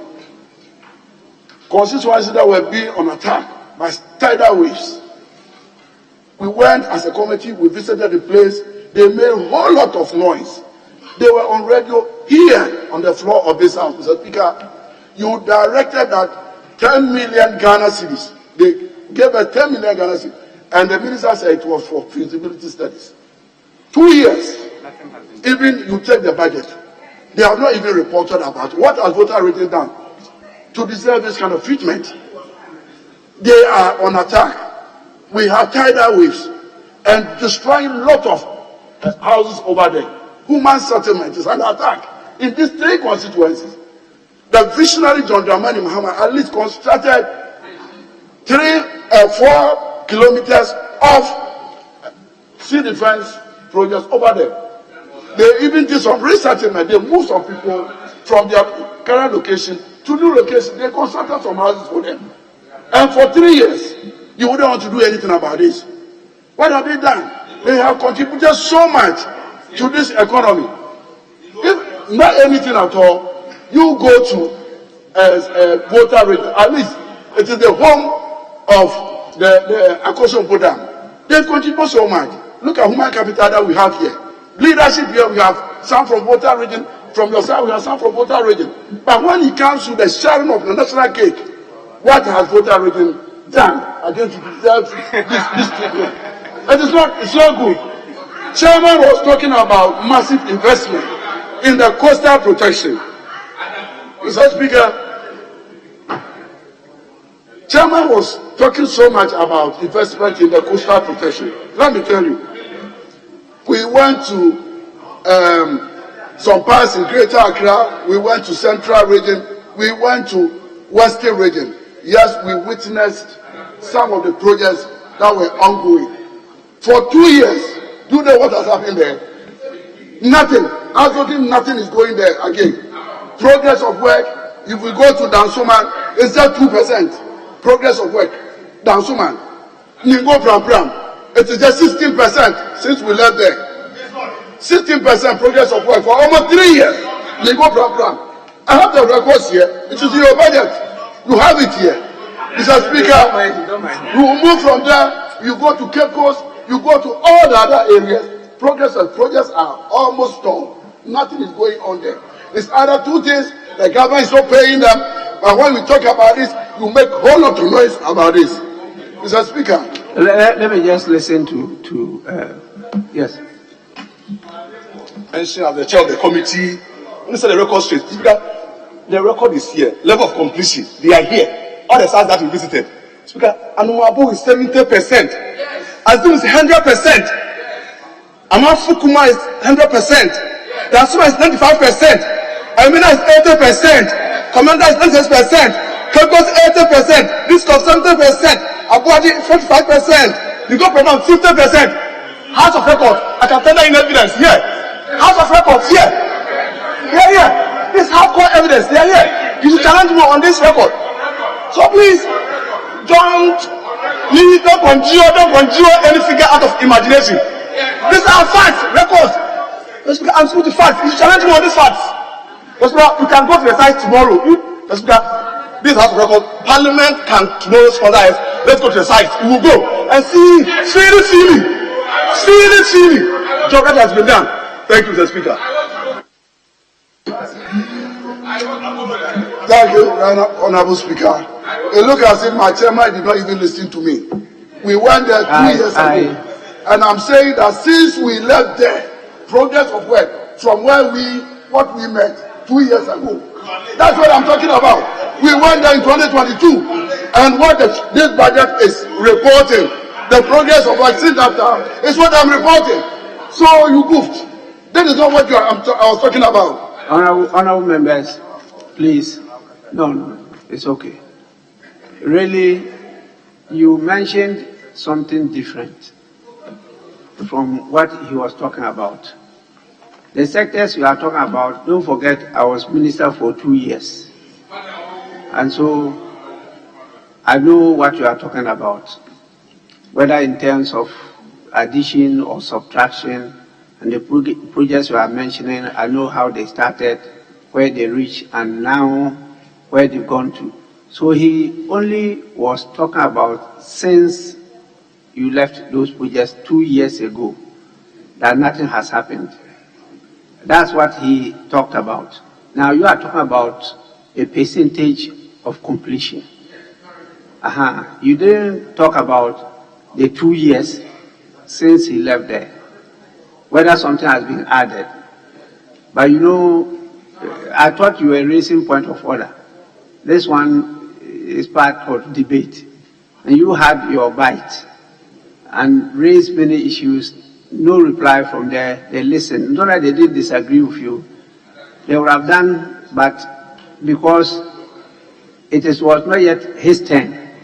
So please, just be patient and allow him to put across his case. Because as I sit here, I told you people that the temptations are great, but I don't want to be part of the debate. It's not allowed by the rules. So please, honorable member, you may continue.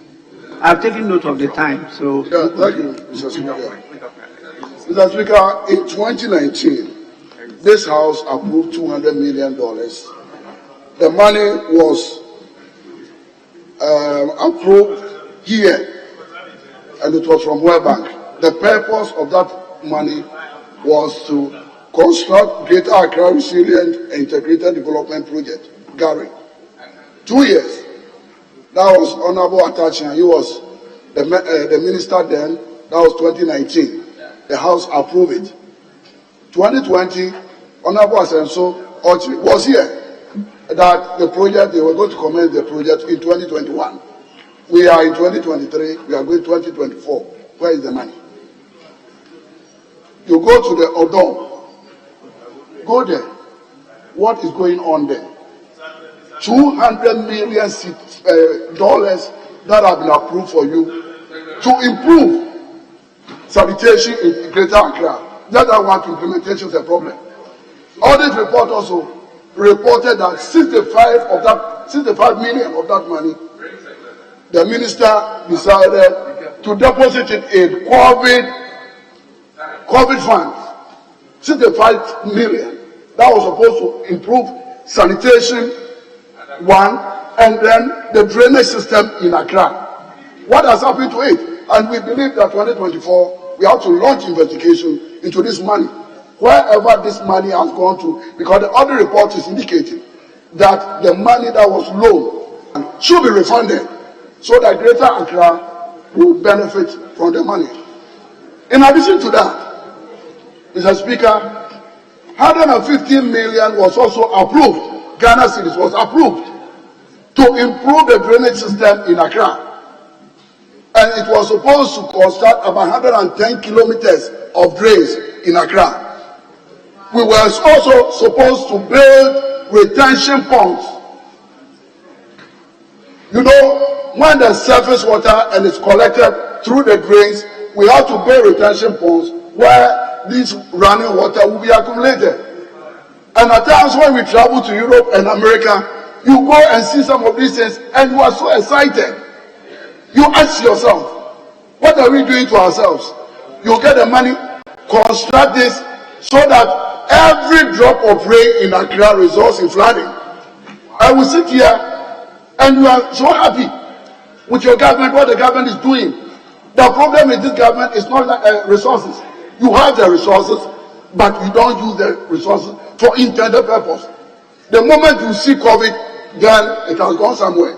But the ultimate owner is asking you, prevailing on you, to refund that money so that we can use that money for the intended purpose.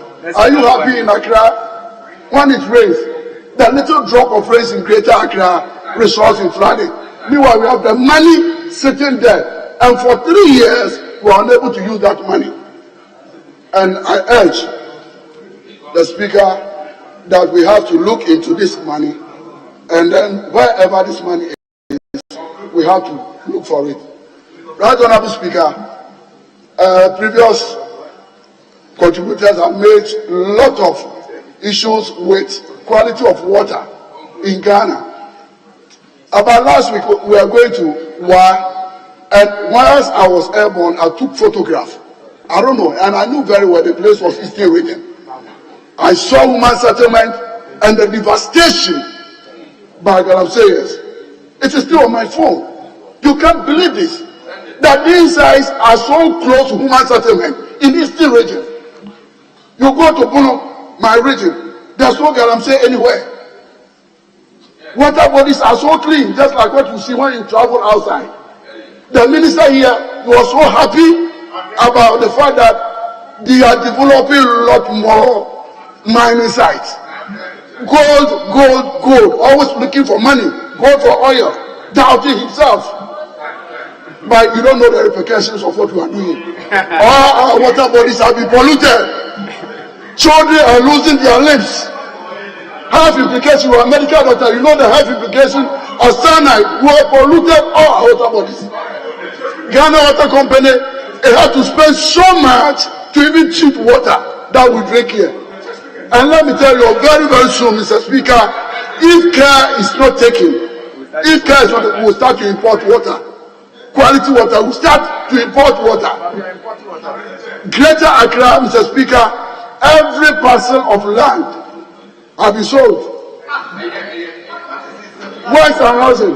This is the Ministry of Works and Housing. I used to live just behind the Parliament House. Go there and see. And a very murky deal. Very opaque. We are the oversighting committee. We should know what is going on. They collaborate with private institutions and they dispose of state lands. Is that the way we have to go, Mr. Speaker? No. Mr. Speaker, instead of them going out to build high-rising structures, they are not interested in that. And this is an avenue of money laundering. They are laundering the stolen money from fake government. They are laundering it. And future government will have to investigate it. How our lands are being dissipated this way. Minister for Western Housing, Minister for Lands and Forestry. We have to be very careful the way we do some of these things, as if the world is coming to the end tomorrow. The world is not coming to the end tomorrow. Think about your children, the future of our children. You are just rushing for money as if there's no tomorrow. You are destroying the environment for your children. My children are grown. Most of you, your kids, they have kids. You are your grandchildren. Yeah, all the water bodies, you are destroying them because you are looking for money. Good. So if you have all the money, you build all the mansions, and tomorrow you are gone. Yes. Okay. Mr. Speaker, let me quote. Yes. Proverbs 12. In conclusion, lying lips are an abomination to the Lord, but those who act faithfully are his delight. I'm losing my voice. Lying lips are abomination to God. Mr. Speaker, where is the one toilet, one household, one toilet promised by Dr. Bawumia? Where is it? He went to Agbogbloshie and promised that he was going to build toilets for them. Where are those projects? why you are quiet? Why? He said he was going to replace Okada with taxi cabs. Where is it? Lying lips. You are always lying. And this is on record. You Google, you find Dr. Bawumia's name. As number one greatest liar in Ghana. Yeah. This is supposed to be the cleaner city.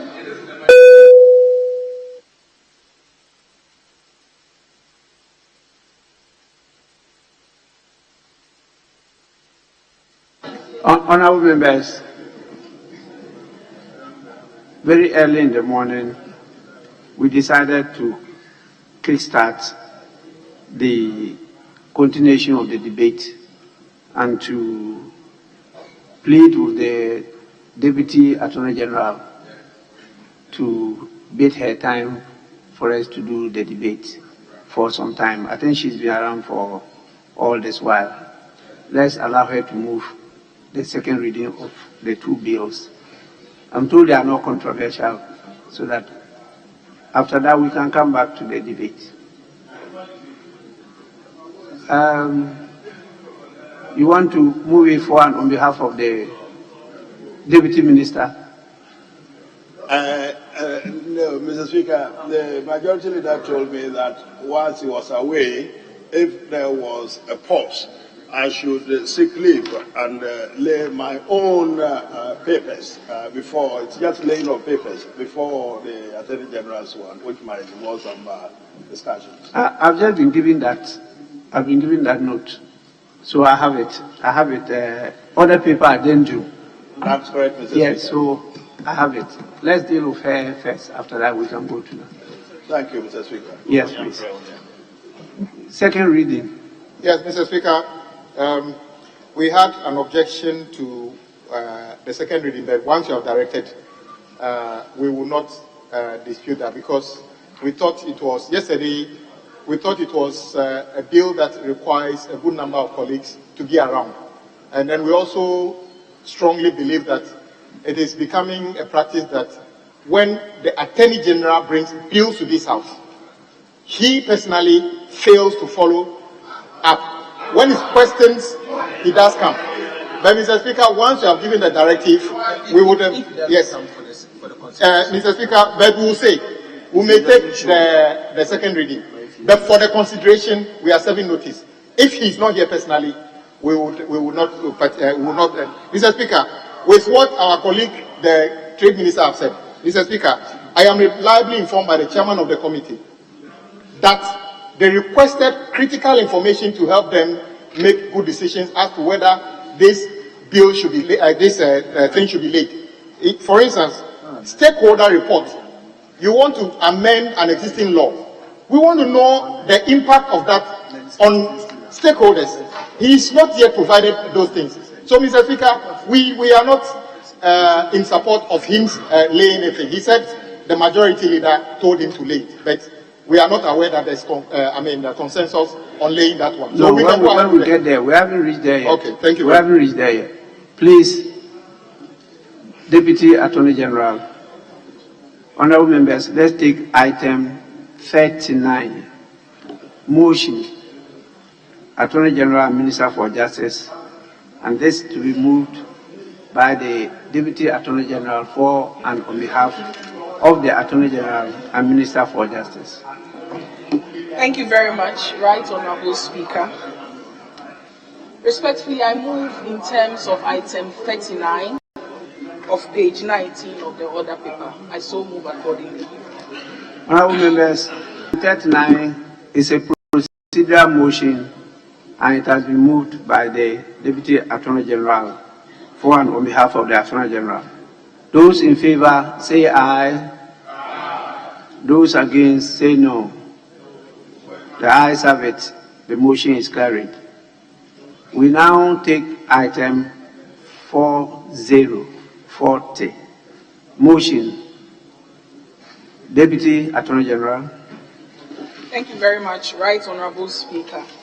Once again, respectfully, I move in terms of item 40 on page 19 of the order paper. I so move accordingly.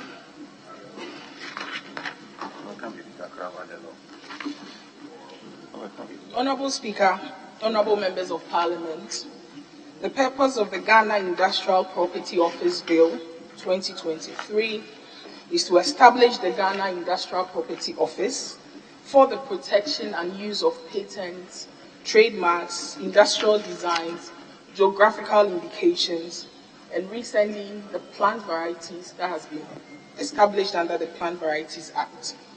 Honorable Speaker, intellectual property, as we all know, is a valuable asset in Ghana. And as a country, it is imperative that we provide ways to support and strengthen our intellectual property system, as well as the fact that Ghana is a member of the World Intellectual Property Organization, WIPO, and a respectable member also of the African Regional Intellectual Property Organization, ARIPO. Ghana, as you are aware, is also a signatory to a number of treaties and conventions on intellectual property. Following the establishment of a copyright office to provide for protection for copyright-related works like music, like films, like crucial for Ghana to consider intellectual property, which is the industrial property. It has also been for Ghana to establish an office specifically for the protection of industrial property rights and government for the management of intellectual property.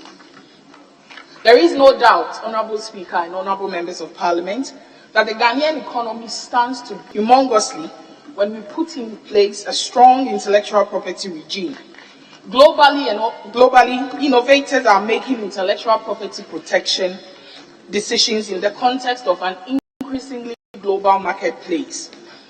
Intellectual property rights are also increasingly becoming the currency with which businesses use to secure competitive advantage in the global market space.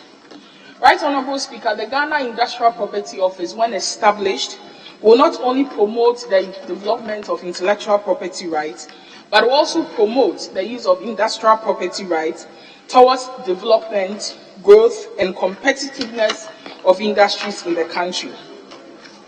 Respectfully, the Ghana Industrial Property Office Bill seeks to establish the Ghana Industrial Property Office, as I've indicated, with the object of promoting intellectual property rights in the country.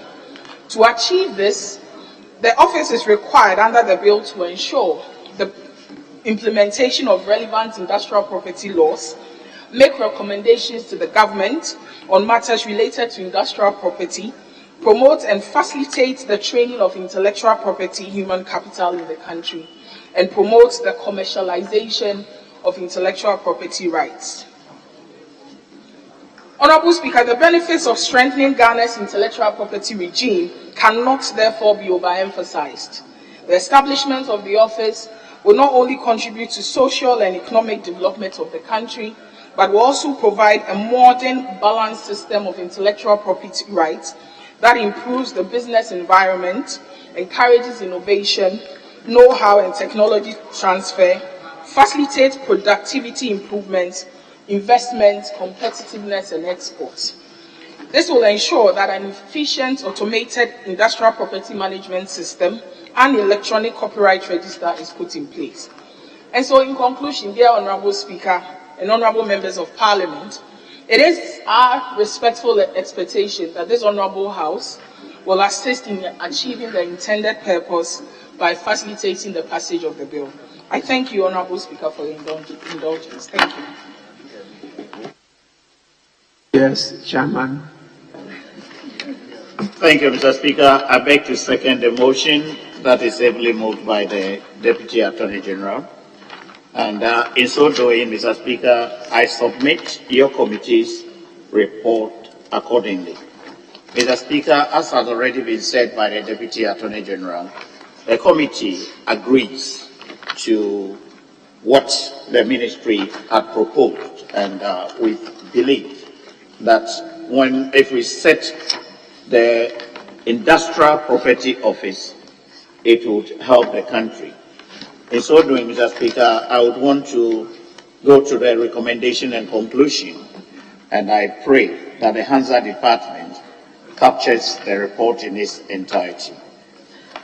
After considering the policy rationale of the bill as contained in the accompanying memorandum, the committee is of the considered view that the establishment of the Ghana Industrial Property Office will facilitate effective exploitation of innovative knowledge towards the realization of the medium-term industrial transformation agenda of Ghana, as well as securing competitive advantage in the global market. The committee recommends that the ministry should consider realigning the Copyright Office and Industrial Property Office under one umbrella body of Intellectual Property Rights Office to maximize their benefits through effective coordination and supervision. In the meantime, the committee recommends to the House to adopt its report and pass the Ghana Industrial Property Office Bill 2023 into law in accordance with Article 106 of the 1992 Constitution. Thank you, Mr. Speaker. Honourable members, the motion has been moved for the consideration of the House. as you know, is second reading. We need no seconded, but it's been seconded already by the chairman, and the committee report has been presented. So please, it's now for your consideration. If you are satisfied, I put the question. Those in favor, say aye. Honorable Blackwell. Well, Right Honourable Speaker, I rise to seek your guidance based on Article 104 of the Constitution, considering that this is a major business of the House, second reading, and Mr. Speaker, you want to put the question. I've been looking at the numbers in the chamber. Mr. Speaker, 104 provides that, except as otherwise provided in this Constitution, matters in Parliament shall be determined by the votes of the majority of members present and voting, with at least half of all the members of Parliament present. Mr. Speaker, looking around, both the minority group and the majority group, I doubt we are even up to 1/3. Considering the importance of this bill, Mr. Speaker, I don't think we are satisfying the requirement under Article 104 of the Constitution. Honourable Member, you yourself, you are not certain of what you are saying. You haven't given us any numbers to show that we don't constitute 1/3. You said you are not sure, you doubt whether we got. Yes, you say you doubt. And so you have not given numbers. We are 275 members. What is the number that is present? Because it talks about members present and voting. Yes. Right, Honourable Speaker, I made the point earlier that we are not even up to 1/3. I doubt that we are. I don't know. I don't know. And Mr. Speaker, I've just done a quick count. We are 46. We are 46. Those present in the chamber. So I will present and voting. Call on the table office to count the number present and let me know. In the meantime, I'll put the question. And when I get the figure, then I'll determine. I'm supposed to tell them to ring the bell, but I actually don't think there's any provision on that. You only ring the bell at the beginning of the sitting, but this one is only practice we're doing it, but there's no standing order on it. So I will still put the question. Those in favor say aye. Aye. Those against say no. No. Honourable members, the ayes have it.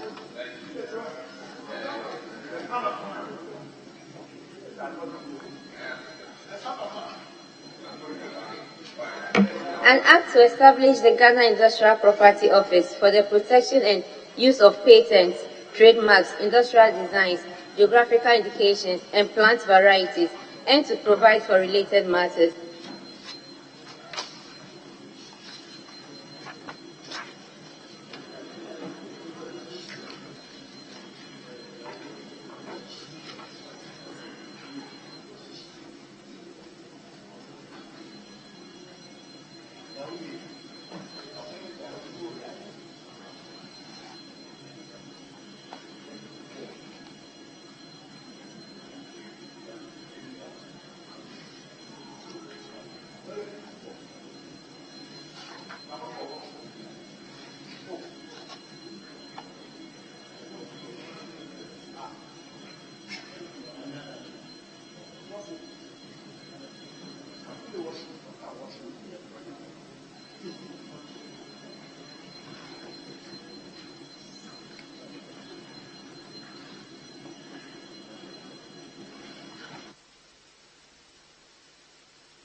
Yes.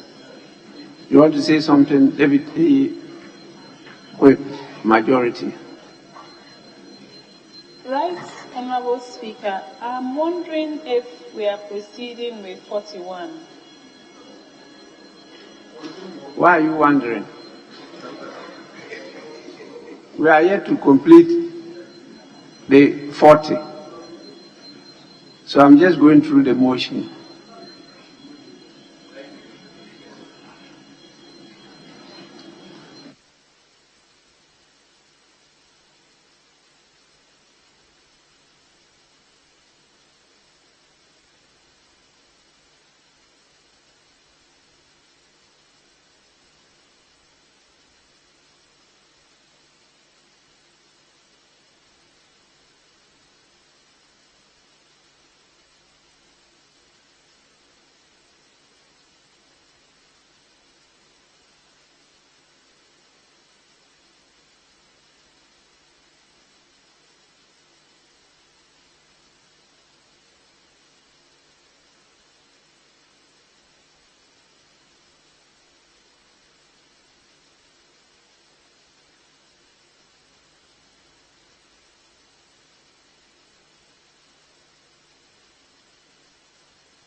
Honorable members, we will have to defer the decision because as at now, the number available is 51.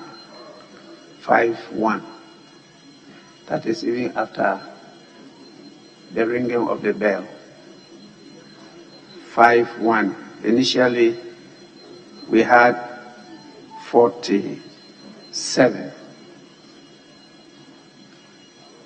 4 more people came in to add, so we have 51 now. The decision, and we will do that tomorrow.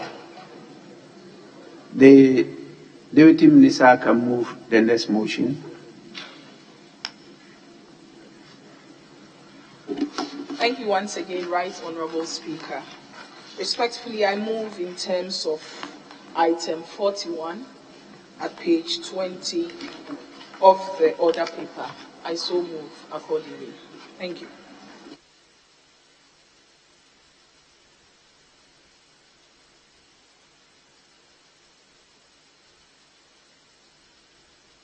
Honorable members, this is the same procedural motion.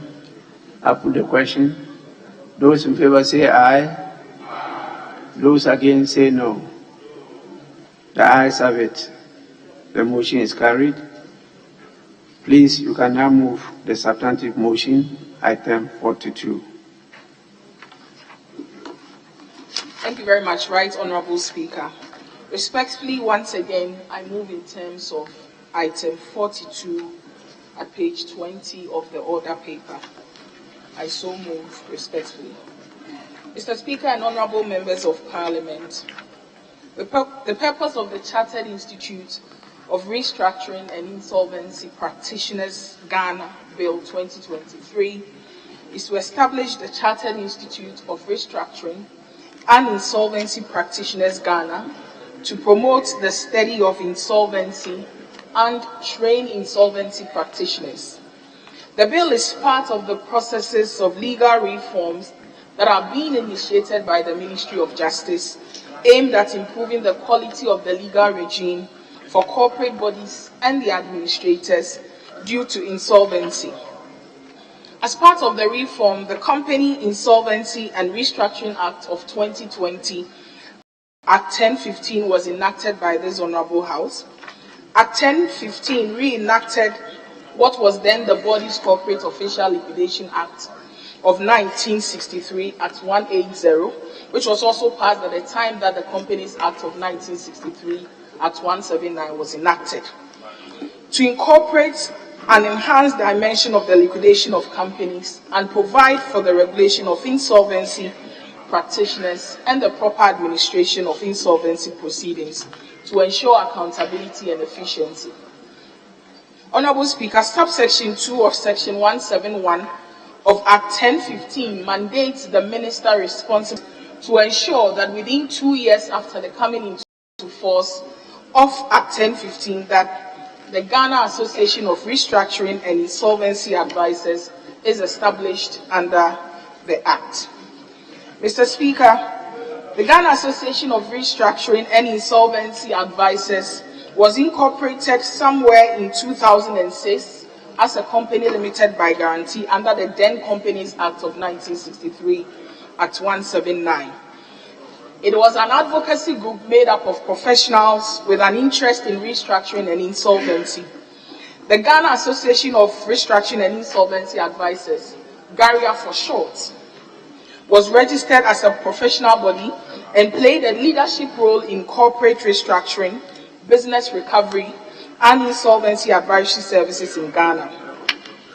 Right Honorable Speaker, under Act 1015, the Registrar of Companies is mandated to establish an insolvency services division to, among other things, regulate insolvency procedure under the Companies Act, Act 992, and under Act 1015, and any other relevant enactment, and oversee the administration, restructuring, and insolvency proceedings of insolvent companies in the country.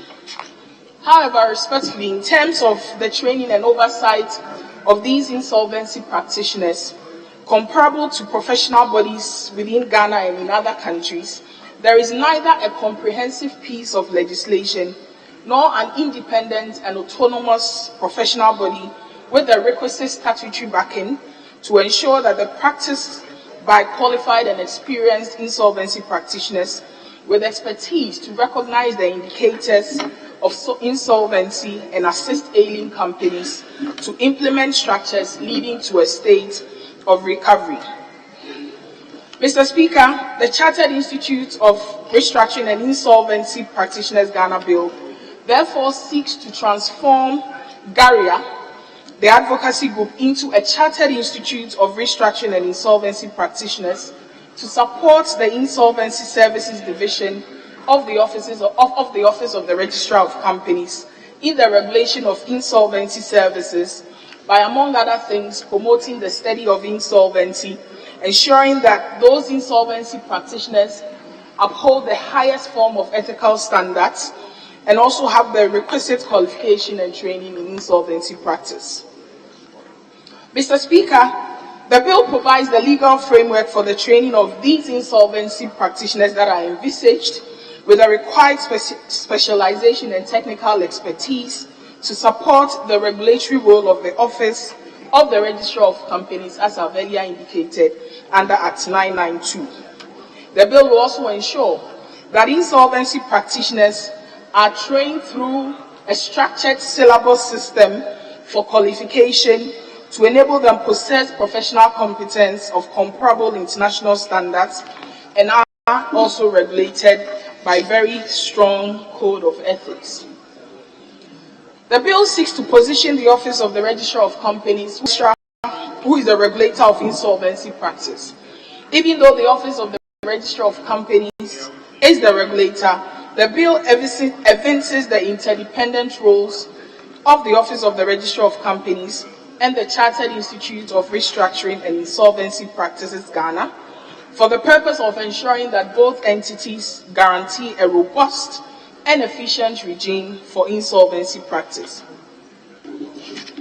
Respectfully, Mr. Speaker, alongside the Companies Act 2019, Act 992, and the Corporate Insolvency and Restructuring Act 2020, Act 1015, the bill is expected to provide the required legislative framework for the provision and insolvency services in the country. In conclusion, Right Honourable Speaker and Honourable Members of Parliament, it is the expectation of the Ministry of Justice that this House will assist in attaining the objective of the bill by its passage. I thank you for your kind attention.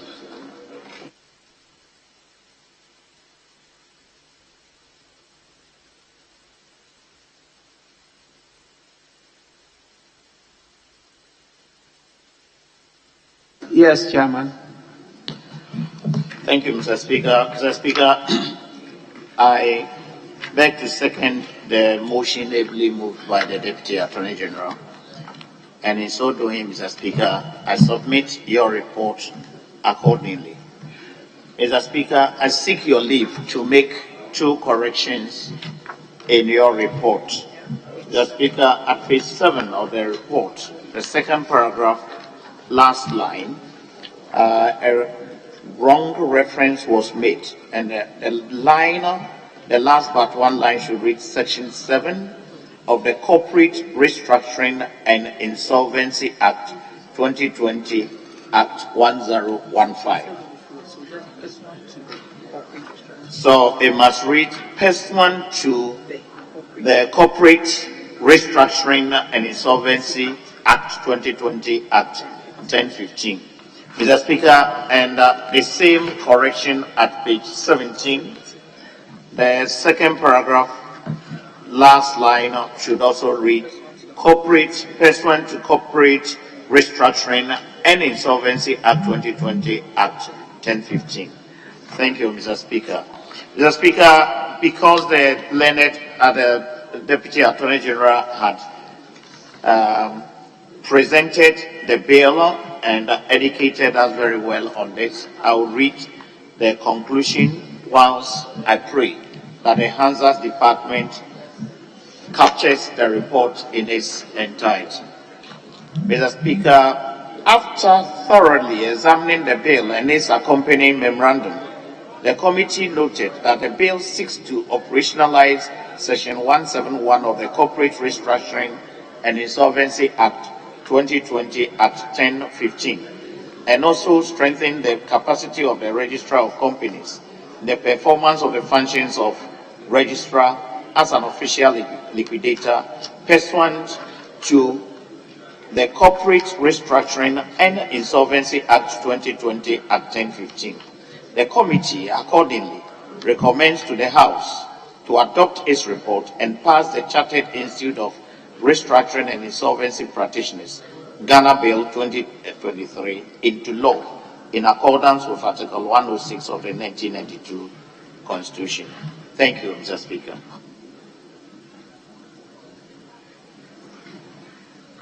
Honourable members, the motion has been moved, seconded for the consideration of the House. There being no consideration, I take it that members are satisfied with what has been presented, and I'll put the question. Yes. Minority Leader. Mr. Speaker, you had earlier on ruled on the application made by the Honorable Okujetu Ablakwa when he raised the issue of Article 104, quorum. Speaker, you had earlier on informed us that we have 54 members of Parliament from the head count, from the count. And clearly, Mr. Speaker, it indicates that we do not even have 1/3 to continue the business we are doing. He had earlier on raised that we do not have quorum to make decisions. But the situation now is even more than making a decision. Even to continue with 54 members, Mr. Speaker, is a problem. So I urge you, Mr. Speaker, to maybe ring the bell again, because this is a major bill, and if we are to take a decision, we need members to be present before we can take a decision. I'm sure a lot more members would like to contribute to it, but the numbers we have is not enough. Thank you, Mr. Speaker. Honourable Office, may you count the numbers again? Well, there's a time lapse between that time and this, so let's make sure we get the correct numbers.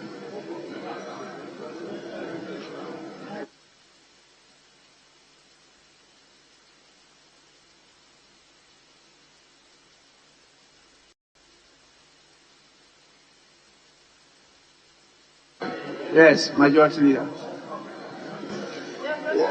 Mr.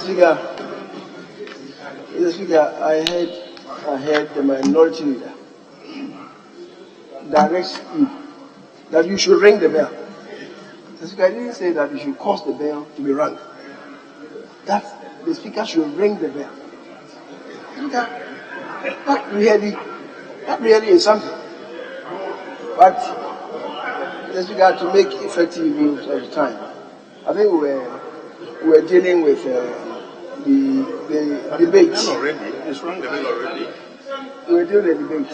So if we could truncate this exercise and recline to continue the debate so that we suspend further debate on the two bills.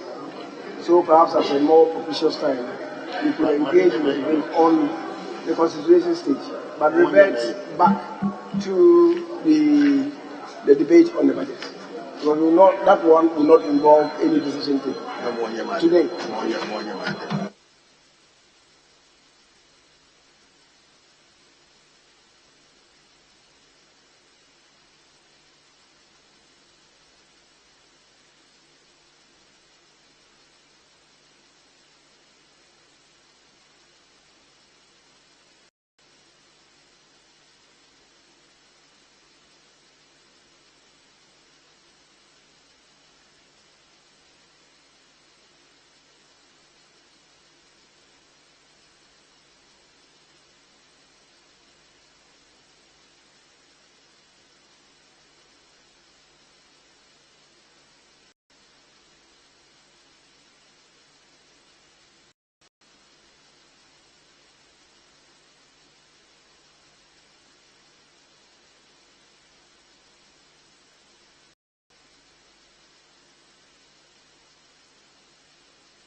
Honourable members,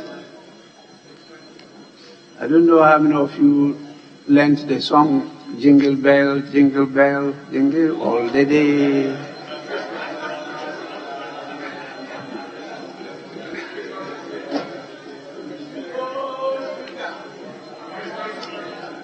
You all learned it in primary school. And during Christmas time, You definitely hear it over there. So that is what is happening today. We have 53 present in the House. So I'm just waiting for the usual 10 minutes.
Honorable members, we have to also defer a decision on this item to tomorrow. We still don't have the numbers. We don't have the quorum. So item 42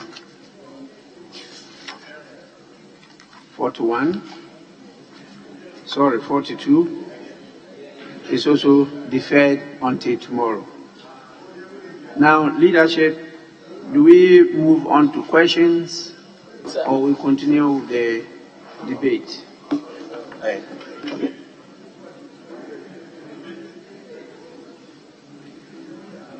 I've seen the Minister for Interior. He's been around for some time, and there are some urgent questions answered by him.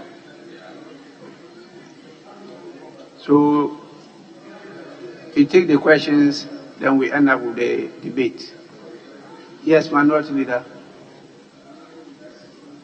Minority Leader. Mr. Speaker, my attention has been drawn that you have already directed the Minister to come for the questions. I was asking for guidance. I was going to say that we finish the debate. The debate so far first, we still have before the questions. Yes. Well, you still have a lot of names outstanding. From the list you gave,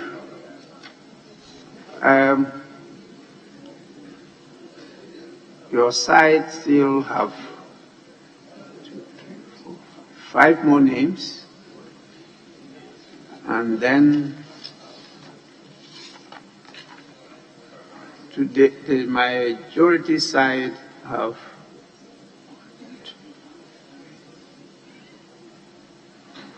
3 more names outstanding. It was your turn when we moved on to the turn of the minority when we moved.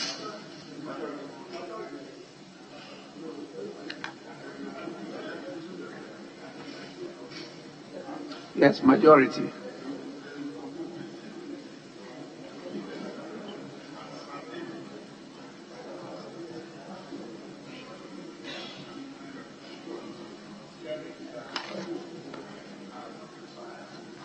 Yes.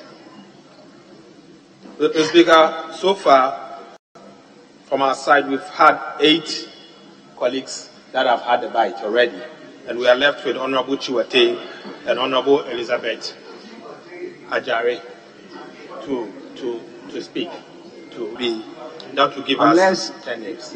The decision is that you are now not going to have 13 of the list you gave me. After one name have been taken out, it's level 13. And so if how many had their chance? 1, 2, 3, 4, 5, 6, 7, 8 out of 13. It's level 5.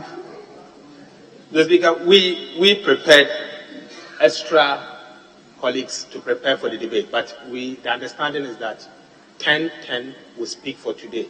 So our cutoff point will be number 10. But unfortunately, the Honorable Gisela is not available today, so we are changing her, and then to allow the Honorable Elizabeth Ajare to speak instead of Honorable Gisela Tete Abuchie. Thank you, Mr. Speaker. So, Mr. Speaker, from our side is the turn of Honorable Andrew Chiwate to speak. And Honorable Elizabeth will speak. I have no problem with that, but the list you gave me, they are here. Two copies. And the total is 14. So when you take out Honorable Gisela Tete Abuchi, it's level 13. That's what I have here. The later decision that it should be 10-10 has not been communicated to me. And so, yes, if it's 10-10, then from your side is the turn of Andrew Chiwate. And then after that, you say I should take Dr. Market Nawani. That's true. But on the other side, they gave a list of 10. And it's left with 2, Honorable Dr. Prince Ama and Honorable Nin Noi Hansen Norte. That's what I've been given. Yes, so do we go to the debate? Right. Then we go to the majority side and yes, please. I did not hear my name. I understand I'm the next in line. So you are level 3? Yes, they have done theirs. So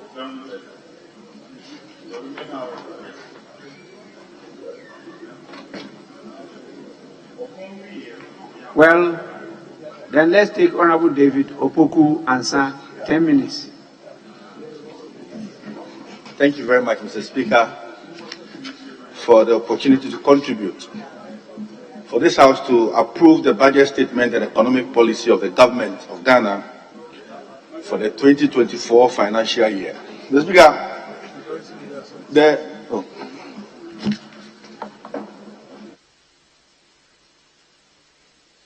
Yes, Majority Leader.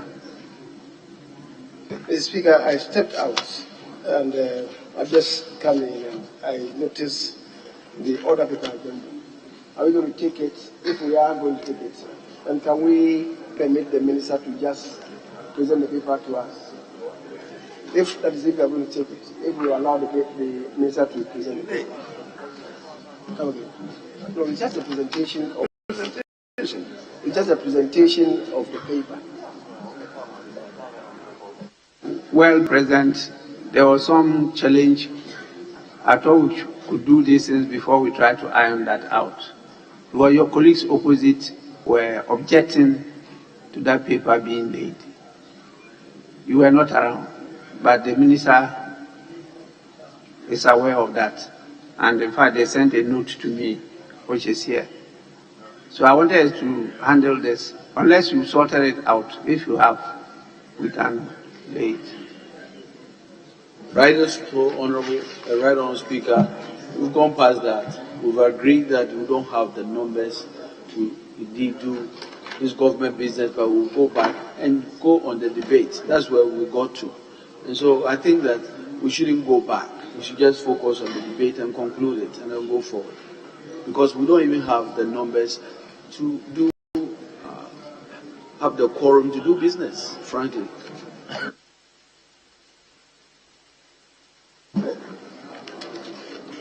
Mr. Speaker, as I said, I wasn't here, so I don't really know what happened. But I have engaged the chair of the Subsidiary Legislation Committee, and I thought we had some understanding, including the other honourable members, Honourable Ahiafo, and others. And I thought the issues to be addressed have been taken on board by the minister, so that the appropriate amendments have been inserted into the instrument, into the regulation. So I'm a bit taken aback by what my colleague, the Deputy Minority Leader, is saying. But technically, as I say, if we don't have the correct number to present, and we say that we have the correct number to then continue the debate. No, I'm asking you, because it's you who is raising this. Mr. Speaker, I think that this House often relax our rules for these purposes, unless somebody has something materially against this one to say that no, we may not allow this because we need to have further engagement on that. Other than that, Mr. Speaker, I believe my colleague should yield so that we do the presentation. Honourable Speaker, we were very clear about the quorum that we don't have. But frankly, if the majority leader wants to push the envelope, we can insist. The reality is that the regulation he wants to lay, we have strong views about that. And we've already made it clear And so we are saying that make sure you have the right numbers so we can, you have the power to do that if you have the right number. We don't. But we agree that we can agree that we will continue the budget debate. If you insist that we push a regulation, I will insist that we get the numbers to do that.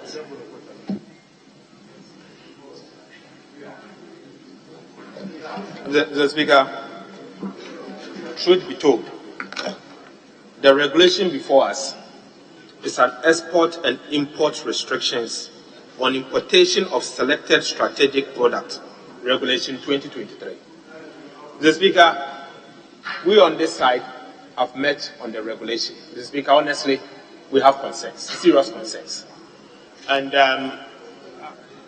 the chairman of the subsidiary legislation, after prelaying, has accordingly briefed us. And we have taken a position on this matter.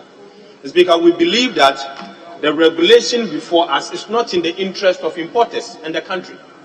The Speaker, we are not going to go into the detail now, but we are requesting the Honorable Minister responsible for trade and industry to have a meeting so that we can all sit and deal with the issues concerned. The Speaker, honestly speaking, I've engaged the majority leader on the matter. The Speaker, I don't hide my feelings on issues.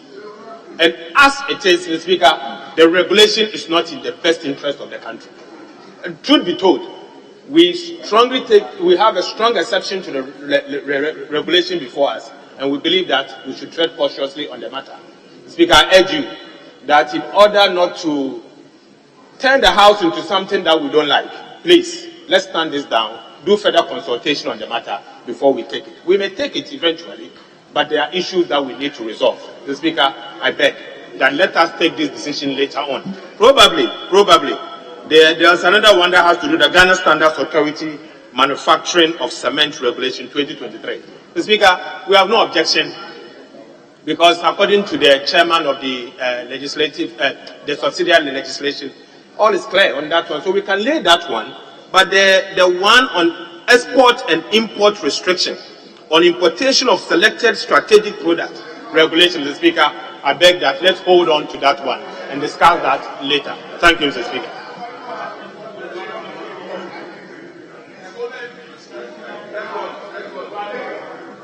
Mr.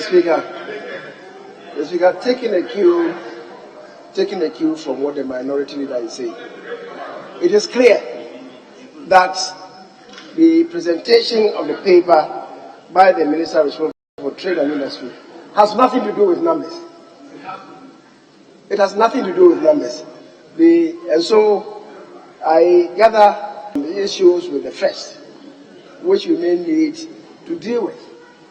But clearly it has nothing to do with numbers. So the second one, we will agree for the Minister to present, and the issues that he's talking about will then be dealt with when we have the further consultations. That's what I'm saying, that we will deal with the issues, but it has nothing to do with numbers. Leadership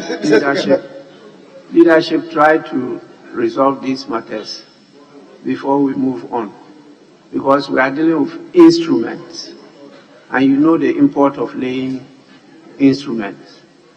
That is why I say you should try and resolve it. But definitely, laying of an instrument or papers have nothing to do with numbers. But because of the nature of the instrument to be laid and the constitutional and legal effect of laying, if you have these things you want them to go through, you better meet and discuss and resolve the issues before we move on. That's as simple as that.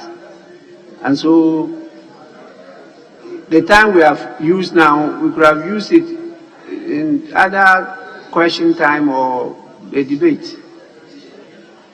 So we move on to the debate. They agree with you. What is the benefit? Mr. Speaker, yeah, just to confirm, what the leader said was that the second one we don't have issues in, so the minister can go ahead and lay the second one. so we can lay down and get back to the debate. Honorable members, order paper addendum. At the commencement of public we are doing now, presentation of papers, the following papers to be presented.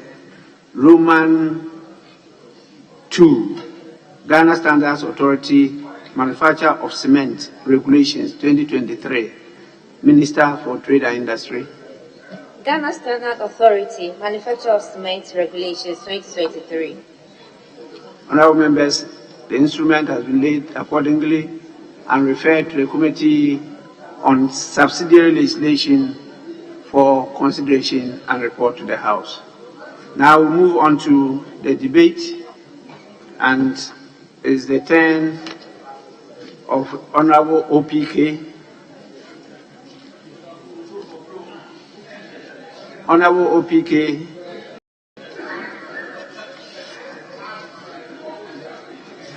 Mr. Speaker, thank you very much for acknowledging the OPK. Indeed. Yes. In my constituency, the saying is, in price is okay with OPK. So I accept that, Mr. Speaker. Mr. Speaker. But I thought that name is what you are more known than David Opoku and San. Mr. Speaker, indeed, my kids call me OPK. So yes. And your party people call you OPK. Yes. And your friends call you OPK. OPK, yeah. And my father, the business partners call you OPK. My father, the speaker, also calls me OPK. So, yes. Thank you very much, Mr. Speaker. Mr. Speaker, I sincerely thank you for the opportunity to contribute to the 2024 budget statement, ably presented by the Minister for Finance, Honorable Ken Ofori-Atta. Mr. Speaker, in the presentation of the Minister, he nicknamed the budget as Nkunim budget. The Speaker, rightly so, because we've seen that post-COVID, there's some tremendous growth, some improvement, some positives that we are experiencing in the Ghanaian economy. Mr. Speaker, first is the decline in inflation. Mr. Speaker, the government has reduced inflation from 54.1% in December 2022 to 35.2% as at October 2023. Indeed, Mr. Speaker, this is Nkunim, and this is victory for Ghana and the government of Nana Addo Dankwa Akufo-Addo. Mr. Speaker, in terms of economic growth, despite an initial projection of 1.5% growth, the economy has seen a notable surge, achieving an average of 3.2%, Mr. Speaker, in the first 2 quarters of this year. Indeed, this is an Nkunim budget, and we need to celebrate it. Mr. Speaker, the almighty Ghanaian currency, which had previously been under very severe pressure, saw a more modest depreciation of 6.4% from February to the date of the report, as compared to 53.9% depreciation over the same period in 2022. Mr. Speaker, clearly, the President of Nana Addo Dankwa Akufo-Addo and Dr. Mahamudu Bawumia are on track to restoring hope and confidence in the Ghanaian economy.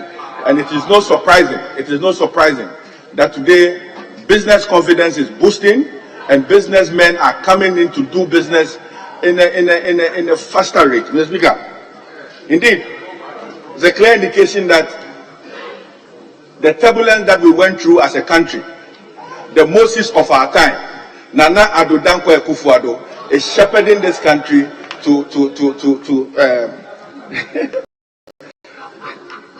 his glories. Thank you, Mr. Speaker. Mr. Speaker, today I've been asked to speak on issues, works, and sanitation.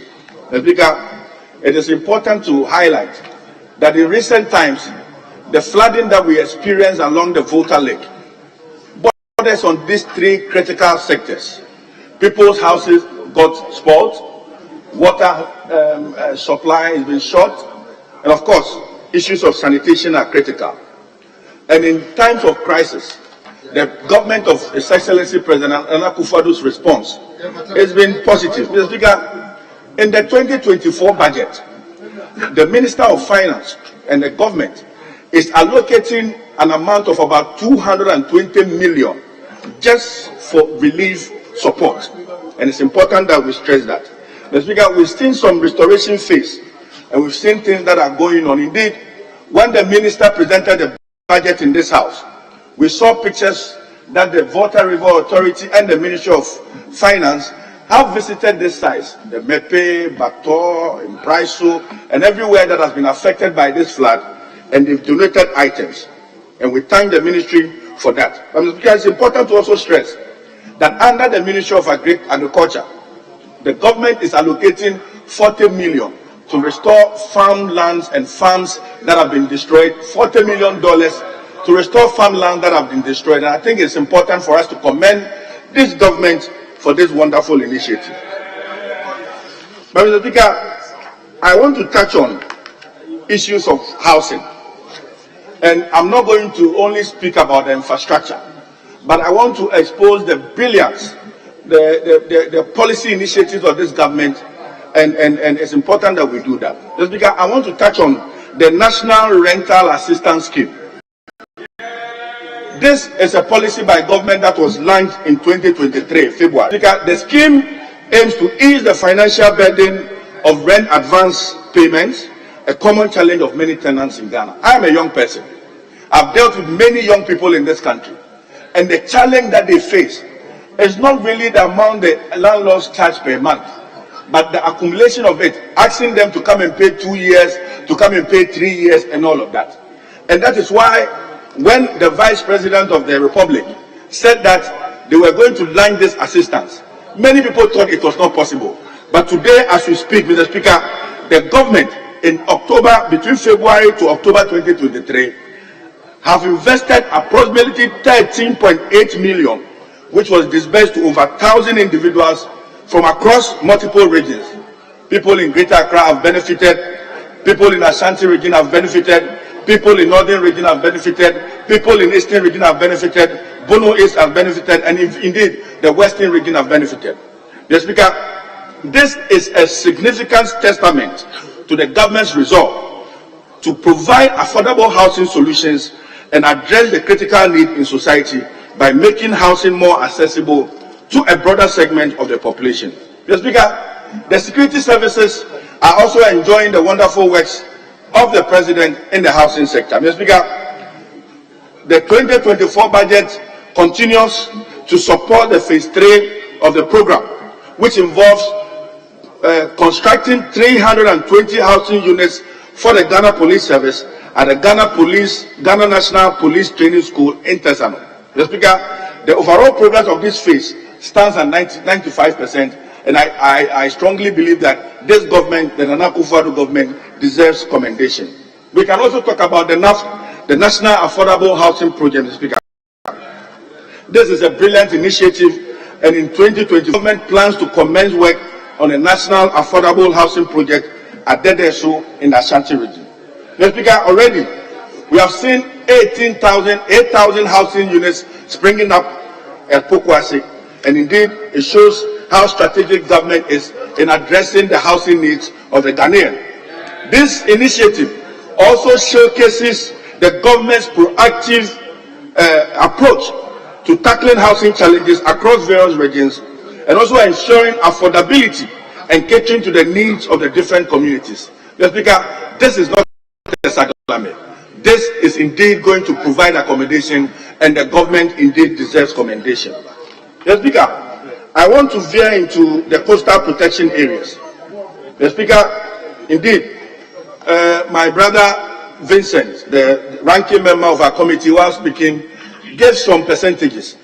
I was here wondering where he had those figures. To say that between the time the committee visited the place and now, he's seen just 2% of progress. Mr. Speaker, I really do not know where he's getting his figures from. Indeed, I wonder how a project that is 100% complete should see more progress.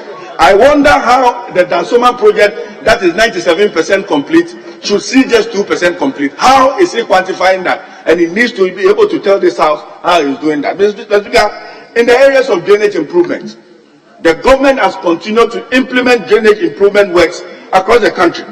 And in 2024, the focus will be on continuing the work on uncompleted projects.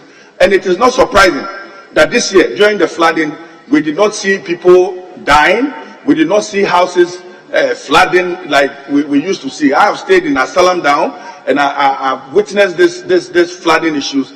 And this year, thanks to the many initiatives of the government through the Ministry of Works and Housing, we've seen major. I want to touch on issues of sanitation, and it's important I do that, Mr. Speaker. The minister presented to this House plans that the government is undertaking under a ministry, and what I want to touch on is the need for government to consider the setting up of a water fund. Mr. Speaker, today everybody is talking about Galamsey and how Galamsey has destroyed our water bodies. There's the need for a fund to be set aside so that monies deposited in this fund will be used to repair destroyed rivers, to construct new waters for our people, and to ensure that the Ghanaian is assured good drinking water. Mr. Speaker, I'm also appealing to the government through the Ministry of Sanitation to also consider what we call water guards, so that they will protect our river bodies from activities that end up destroying our economy. Mr. Speaker, in concluding, I want to tell the Ghanaian youth that the government of His Excellency... Yes, a minute. Yes, please. Mr. Speaker, I would have let it pass, but because this is a House of Record, Mr. Speaker, he's just said that because of the interventions they made this year, though there were floods, nobody died. Mr. Speaker, we have on record. If we don't correct this, maybe the bereaved family of people who have died would have said that Parliament is embarking on falsehood. Indeed, on March 7, 2023, City Newsroom reported that 2 people died at Botiano out of the flooding. And yes, Mr. Speaker, I don't think we should, that this record should remain that because of the good work done by the government this year out of flooding. Indeed, families have lost loved ones during the floods in this year, and let that be on record. So correct yourself. People actually lost their lives during flooding in this country, and I mean our colleague from the area can confirm that City Newsroom reported 2 people died out of the flooding at Botiano this year, Mr. Speaker. Honourable Member, just take that on board and conclude. Thank you very much, Mr. Speaker, and I thank my colleague. Of course, clearly, if you look at the magnitude of damage as we have experienced in times past, and you compare to what we are experiencing now, there's a major improvement, and I thank you for attesting to that. But, Mr. Speaker, in concluding my statement, I want to tell the Ghanaian youth that this is a government that focuses or that cares about the Ghanaian youth. The Nana and Odanko Akufo-Addo, Dr. Bawumia government cares about the Ghanaian youth. And it is very clear, if you take the budget statement, the 2024 budget statement, we see investment across the real sector. Mr. Speaker, the government is investing heavily in young entrepreneurs. The government is collaborating with the private sector and development partners to implement policies. The Youth Start is ongoing. Programs under the Ministry of Finance, programs under the Ghana Enterprises Agency is ongoing.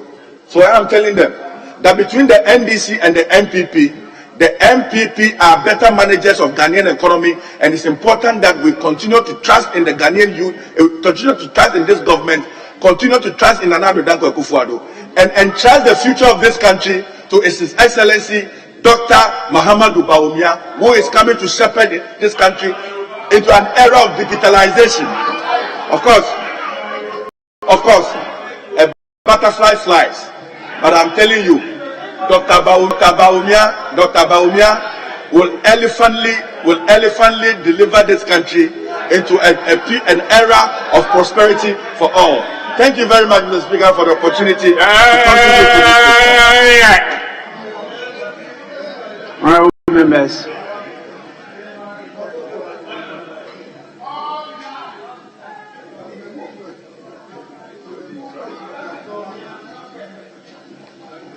May we now listen to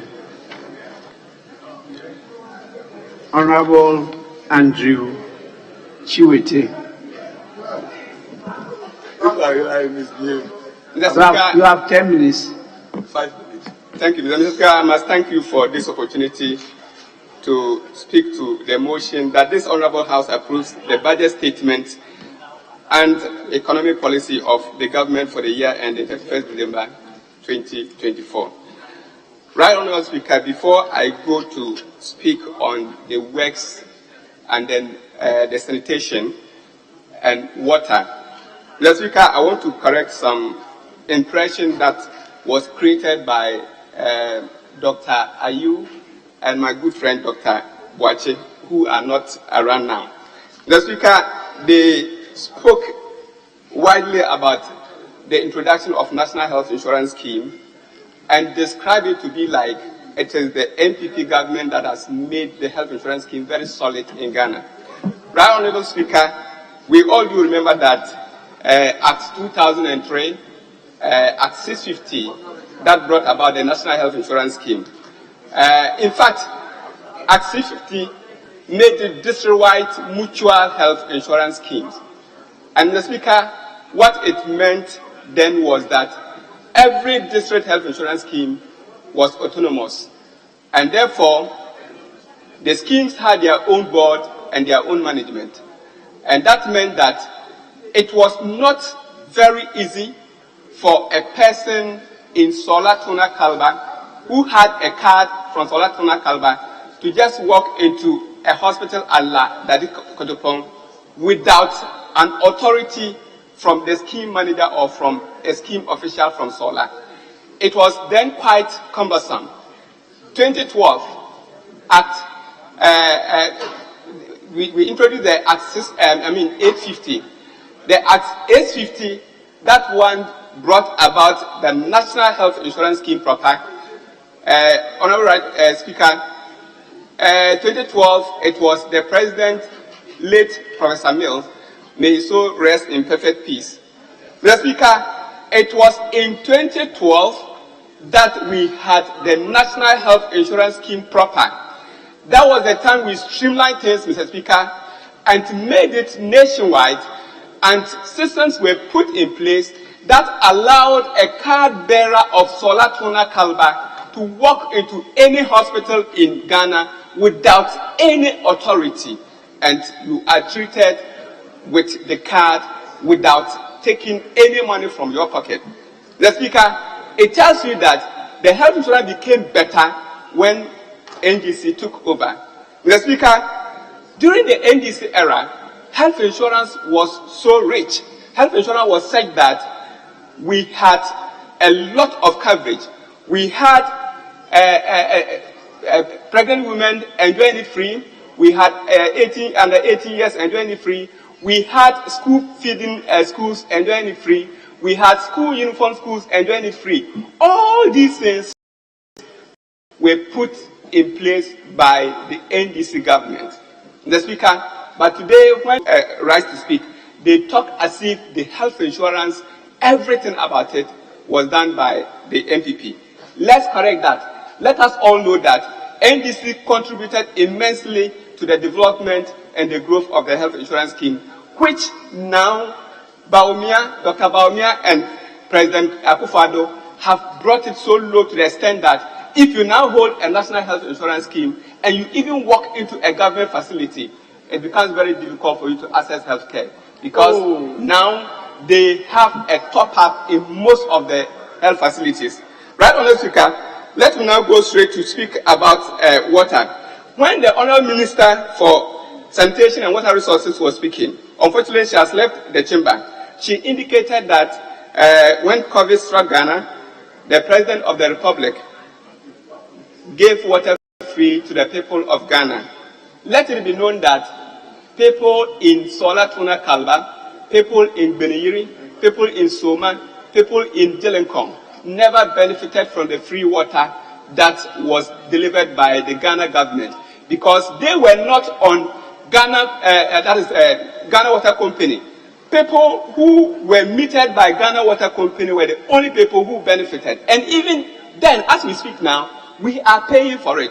And so don't let any of you again rise to talk as if the water was given to people free and that we are not paying for it. We are currently paying for it. Mr. Speaker, The Honourable Minister also indicated that they are building toilets for schools, they are building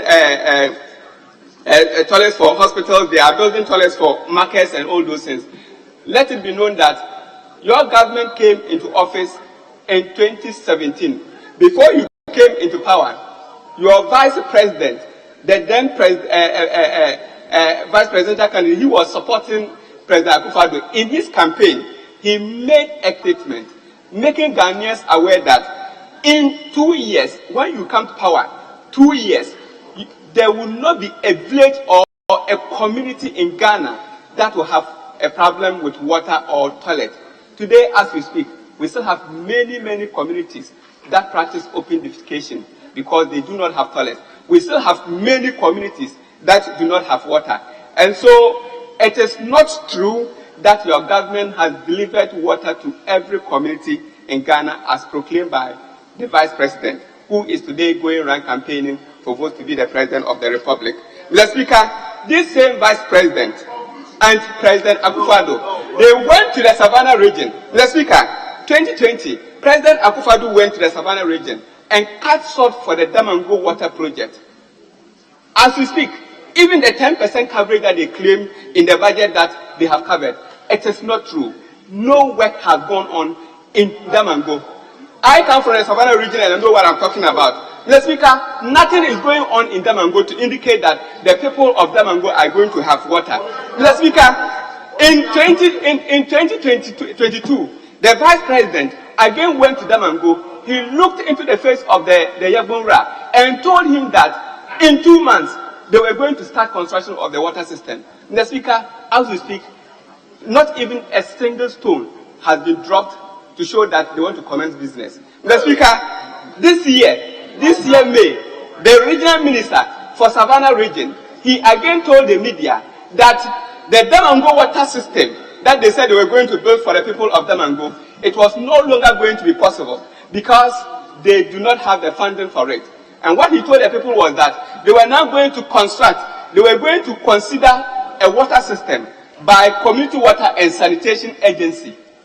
Community Water and Sanitation Agency will now do a small water system in the community. A small water system, then they will draw the water into Damango Town and have public stand pipes, no longer piping into people's homes. And what is shocking me and shocking the people of Savannah region is that just 2 days ago, the Vice President visited Damango.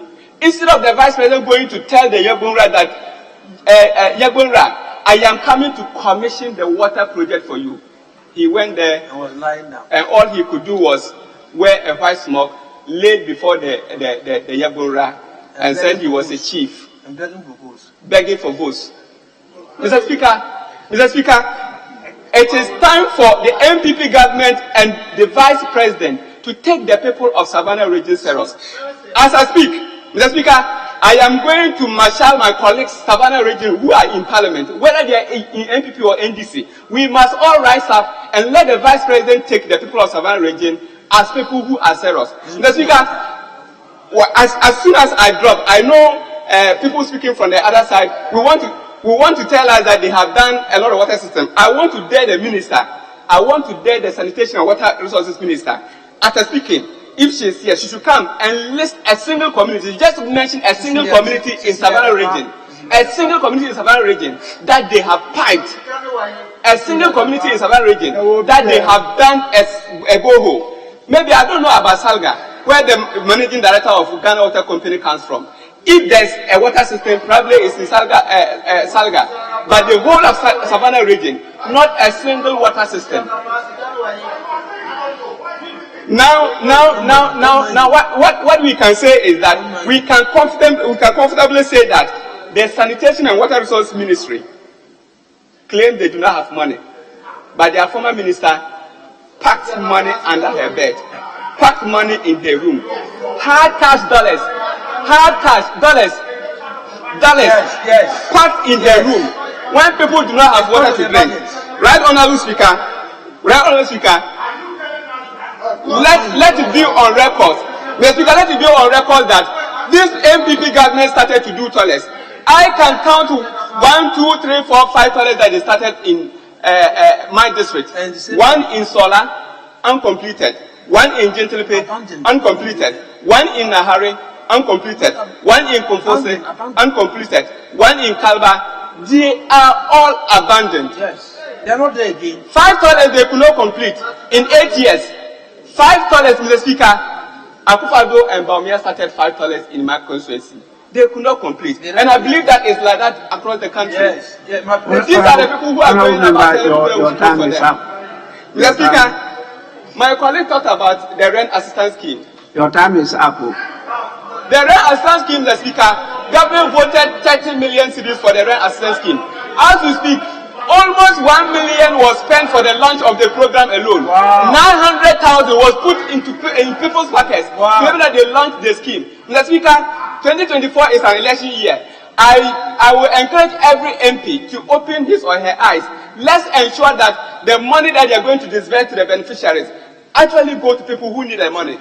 This government will not be far from sharing this money to party agents and party members. They've done that before. And so we are going to insist that the list of the beneficiaries must be published. We must know the communities that people are coming from, the region they are coming from, so that we are able to scrutinize it.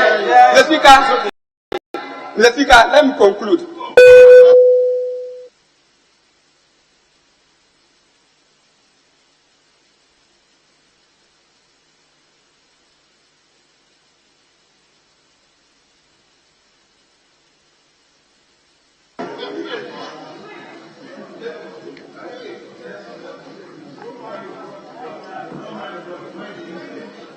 Very soon I'll be coming to you to sometimes permit me to state facts, to guide you. But anytime I attempt doing that, you will say I'm participating in the debate. Honorable members, we now listen to the Honorable Dr. Prince Ama. Dr. Prince Ama, where is he? Thank you very much. Yes, 10 minutes. Mr. Speaker, thank you very much for the opportunity to contribute to support the motion on the floor.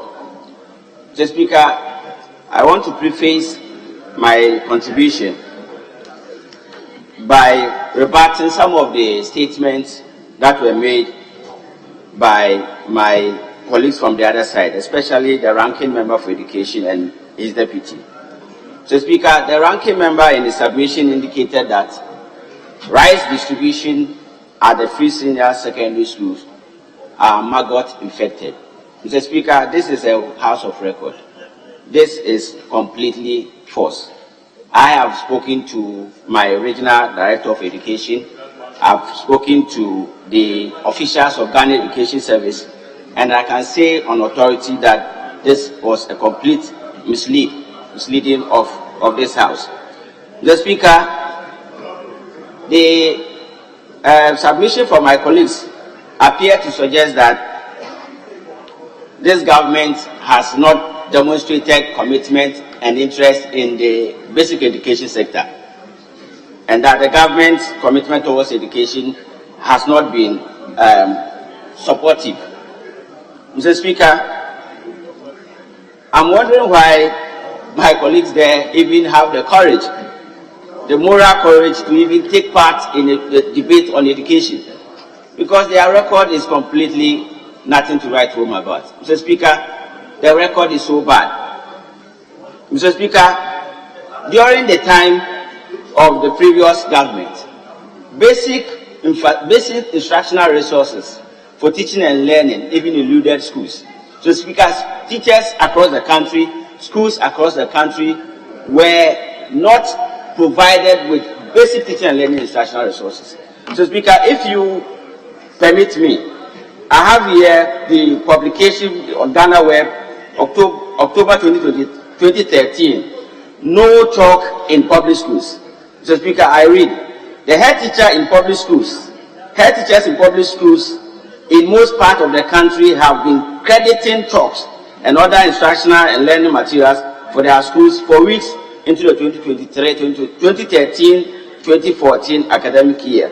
So, Speaker, the paper continues that the government had failed to supply schools with teachers, lesson notes, registers, continuous assessment forms, cumulative records, and other report cards. Mr. Speaker, these are very basic materials required in schools.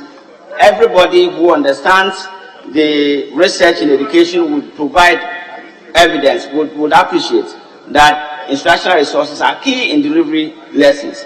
So, Speaker, I hold again a paper in October 2014, and in this headline is "Government accused of not supplying chalk to teachers." I have similar example here where, after teachers were complaining of chalks and basic instructional resources, we had senior officials saying that they will not even give you chalk. I won't give you chalk today, I won't give you chalk tomorrow, from a former second lady. So, Speaker, this lack of instructional resources resulted in poor performance in schools. So, Speaker, at the basic school, they have an assessment called early grades reading assessment for primary 2, and early grade mathematics assessment for primary 2 as well. So, Speaker, the last time this assessment was conducted in 2015, only 2% of Ghanaian children can read and understand. Only 2%. So, Speaker, these are a result of lack of instructional resources for schools. So, Speaker, at the primary 4, there are another assessment, primary 4 and 6. We call it the National Education Assessment, NEA. NEA results also shows that less than 25% of Ghanaian children could demonstrate competencies in mathematics and English. Mr. Speaker, I am making reference to this assessment because in education, to be able to understand the health, the quality of investment they have made, and the health of the students, we use assessment to do that. And so the learning outcomes, which manifest itself through assessment, provides an indication of how well the school system is operating. Mr. Speaker, not only at the NEA level, not only at primary 2 and 4, but also at the basic school level. During their time, you would have just around 60% of Ghanaian young children writing basic education certificate exams and obtaining the qualifying grades to go to secondary school. So, Speaker, the record is not good at all. Their record is extremely stinking. So, Speaker, beyond even there were international assessments that Ghanaian students were taking part in. These assessments include what we call Trends in International Mathematics and Science Study. This assessment was conducted at junior secondary school 2, what we call Form 2. It was conducted in 2003, 2007, and 2011. The last time that they took us to that international assessment, among all the children that took part in that exam across the world, the 43 countries that took part in that exam, Ghana was ranked the last country to participate in that exam. We ranked last. We were at the bottom, and the government decided to take us out of that international assessment. So, Speaker, so the record is absolutely nothing to write home about. I have here a study by the global study on education system efficiency and effectiveness. It was a report that was released by McKinsey in 2012. So, Speaker, in that report, Ghana was the second lowest in comparison with other education systems which invest similar amounts on basic education. So, Mr. Speaker, when they sit down today to pretend as if that they have the capacity to deliver good quality education, it marvels me, because obviously the record shows that their records in education, especially basic education, is very appalling. Mr. Speaker, let me take this opportunity to address the issue of the teacher licensure. So, Speaker, the teacher licensure regime is a requirement, was previously a requirement under the Education Act 778, Act 2008, Act 778. In that law, it was a statute that teachers write examination. Teachers write examination. Mr. Speaker, please permit me to read Section 13(4)(a) of the repealed Education Act 778, and I read. It says that the council may refuse to register a person as a teacher if that person has not passed the requisite teacher certification examination recognized by the council. Mr. Speaker, this was exactly what that particular act required, that they will write a certification examination by the council. Mr. Speaker, this same requirement was then the same requirement was then repeated in the new act. So, Mr. Speaker, as a result of that requirement, the government then, on 21st September 2016, published that new teacher licenses start 2016-2017. So, Speaker, so for anybody to now turn around and say that they are going to cancel the examination, Mr. Speaker, it's just double standard. It's just completely double standard. Mr. Speaker, permit me to indicate that the entire licensure regime is a package on its own. The government decided that, given that the capacity of the teacher to be able to deliver instructional resources in modern times is low, the first thing the government decided to do was to improve the teacher education curriculum by asking Ghanaian teachers to now do a four-year degree program, moving from diploma awarding to four-year degree program. The second was that once you are now finished that degree program, the licensure regime, which is a requirement by law, statute, that you can only be called a teacher when the National Teaching Council has said so. So even if you go through the teacher education training and you have not been assessed and been certified by the National Teaching Council, you cannot be described as a teacher. So, Speaker, as a result of that, the government then introduced the licensure. Just a minute, Dr. Minority Leader.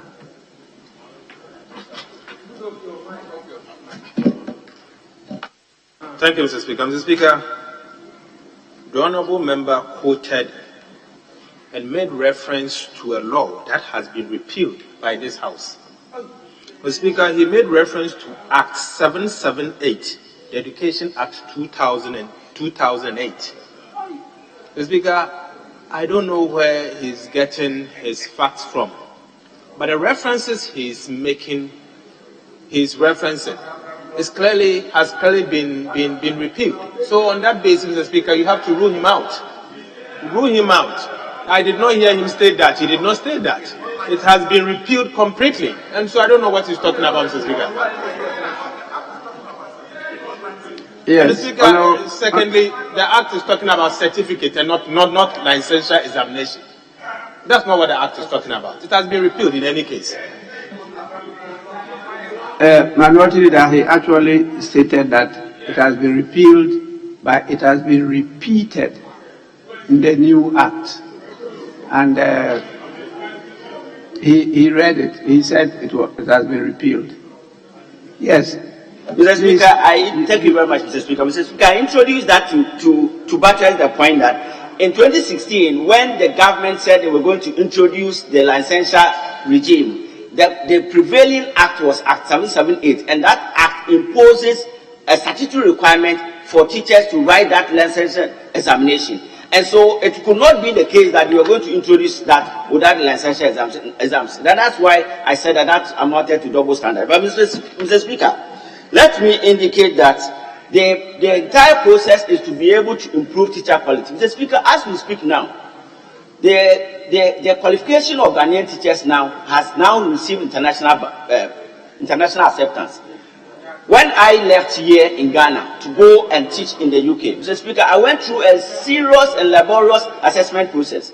Mr. Speaker, as we speak now, because of the licensure regime, the Ghana Teacher Licensure Examination and Certification, when a Ghanaian moves to the UK right now as we speak now, they are automatically granted qualified teacher status, QTS, which was very difficult to get. So, Speaker, this examination is all part of that full package, that any attempt to try to scrap it will adulterate the quality that has been accepted internationally. So, Speaker, having said that, Mr. Speaker, if you look at the budget, the budget is very clear about the support structure that are being given to teachers. So, Speaker, it's as a result of this licensure regime that the government introduced the Teacher Professional Development, the CPDs, and which 450 million Ghana cedis is spent every year every teacher gets 1,200 Ghana cedis in support of the professional development so that they will be able to update their knowledge.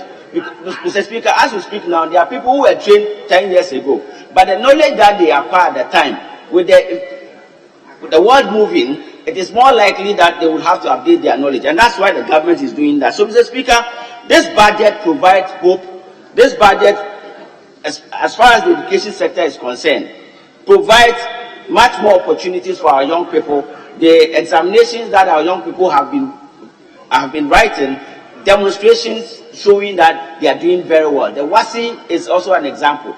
As at 2022, we had almost 60% of our young people, Mr. Speaker, passing West Africa's. I remember your time is up. Thank you very much, Mr. Speaker, for the opportunity. We now listen to the last person on the side of the minority, and that will be a lady, Honorable Elizabeth Ufosu Ajare.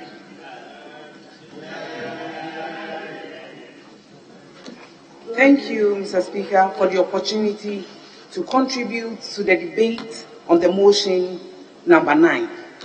Mr. Speaker, I take you straight to page 143 of the 2024 budget statement, specifically paragraph 812. Mr. Speaker, 3 key things are there.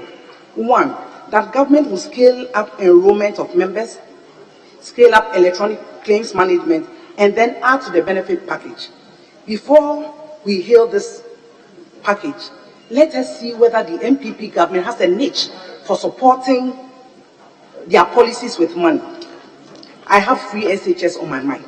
Mr. Speaker, if we even look at the 2023 budget, reference the National Health Insurance Act, go to page 186. Mr. Speaker, in the fiscal year of 2022, government collected 3 billion cedis for National Health Insurance Fund, but ended up giving only 1.8 billion cedis. Where did the difference go?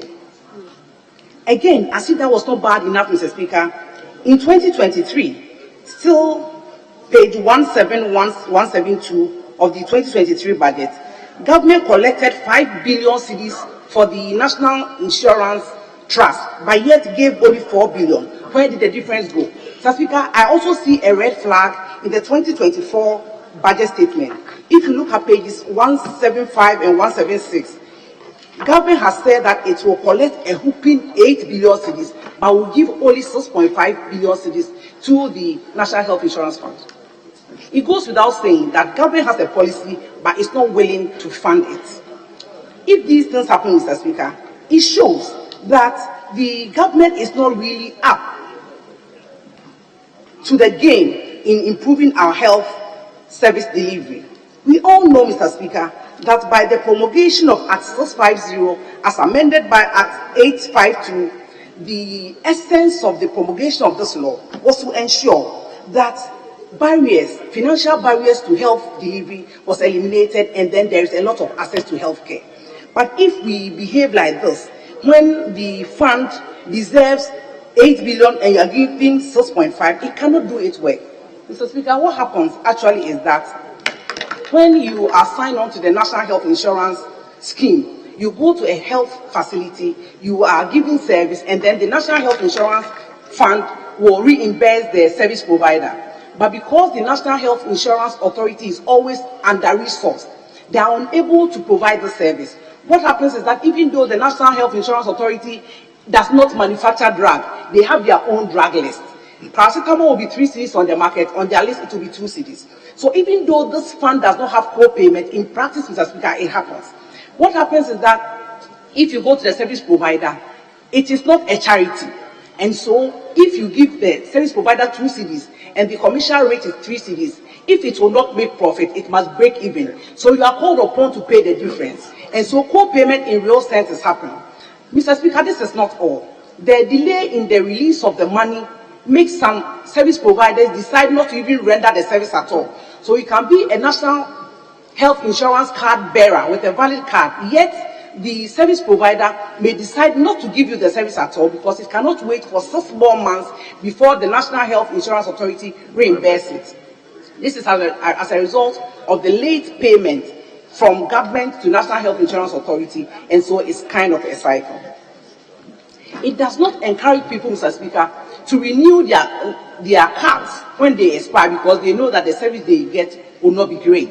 And then some are even reluctant to enroll. So if the policy is that more people will be enrolled, then more money that the National Health Insurance Authority is deserved must be paid to it.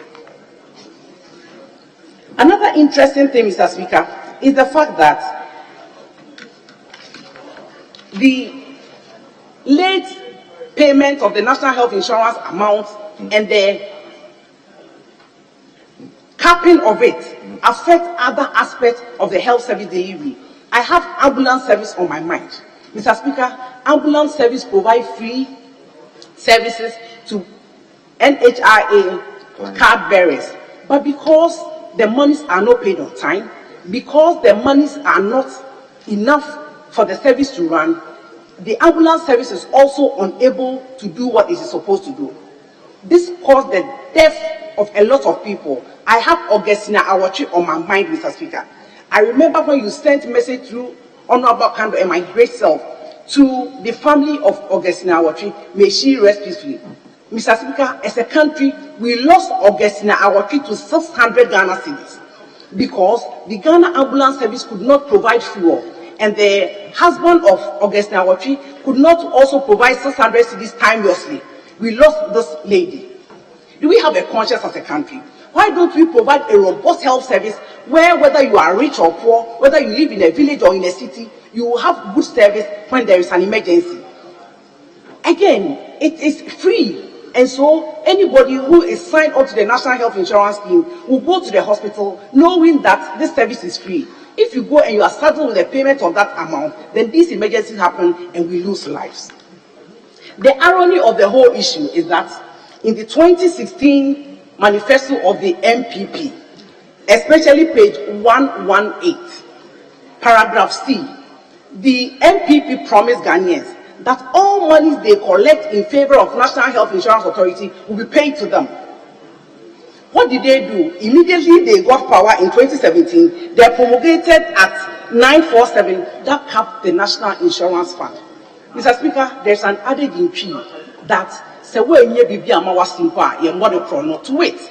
If you cannot give your in-law, you don't steal from your in-law. And so if the MPP government cannot even pay timelessly, it must not cap the National Health Insurance Fund. But it went ahead to do that. What it has done really, Mr. Speaker, is that the MPP promised Ghanaians day and gave us night. Where is this dishonesty going to? When it comes to our health, Mr. Speaker, I don't think anybody needs to do propaganda with it. There is no MPP hypertension, there is no NDC hypertension. We are all in this together, and there must be a policy for robust health for all in this country. Mr. Speaker, I'll go ahead and say how surprised I was when I got the budget statement. I was thinking that the Minister for Finance, in consultation with the Minister for Health, will come under section 61A and B of the Act 947 to review the capping of National Health Insurance Fund. Mr. Speaker, when it comes to decapping national levy, we are adding them from both sides. We all agree that capping National Health Insurance Fund has outlived its usefulness, and section 61A and B allows the Minister for Finance to decap it. So I'm surprised that there is no policy in this budget statement to decap National Health Insurance Scheme. Mr. Speaker, as if this is not bad enough, you will see that the Minister has every power to come to us to amend section 41B, section 51(1) and 52(1) of Act 852. Because if it amends section 41B, then it will get the opportunity. Honorable Lady, just a minute. Honorable members, I have a delegation waiting for me since 3, and so I have to attend to them. The second Deputy Speaker will take the chair now. You still have some 2 minutes.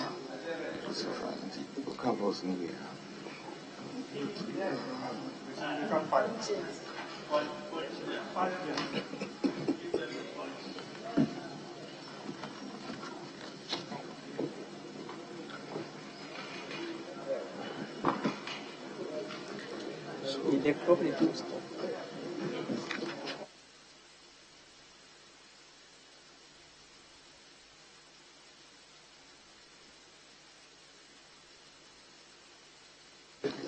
Yes.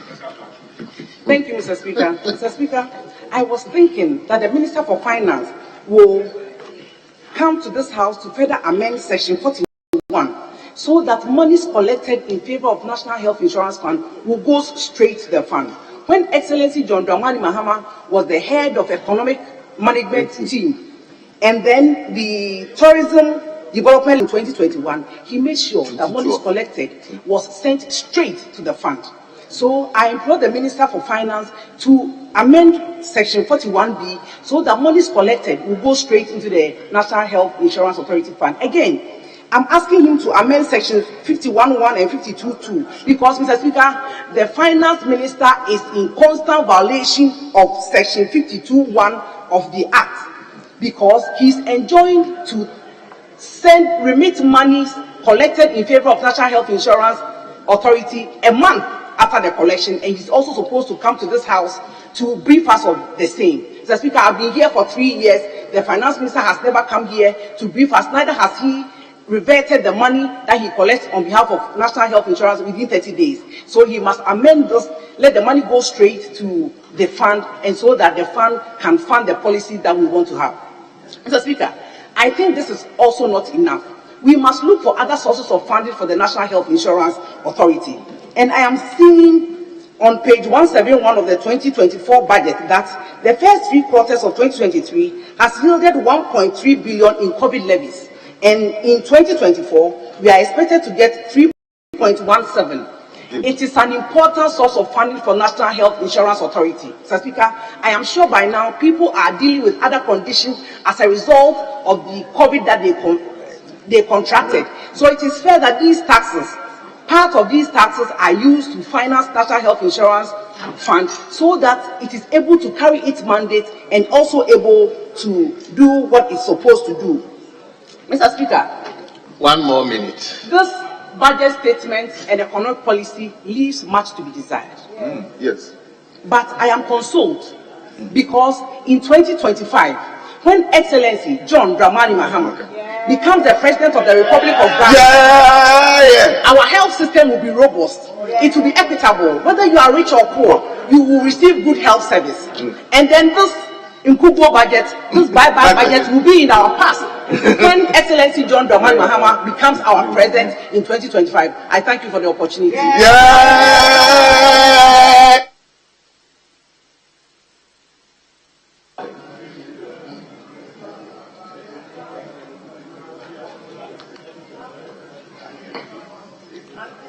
Is honorable member for Tema Central here? Who? Change to who? Is change to who?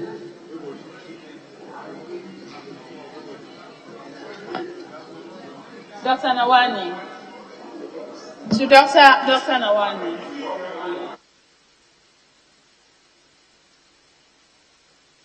Well. So it means we are sacrificing.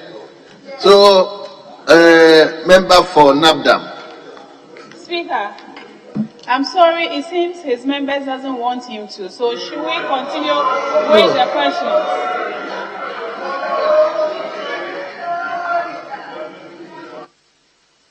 Mr. Speaker, apologies to the Deputy Leader. Honorable Nawani is ready to speak, and it's only for 10 minutes, so we can finish with Anybody is ready. Thank you. Yes, honorable member for Nabdam. Nabdam. You have 10 minutes. Thank you, the right honorable Speaker, for the opportunity. I rise to debate on the budget statement and economic policy of Ghana with respect to the health center. And I must say that I do concur with my minority leader, who said the budget is empty.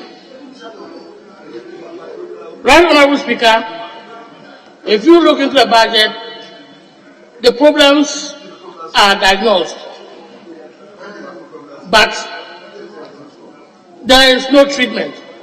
You don't give any treatment to the problems. Right, Honorable Speaker, when the chairman of my committee spoke, he said that there's a lot of politicization of the health sector. And I wish it had not been like that. But, Mr. Speaker, how can we,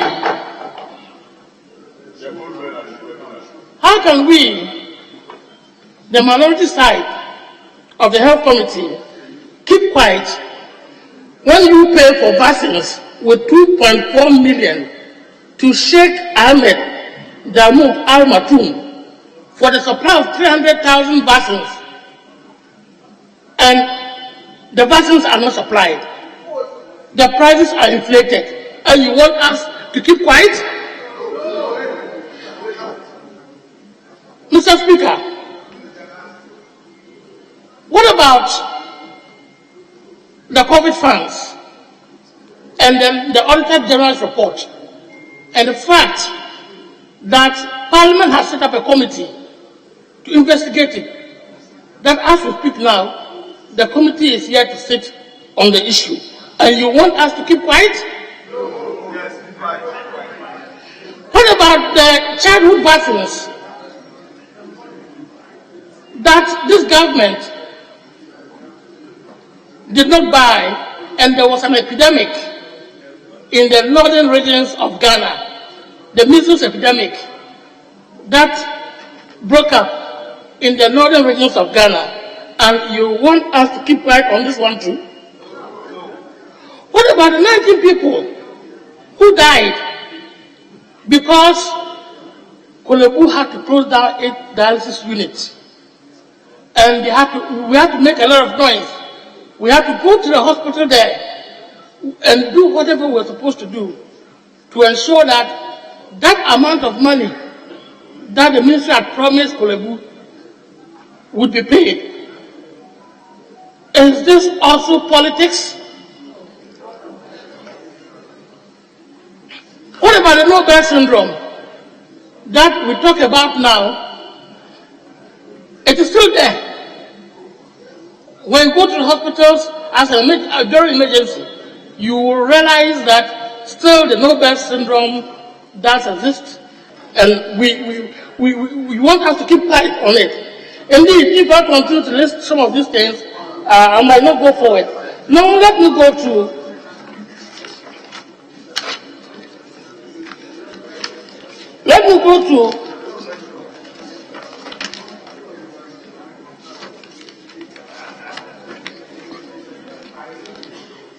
paragraph 817 of the budget statement. It is stated that the ministry will focus on completing the following ongoing projects: Salaga, Kumewu, Swame, Mansun Kwanta, Chidie, Dobrunoso, Sobronum, Kwadin, Echase, Jumapo, Edukrom, Nkwantia, and main hospitals. These are hospitals that have been listed as uncompleted. There are more than that.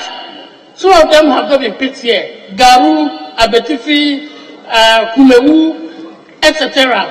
Right, Honorable Speaker, if you add Agenda 1112 to these hospitals, the number of uncompleted hospitals are getting to about 150 in number.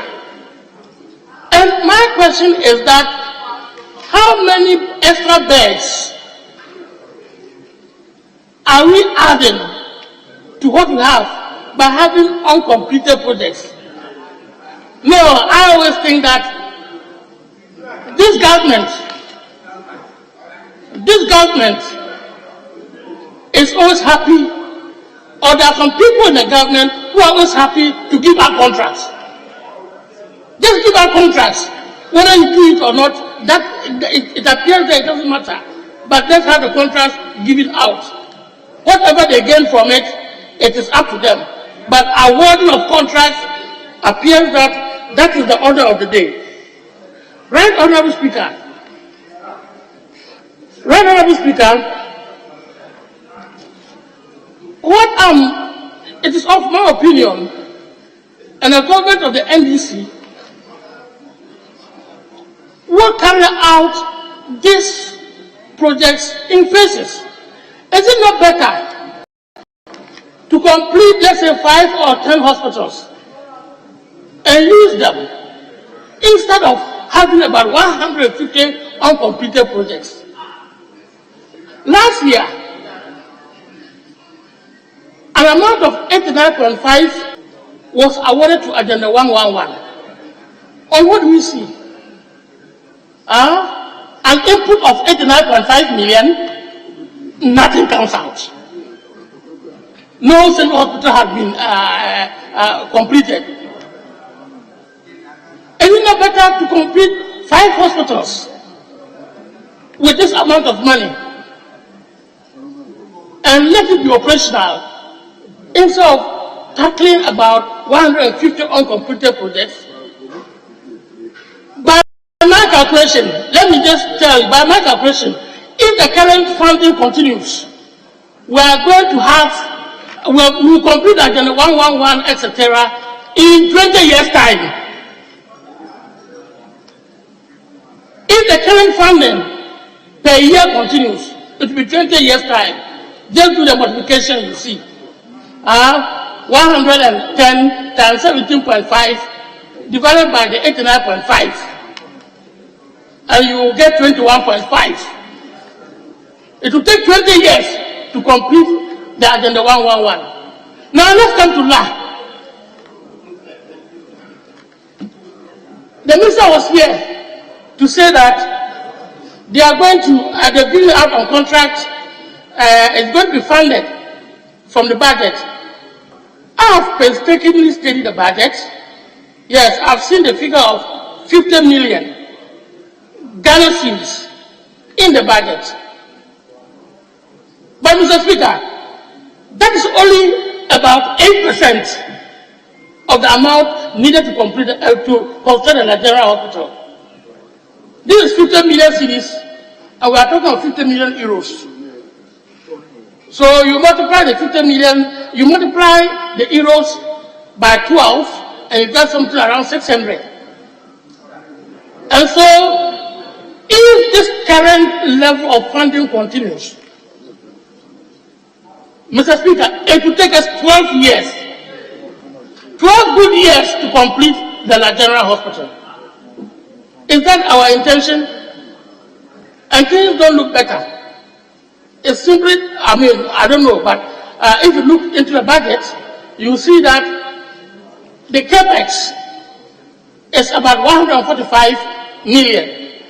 That's the government allocation of capex. It's around 145 million. That is too small.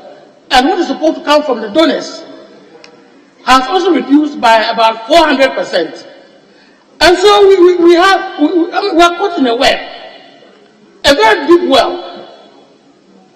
That is what the Agenda 111 is. Well, we just be putting the money, but I'm telling you that our outreach will be very, very negligible. In other words, the geographical access to healthcare will not improve. In other words, the universal health coverage that we want to achieve by 2030 will not also be achieved. Now, right, Honorable Speaker, if we go... Honorable Member, kindly wind up. Right, Honorable Speaker, I'm speaking on behalf of my ranking. Honorable Mark, the inscription is that you have 10 minutes. Honorable Member, You were speaking for 10 minutes. Okay, Right Honorable Speaker, on the issue of the dialysis, the budget is empty, absolutely empty on it.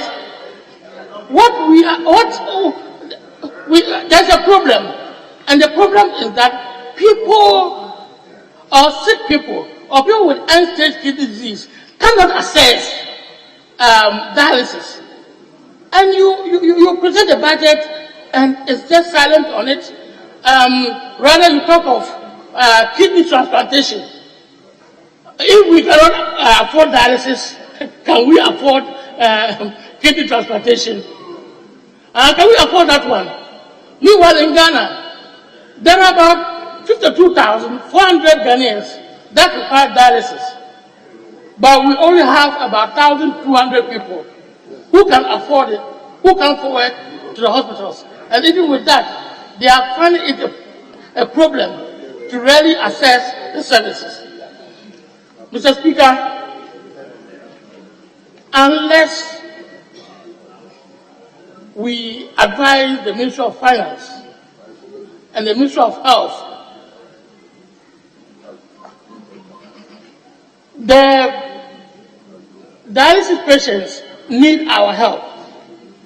They are already paying. They need assistance. The private sector is already ready to assist them. What about the government? And I see the solution very simple. The Ministry of Finance, they have not been releasing the money, like my colleague said, to the health insurance scheme. They release about 50% of the money to the health insurance. The remaining 50%, which is about 3 billion, they should give it to health insurance, and health insurance can help these patients. Thank you, Mr. Speaker.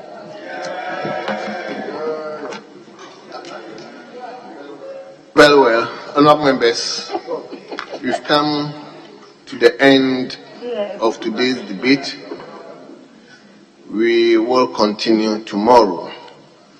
But meanwhile, we will go back to today's other paper, item listed 5, to take the urgent questions. We recall that the Minister for Interior has been here all this while. So we give him the opportunity to take the appropriate seat. We may take only the urgent questions. You want it? You have the strength to answer all the questions.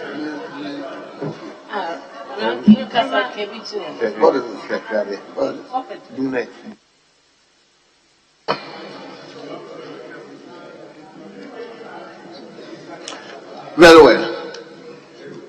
Honourable members, let me invite you to page 3. Page 3. Urgent questions. And the first question stands in the name of Honourable Joseph Nipe Bukari, a member for Saboba. Saboba. Yes. Honourable, you may ask urgent question. The Minister is available now. Thank you, Mr. Speaker, for the opportunity to ask the Minister for Interior when the Ghana National Fire Service in the Saboba constituency will be provided with a fire tender and other equipment to help operationalize the station to serve its purpose of fire fighting. Thank you, Mr. Speaker. Yes, Honourable Minister. Thank you, Right Honourable Speaker. That was, if I may, I want to draw your attention to the fact that on the order paper we have 4 urgent questions, but the letter that was written to the Ministry has 3. I've drawn the attention of your table, and I want you to understand that. But Right Honourable Speaker, The answer is that the Sabuba District Assembly has constructed a new standard fire station and handed over to Ghana National Fire Service. The office has since been inaugurated and personnel deployed to the station. A fire appliance number FS152 has been allocated to the Sabuwa Fire Station, but is currently being serviced at the Regional Mechanical Workshop at Tamale. As soon as the maintenance work is completed, the appliance will be moved to provide fire cover for the community. Thank you, Mrs. Yes, Honorable Member, any supplementary question? Yes, Mr. Speaker. He mentioned that the tender is currently in Tema and being maintained before it to be deployed to Saboba. But the question I asked for the fire tender and other equipment that will help them fight. So it's not only the fire tender I am looking for, but any other equipment that will help them do their work. So I want to hear from the minister when those other equipments will also be supplied. Yes, Honorable Minister. Thank you, Right Honorable Speaker. Yes, other pieces of equipment will be supplied. Actually, Mr. Speaker, we are looking forward to new fire tenders after this budget. And if that is done, we would be very happy to give you a new fire tender. The other bits and pieces are not things that we label and give numbers. But we're impressed about the fact that the constituency has provided a fire station, and we're going to do our best to equip as much as possible. We hope that by the end of the budget, we'll get more fire appliances to supply. Yes. Mr. Speaker, there are two issues he raised, talking of maintaining a fire tender and also now informing me that it could be a new one. So I want to know, is it a new one is going to supply to Saboba or the one he's currently talking of maintaining?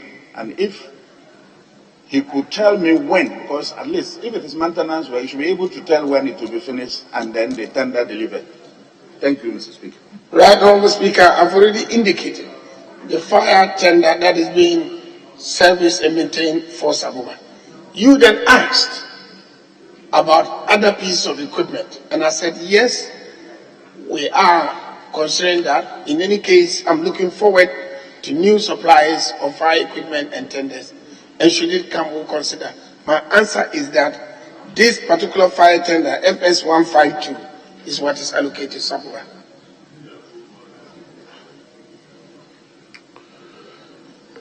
Let's now turn to question B, urgent question B. The question stands in the name of Honorable John Peter Amewu, a member for Hohoe constituency.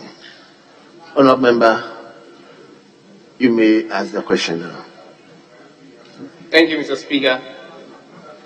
Mr. Speaker, I'm to ask the Minister for Interior the outcome of the investigation into the role of the local police during their clash with the farming community of Alavanyo Jogweje on the 13th of January 2019, which led to the death of one Bansa Daniel and Atta Kofi Mark and an injury of several others. I want to know further whether compensation has been paid to the bereaved families and what step is his ministry taking to prevent reoccurrence of such events in the near future.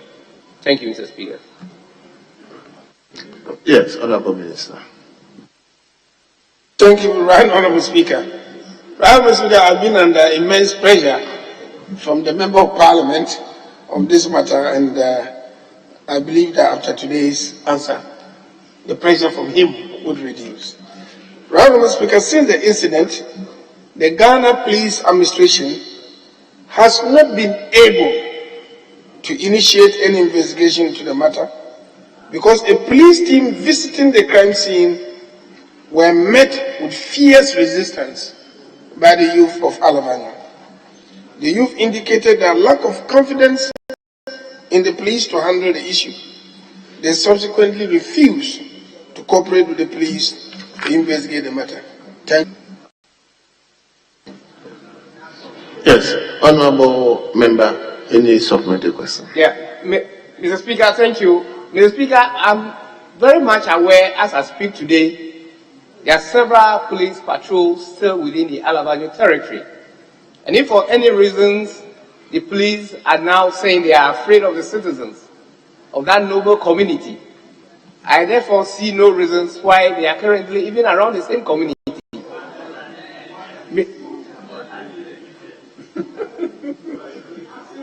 Thank you, Mr. Speaker. Thank you, Right Honorable. This is a democracy. Right Honorable Speaker. I never use afraid in my answer.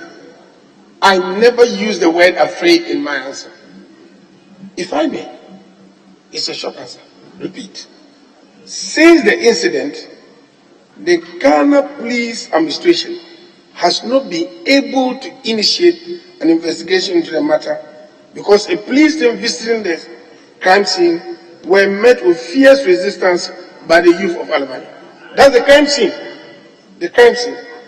The youth indicated their lack of confidence in the police to handle the issue, and they subsequently refused to cooperate with the police to investigate the matter. The police still continues to operate in the area, but on this matter, the youth have refused to cooperate. And Mr. Speaker, we need to make it clear that this is a democratic dispensation. We are going to continue to be available to encourage an investigation, but we cannot enforce an investigation if the people are not cooperating with us. Thank you, Mr. Speaker. I want to assure the Minister that I'm ever ready to assist the police if the need be to conduct that investigation, and I'm available for any consultation. Thank you, Mr. Speaker. Very well. So you may take, he hasn't invited you. You may take, you want to ask, okay, let's hear. Thank you, Mr. Speaker. Mr. Speaker, I am scared and surprised because if there's an incident and the police will tell us that they are not cooperating or they are resisting, I don't understand it, Mr. Speaker. Is the minister telling us that they are giving, they've given up on it, or what? Have you given up? Yes, Minister. Right Honorable Speaker, the police have not given up. The police continue to run patrols in the area. We are talking of a specific matter to be investigated. And the police, as far as investigation is concerned, would continue to be available to investigate. I'm happy that the Member of Parliament has given an assurance that he would assist, and I will communicate to the police. Let me tell you that in a democratic dispensation, we've had situations where the police face hostility from citizens who didn't cooperate, were attacked and chased out of their police stations. We do not run away from our duty, but we had to do what is rational at each point in time. What you do in a democratic dispensation is you don't shoot at people, no. You withdraw. It has happened here before in Kwanzaa and the rest of them. We've come back to do our work. We would continue to use civil means to make our services available and be the fence to the citizens and not be antagonists or to fight the citizenry. Thank you. Very well. So let's take the question C. Question C. Honorable Member for Hohoy, Honorable Peter John Amewu, you may ask your second agent question. Thank you, Mr. Speaker. Mr. Speaker, to ask the Minister for Interior the outcome of the investigation into the disturbances on the 30th of August 2023 at Bin Godem, Vegbe and Klejo, which resulted in the death of one David Agbebiang Afeti Agbeku and other 2 injuries. What role, Mr. Speaker, was played by the police in the unfortunate disturbances between the police and the Vegbe, Godem and Klejo communities? Mr. Speaker, we also want to know whether compensations have been paid to the bereaved families and the steps taken by his ministry to prevent the reoccurrence of such events. Thank you, Mr. Speaker. Yes, Honorable Minister. Thank you, Right Honorable Speaker. Right Honorable Speaker, the incident occurred at B. Godem and not Wiabe or Klezo as stated. On 30th August 2023, a police patrol team was returning from duty at Golowat, heading towards Ahoy. On reaching the outskirts of Godino, the police driver incidentally knocked down a motor rider. The victim was quickly rushed to the Ahoy hospital by the patrol team for medical attention. The youth of Klezo, Viagbe, and Godinu were misinformed that a police vehicle had killed an indigent of the area, which infuriated them, and they set the police vehicle ablaze. Police reinforcement teams were called and were met by fierce resistance amid stone throwing and other missiles and gunfire by the irate youth. A 9mm Bruni weapon was retrieved from one of the youth, who managed to escape in the confusion. Mr. Speaker, the police was later informed that 2 persons were rushed to the Hohoy hospital with suspected gunshot wounds, but died while they were receiving treatment. Efforts by the police to investigate the incident was thwarted by the paramount chief of the area, Togbiga Gabusu VII, who indicated their unwillingness to cooperate with the police to investigate the issues. They indicated their preference for an inquiry into the incident to deal with the issue instead. The issue is currently being handled by the RESEC. Thank you, Mr. Speaker. Yes, Honorable follow-up question. Yes, quick one, Mr. Speaker. It looks like before the election, all the people in my constituency will be shot dead. Anyway, Mr. Speaker, the Honorable Minister did state that the police, at the point of the accident, took the victim to hospital. At what point, or who informed him that the vehicle was set ablaze by the community? Thank you, Mr. Speaker. Yeah, Minister. Thank you, Right Honorable Speaker. The police had taken an injured person to the hospital. Then, what went wrong was that the injured person had been killed, which is not true. The injured person has not died. The youth then rose up and they set the vehicle ablaze. No. Would the police arm? Yes, the police will not shoot. The police would not shoot. We would only do so in very exceptional circumstances. This is a democratic dispensation, and we are not going to shoot anybody except it becomes impossible to do otherwise. So we will not shoot. Right now, Since the police are involved, it is not as if we are independent of the activity. If the citizenry want an investigation by RESEC, we are subject to it and we are prepared for it to take place. Because don't forget that here the police have got their part to explain to us what happened.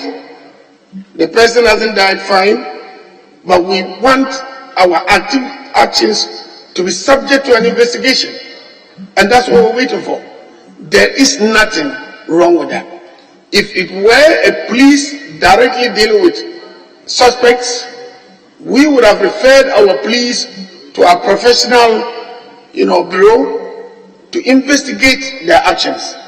But now the community has chosen an arbiter, RESEC, and we are prepared to have our people appear before them to be investigated.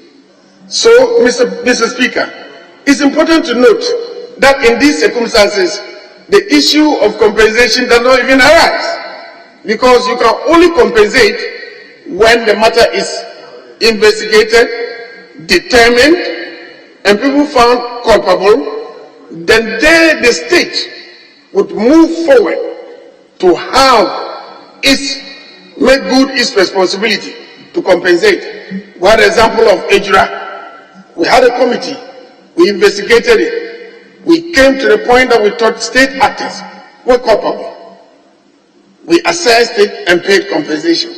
In this matter, we are suspect ourselves, and we are open to an investigation, and that is the way it should be. The police are not above the law. Thank you.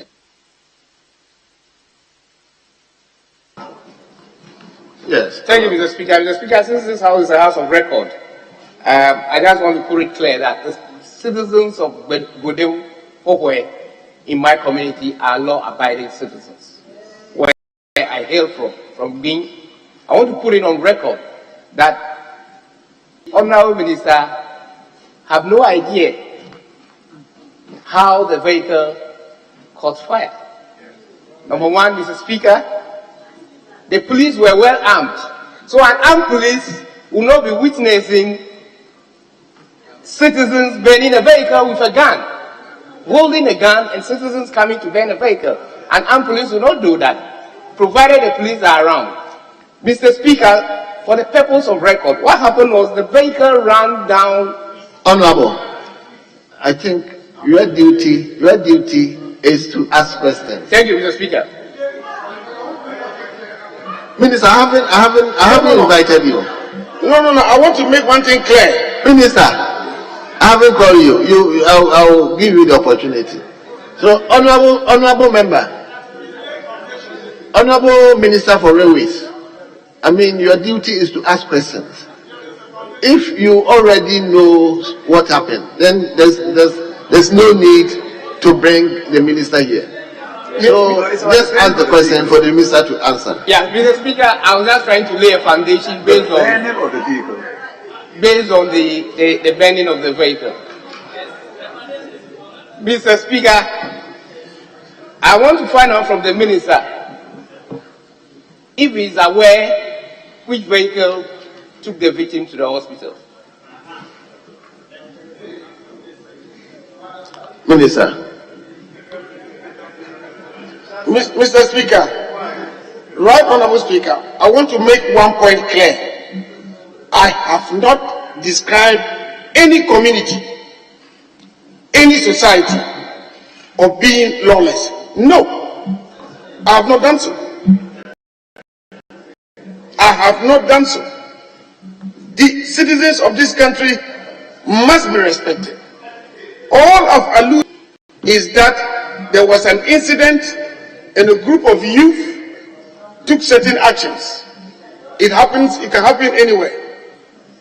Mr. Speaker, if anybody has any case against the police, can sue. If you have the facts to sue. This house, if you invite a minister, he comes to give the answers that have been given by the agency. But let me show you an example of where police are armed and there was no gunshot. There was a demonstration. I was at the command captain's bridge. 15 people were injured. All the 15 were police. 10 men, 5 women. The command was, we have been injured. We have fallen. The command goes back. Don't use legal and lethal weapons. Stick together. Bond together. 15 fell. Not one person was struck by a cane, let alone fire a gun. The guns given to the police must be used responsibly. And I want to assure this House that no police in the Ghana Police Service of today would be allowed to use guns entrusted to them recklessly to the detriment of the citizens. We have a professional police force and we need to determine. Let me make it clear. Somebody asked why 2 ministers have come here. We are members of parliament and your constituents want to hear you ask relevant questions. And I would come to explain. But let it not be said that I have insinuated that any citizen of this country is lawless. No, I haven't said that. And I want to invite anybody who has a case against the police to resort to due process. Mr. Speaker, this is the answer I have to give. Very well. So we will turn to question.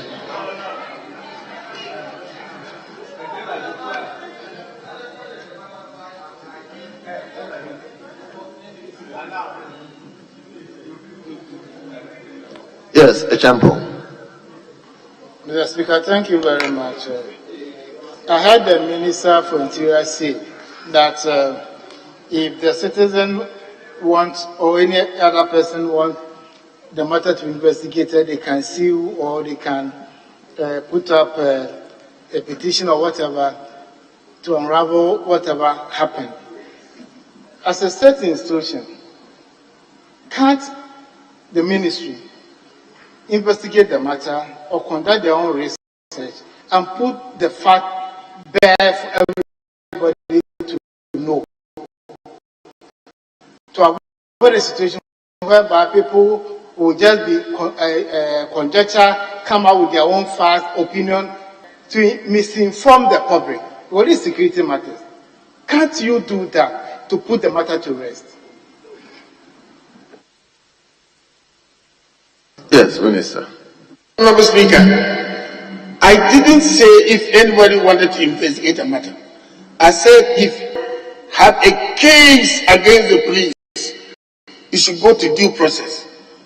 To have a case means you are involved in a situation, by your assessment, the police is wrong, you can take to court. This case, the RESEC has now been seized with the matter.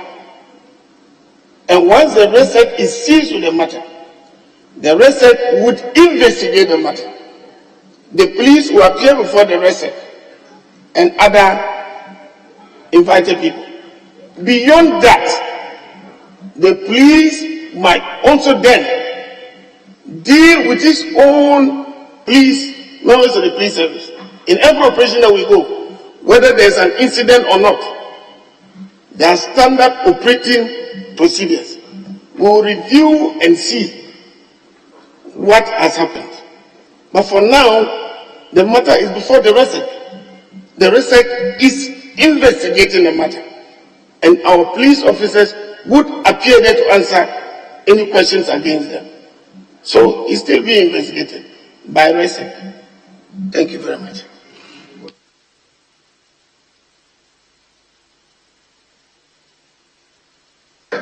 Mr. Speaker, we thank our colleague, the Minister, for the assurances given, especially for the police to operate within the laws. That is heartwarming. But let me ask him in his answer.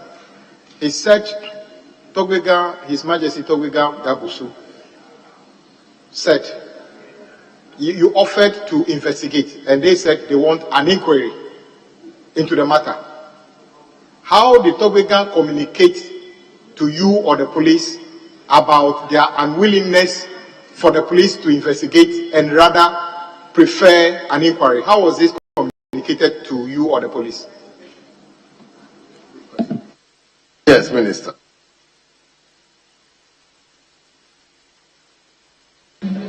Right, Honorable Speaker. This is the answer from the Ghana Police Service.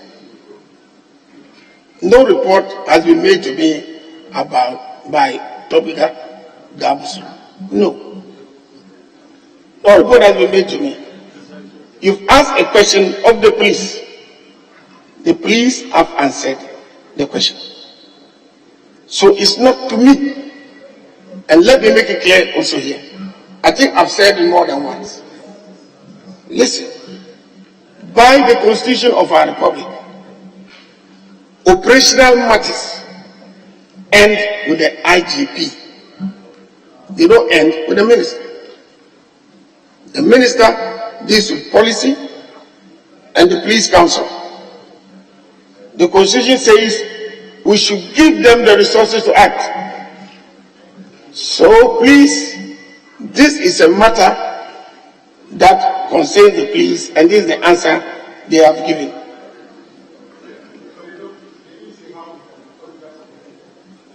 If you want, you can file that question, I'll bring the answer. This is the answer they've given me. Thank you. Mr. Speaker, I rise to ask the Minister, since he's the one responsible for policy, whether he will consider taking the matter up from the RECSEC to the national level, so that the matter be investigated at the national level, and as soon as possible, report be made available to us. Will you consider that, since you are the one responsible for policy, and this is a matter of serious concern to the people of Hohoi? Thank you, Mr. Speaker. Honourable Minister. Thank you, Mr. Speaker. Mr. Speaker, the policy of the Minister of Interior or the government, as far as the police is concerned, is that in everything, the rights of the individual must be supreme. RECSEC is not under the Ministry of Interior. RECSEC is not under the Ministry of Interior. Please, please, please, please. RECSEC is under the Ministry of National Security. Is the regional minister here? And so on. Does it make him under me? Honourable members. Please. Honourable members. RECSEC Honourable is not under the Ministry of the Interior. Full stop. Very well. Honourable Peter Mewu, may you take the last agent question? Oh, Minister, are you saying you didn't prepare for the last agent question?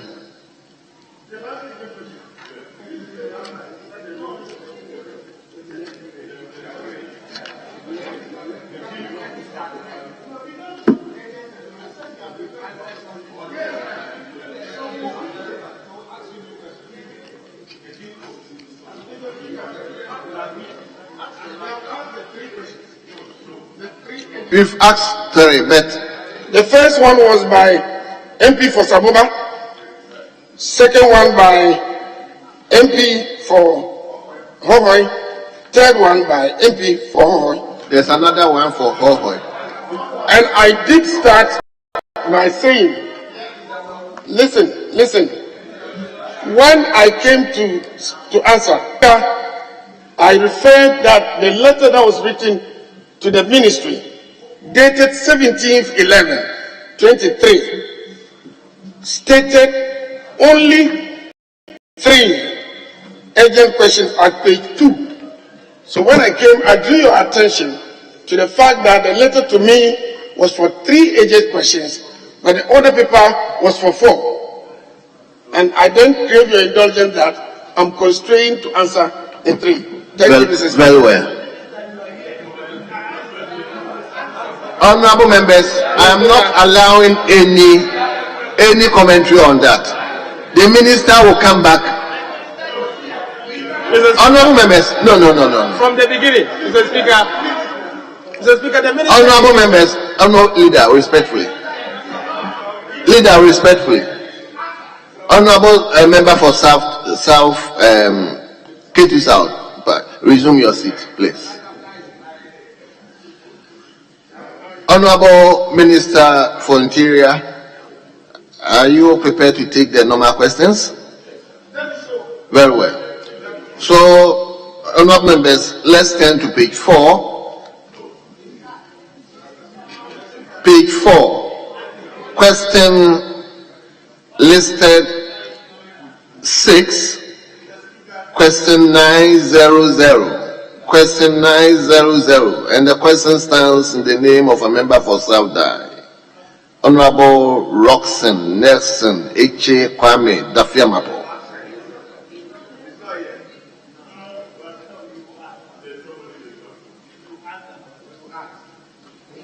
Do you have the power of attorney of Kwame Dafiamapo?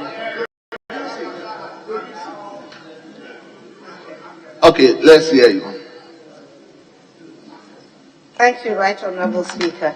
I rise to ask the question on behalf of the Member of Parliament for South Bay, Roxanne Dafiamapo, to ask the Minister for the Interior what circumstances led to the explosion of dynamite in Apieti near Bogoso on Thursday, 20th January 2022. Thank you, Speaker.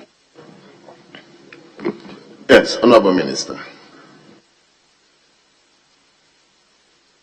Thank you, Right Honourable Speaker. Mr. Speaker, on Thursday, 20th January 2022, an explosive transporter vehicle belonging to Maxam Company Limited was carrying 10 tons of ammonium nitrate fuel oil from Takwa to Chirano gold mines at Bibiani and Wiaso in the Western North region.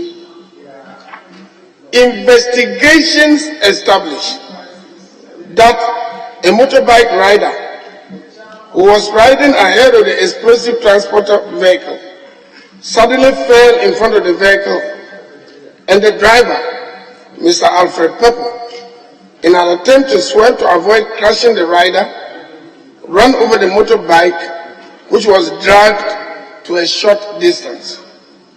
The driver then parked to check the situation and realized that the vehicle's tire had caught fire as a result of sparks due to the dragging of the motorbike.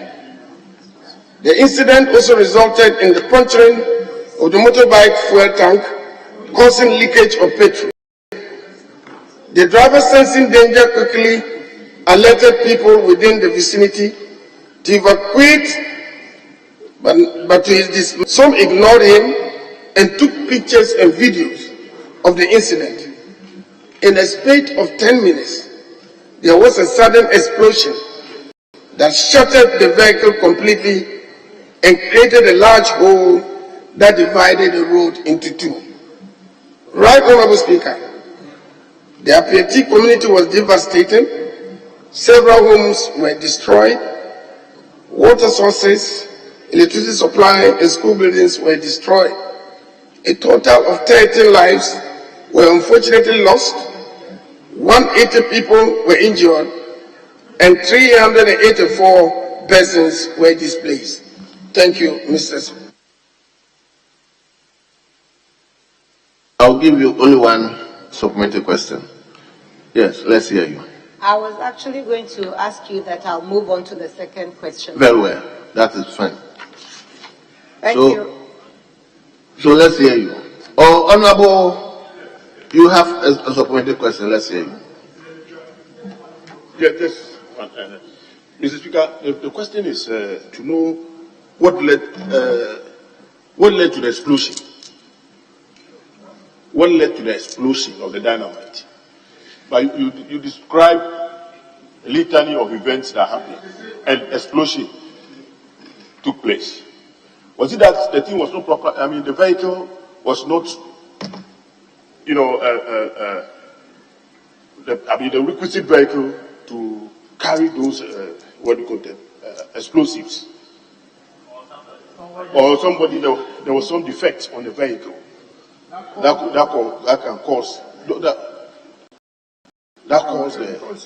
explosion. If there was Honorable Speaker, paragraph 2 of my answer says investigation established that a motorbike rider who was riding ahead of the explosive transporter vehicle suddenly fell in front of the vehicle, and the driver, Mr. Alfred Popo, in an attempt to avoid crashing the rider, he ran over the motorbike, which was dragged to a short distance. The driver then parked to check the situation and realized that the vehicle tire had caught fire as a result of the sparks due to the dragging of the motorbike. Then, the incident resulted in the puncturing of the motorbike fuel tank, causing leakage of petrol. The driver, sensing quickly that there was danger, alerted the people within the vicinity to evacuate. But to his dismay, some ignored him and started taking pictures. So within 10 minutes, there was then the explosion. So the dragging of the motorbike and the leaking of the fuel, the petrol from the motorbike, immediately the driver saw that and saw that the tire had caught fire. He was telling the citizens to run, to evacuate. He took off himself, but they were taking pictures. Then the explosion took place. So that is the fuel that came out, this thing caught the fire, and once it caught fire, it exploded and the whole thing went on. Yes, Honorable Member for K2 South, you may take the question 1529. Thank you very much, Right Honorable Speaker. I rise to ask the Minister for the Interior when a permanent district office will be built for the National Identification Authority in South Bai constituency. Yes, Honorable Minister. Thank you, Right Honorable Speaker. Right Honorable Speaker, the National Identification Authority, NIA, is fully committed to ensuring the provision of appropriate office accommodation for each of its 292 offices across the country. In line with these efforts, the authority is developing a comprehensive strategic plan for the provision of suitable regional and district offices. This may entail the refurbishment of existing office facilities where available, or the construction of new offices where necessary and appropriate. This, however, is subject to budgetary provision. Right Honorable Speaker, in the circumstances, the NIA is unable to specify when a permanent district office will be built for the NIA at Kwebi in the South Dai constituency or in any of the constituencies nationwide. The NIA, meanwhile, continues to, on a case-by-case basis, renovate any of its regional and district offices as the need arises, subject to availability of funds. The Kwebi NIA office will have a permanent office accommodation when funds are available. Thank you. Thank you very much. Honorable Member for K2 South, you may ask the question numbered 1535. Thank you, Right Honorable Speaker. I would like to ask the Minister for the Interior what concrete steps the ministry has taken to build a permanent and a modern district fire service office at Preva in South Dai constituency. Yes, Honorable Minister. Thank you, Right Honorable Speaker.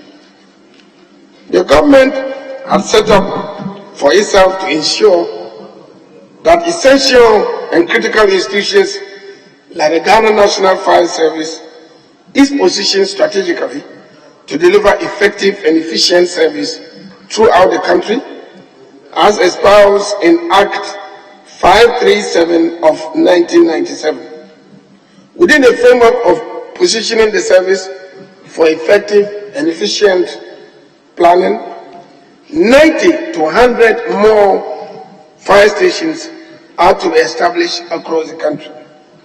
This is to ensure that the target that the service has set for itself of improving and reducing its response time within international accepted time of 5 minutes is achieved.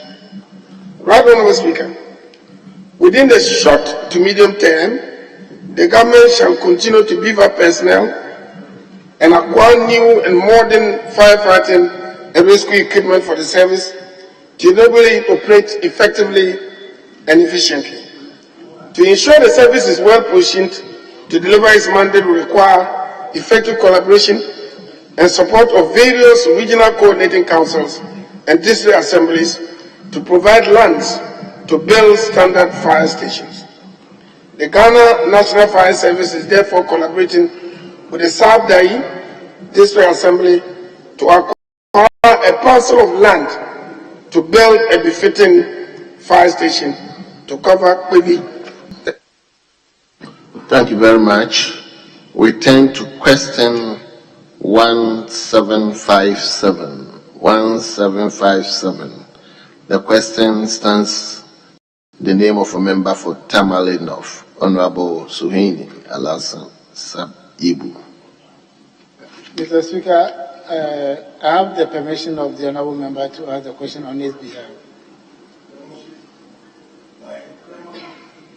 I have to demonstrate it. I have informed my leader. Let's hear you. Thank you very much, Mr. Speaker. Mr. Speaker, I want to ask the Minister for Interior to furnish the House with a breakdown of the registration and distribution of Ghana cards in each constituency and region of the country. Thank you very much. Hey, this is a loaded question. Right, Honourable Speaker. As requested by the Honourable Member for Tamale North, the breakdown of the registration and distribution of Ghana cards in the country is attached as Appendix A. A copy was supplied to him and he came to acknowledge it. It has 277 entries. So before he left, he came to tell me about it. So we'll give him the attachment. So it's available for anybody to do. There are 277. Do you have the Appendix A? Mr. Speaker, as I speak, I don't have the appendices. So, but I'll do a follow-up, Mr. Speaker. One follow-up, please. Thank you very much. Mr. Speaker, before I go on to the main question, is for special members of Parliament, because some cards have been printed and the NIA officers, especially the constituency level, they don't have the resources to even do the distribution. And for example, if you know Bia East or Bia West, where people will commute to come to the district capital to either get their cards printed, pick their cards, and even get the information that today, if they come to the centers, they can pick their cards. It's a major challenge for everybody, especially members of Parliament. So, as a minister, what measures are you putting in place to make sure distribution of the printer cards and those who have other issues can easily have access to their cards? Yes, Minister. Thank you. You got the question? Yes. Okay. Although it's not derived from this question, because all I was told to do is provide. But you recall that I appeared before this Honorable House with officials of the NIA and we know that members of parliament are very important stakeholders. In some cases, some members of parliament have come in to provide even premises, and sometimes the NIA moves when members of parliament comes in to facilitate them to other stops. So all I can say now is that the NIA is open to collaborate in all those centers with members of parliament as and when they come up with suggestions, and we'll be prepared to work with you. That's what I can say. Thank you very much. We move to question 2002, and the question is in the name of a member for Honorable Richard Jehu Mensah. Yes, Honorable, let's hear. Thank you, Honorable Speaker. Honorable Speaker, the name is Jan Mensah. Jan Mensah. Pardon me, sorry.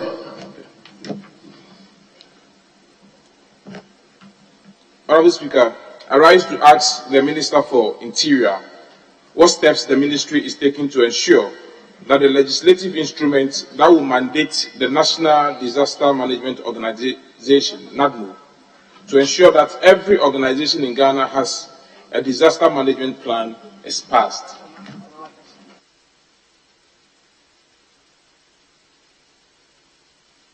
Yes, Honorable Minister. Thank you, Right Honorable Speaker. Right Honorable Speaker, the legislative instrument is currently in the draft stage. All stakeholder consultations are completed, including consultation with the Defense and Interior Committee of Parliament, the Attorney General's Department, and the Ghana National Fire Service. Preparations are ongoing for a meeting with the Subsidiary Legislation Committee of Parliament before submission to the Attorney General for finalization for the Minister to lay before Parliament. But Mr. Right Honorable Speaker, let me say this. You do not need an ally to have a disaster plan. Section 46 of the Disaster Management Act states clearly that all institutions are supposed to have that. So without the LI, you are enjoined by the law to do so. This regulation is coming under Section 55, which is just to facilitate other aspects of disaster. Thank you, Mr. Speaker. Yes, Honorable Jan, any supplementary question? Thank you, Mr. Speaker. I want to find out from the Minister, is the LI for NADMO a priority to the ministry? I want to find out if the LI, the NADMO LI, is a priority to your ministry. It's a priority.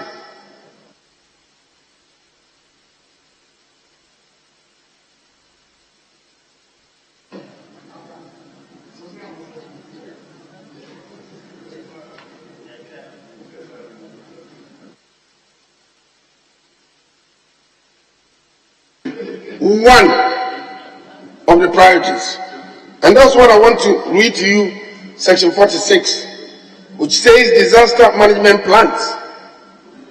It says the chief director of each ministry or chief executive of each department or agency shall ensure that a disaster management plan is prepared and stimulated annually and subsequently revised in accordance with national policy and disaster.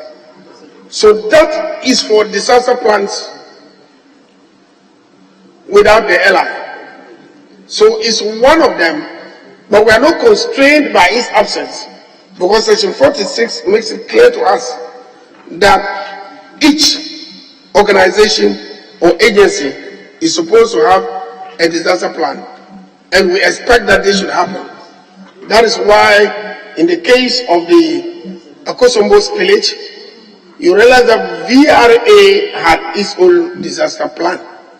And so it worked on it, it educated, sensitized, did stimulations before it happened.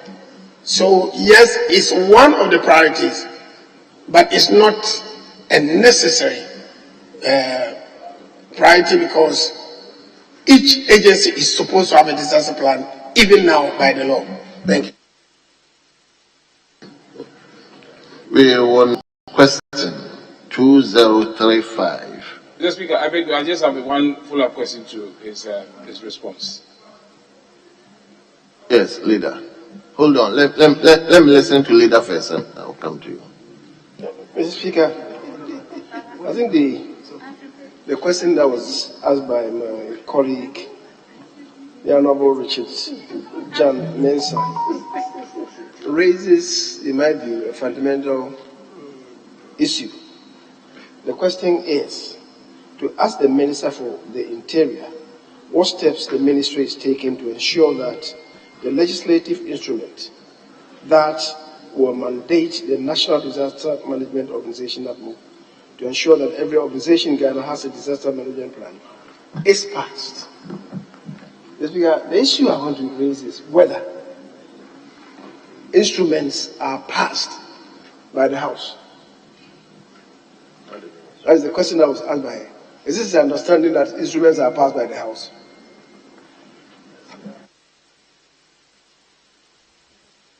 Well, I don't think we need to. Probably if there's a mistake, then it must come from the speaker who admitted the question. So, but the message is clear. What the owner of the question is trying to put across is clear. But we also take into consideration what the minister, the majority leader, has also just said. Speaker, you are very right. And if the respected leader actually wanted to ask a question to a member, which is part of our staff, he's free to file the question.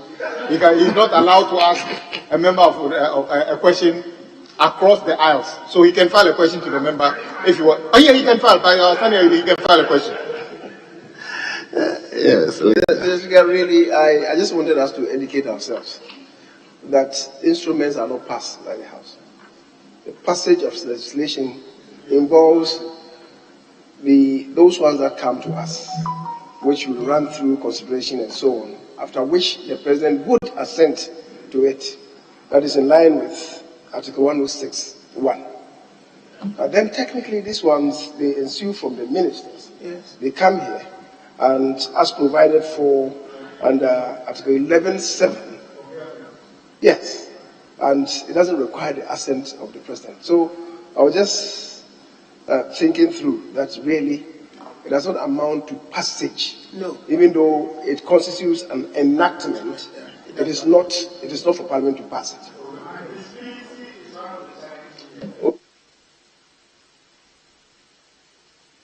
Speaker, majority leader. Honorable Echampo, nobody has called you. Nobody has called you. So, honorable members, did you want any follow-up question? I wanted to find out from the minister if currently with the disaster management plan of the organization, as he gave an example as a VRA having it, we all know that most organizations do not have it.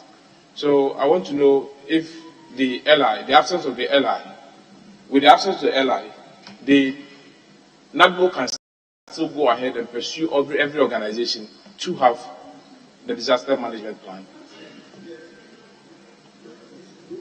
Yes, Minister.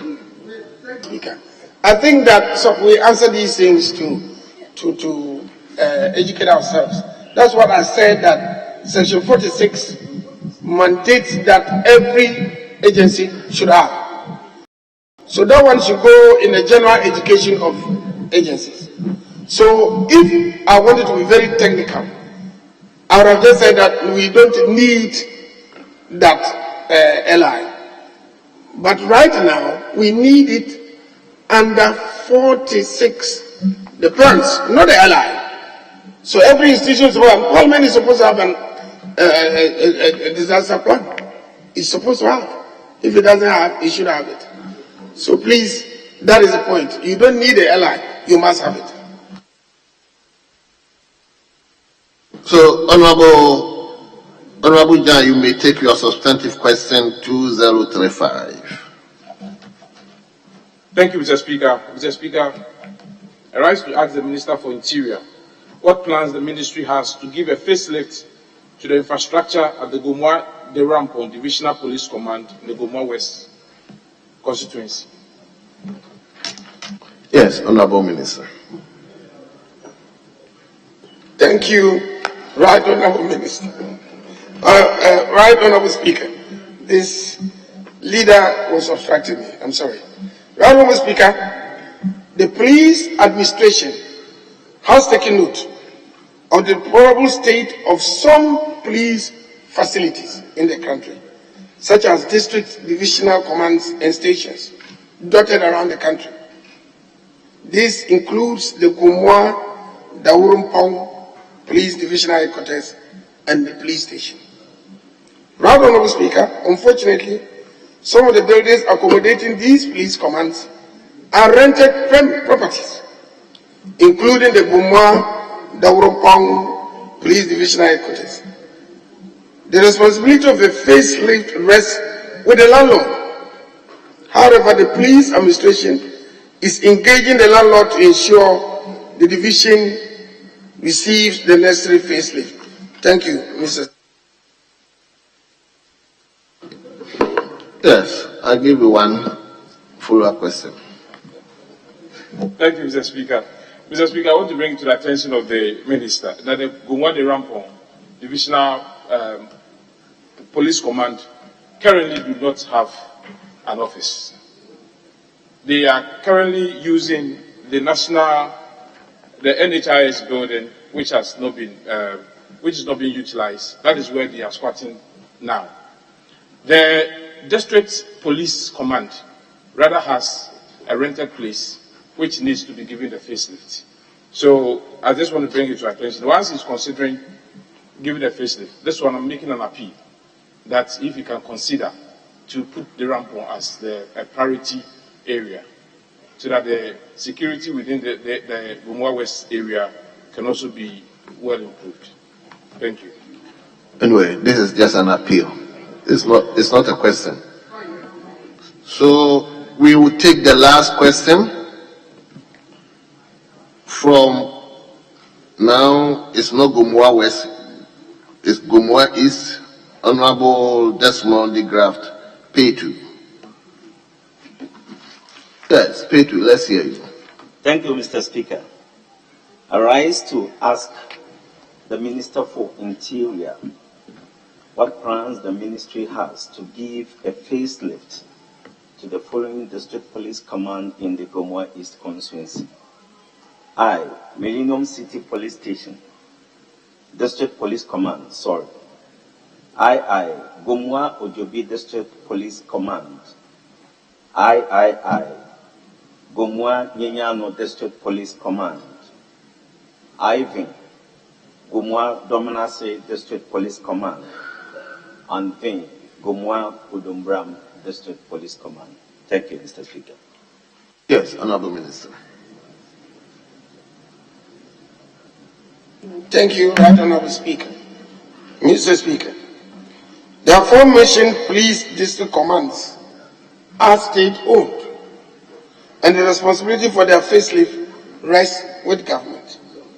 These police facilities are part of many around the country for which funding is being sought. Meanwhile, in the case of the police command at Bujumbura, a philanthropist has volunteered to put up a befitting district police command, which is currently 75% complete.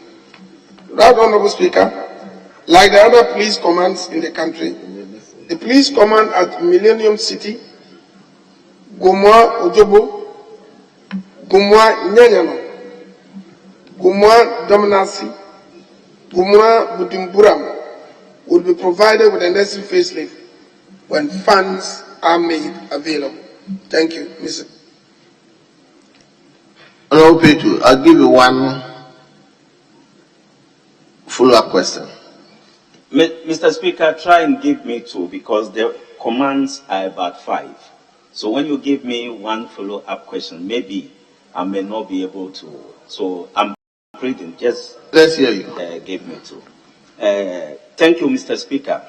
Mr. Minister, from your answers provided that a philanthropist have,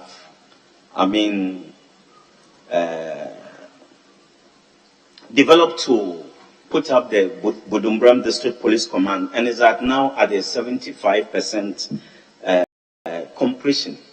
And I beg to differ.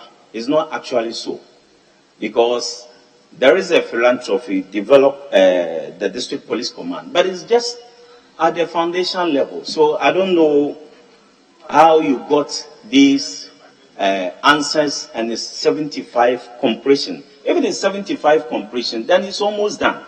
But actually, it's not so. So I want the minister himself to visit the place and ascertain the right information for himself and as to what he has to do with it. But this is not answer. This is not an answer. The answer this is not a question, sorry. Yeah, this is an appeal that I want. Now I'm going to ask the question, please. Minister, I want to ask, please, you can't answer that. It's an appeal that I made for the first one. I'm now asking the question. Minister, Gomwa Budumbram is a densely populated area, and then as well as Millennium City. I want to find out from you whether in future you may consider to elevate the District Police Command to Divisional Command for us to reduce the crime rate in this area. I want to know whether you have a plans to consider that for us. Yes, Honorable Minister. Thank you, Right Honorable Speaker. Right Honorable Speaker, I believe that the upgrade should be in the pipeline, because Kaswa has been upgraded almost to a region. So what is going to happen is that those other ones under would also be accordingly upgraded. And those areas, we are very interested in those areas. As you know, some of the parts we have foreigners settled there, and we have special interest to make sure that we don't lose control. So I'll take note of that. But the other advice you gave me, I thank you, but it's our duty and not a philanthropist's duty. So thank you, but it's our duty, and we'll do our best to fix it. Thank you. Speaker, my last question. Actually, that will also be in a form of appeal to the minister.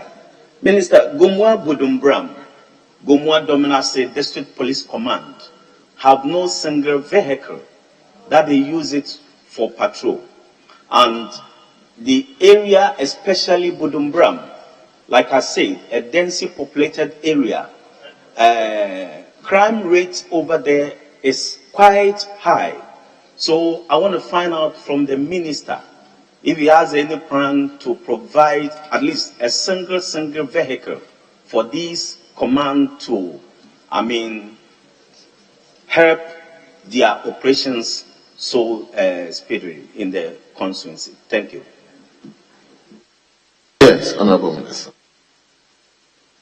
Right, Honorable Speaker, I take his appeal, and I believe that although you don't have a station vehicle, you have patrols with motorbikes coming around sometimes. But we'll take note of it. We are acquiring more vehicles, but the police stations are increasing, and everybody wants a police station. We'll do our best, and I hope that the leaders here will come out with a budget that, they favor. Tomorrow, I'll be appealing for the support of Parliament to get some of these facilities fixed. So we continue to do our best. Thank you, Right Honorable Speaker. And Right Honorable Speaker, let me thank.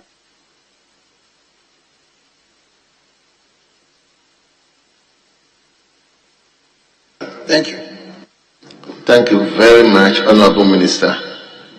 On behalf of... This is a matter of public interest.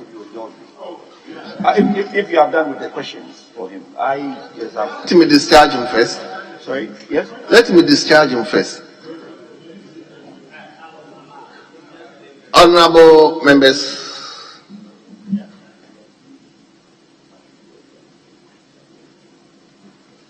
very well. Honorable Minister, on behalf of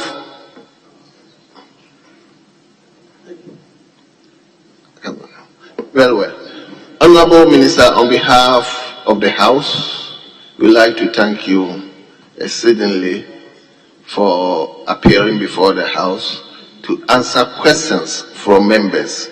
In fact, you've been here this morning and you have sat through the proceedings and have answered 3 urgent questions, 7 normal questions, and I think the House is extremely grateful to you.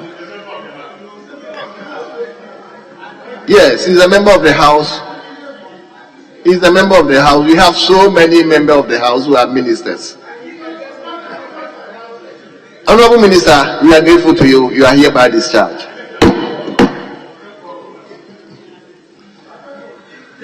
Yes, leader.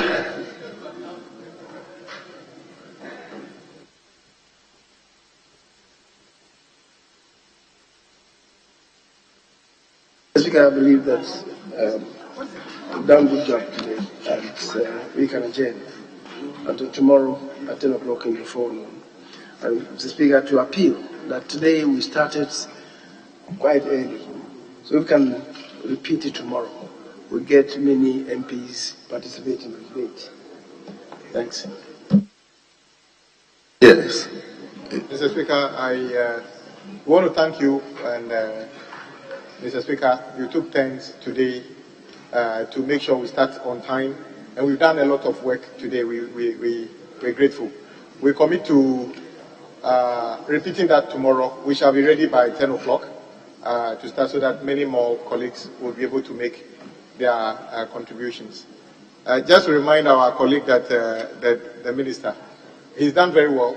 He stayed around, but we similarly want the ministers who are members of parliament to also, we know they cannot be here throughout the day, but as many as can, we would like them to be around whilst we do this debate. Especially ministers whose areas we are debating. Maybe the majority side should inform them when we are doing the debate on the various sectors to be around, if at least a deputy minister, to just listen to what colleagues are saying. That would be very helpful. It's not a charge we are putting on them, but if they can, we'll be happy to have them around whilst we do the debate. Thank you, Mr. Speaker. Yes, leader. Speaker, I believe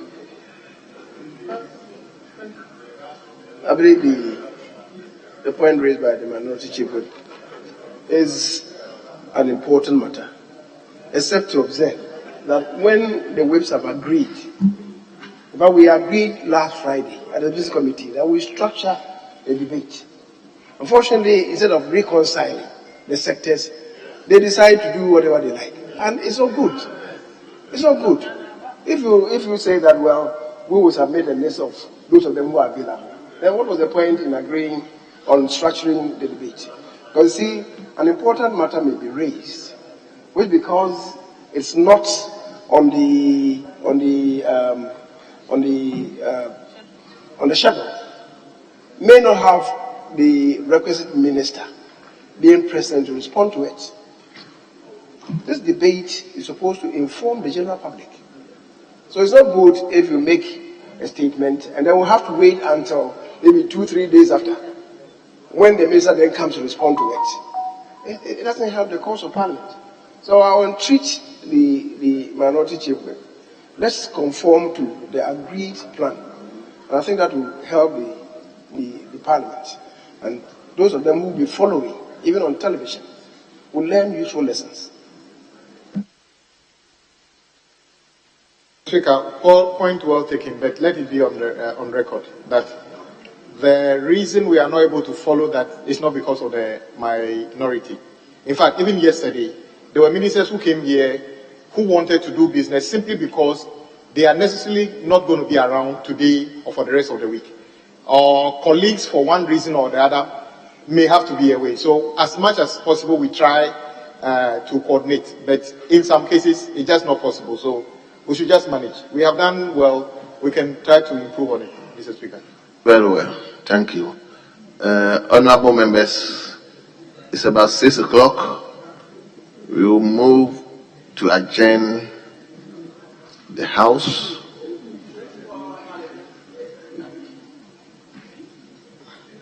So the House is accordingly adjourned to tomorrow, 10 o'clock in the forenoon. Tomorrow, 10 o'clock in the forenoon. Let me thank all of you for cooperating with us. It's 6 o'clock. The House stands adjourned.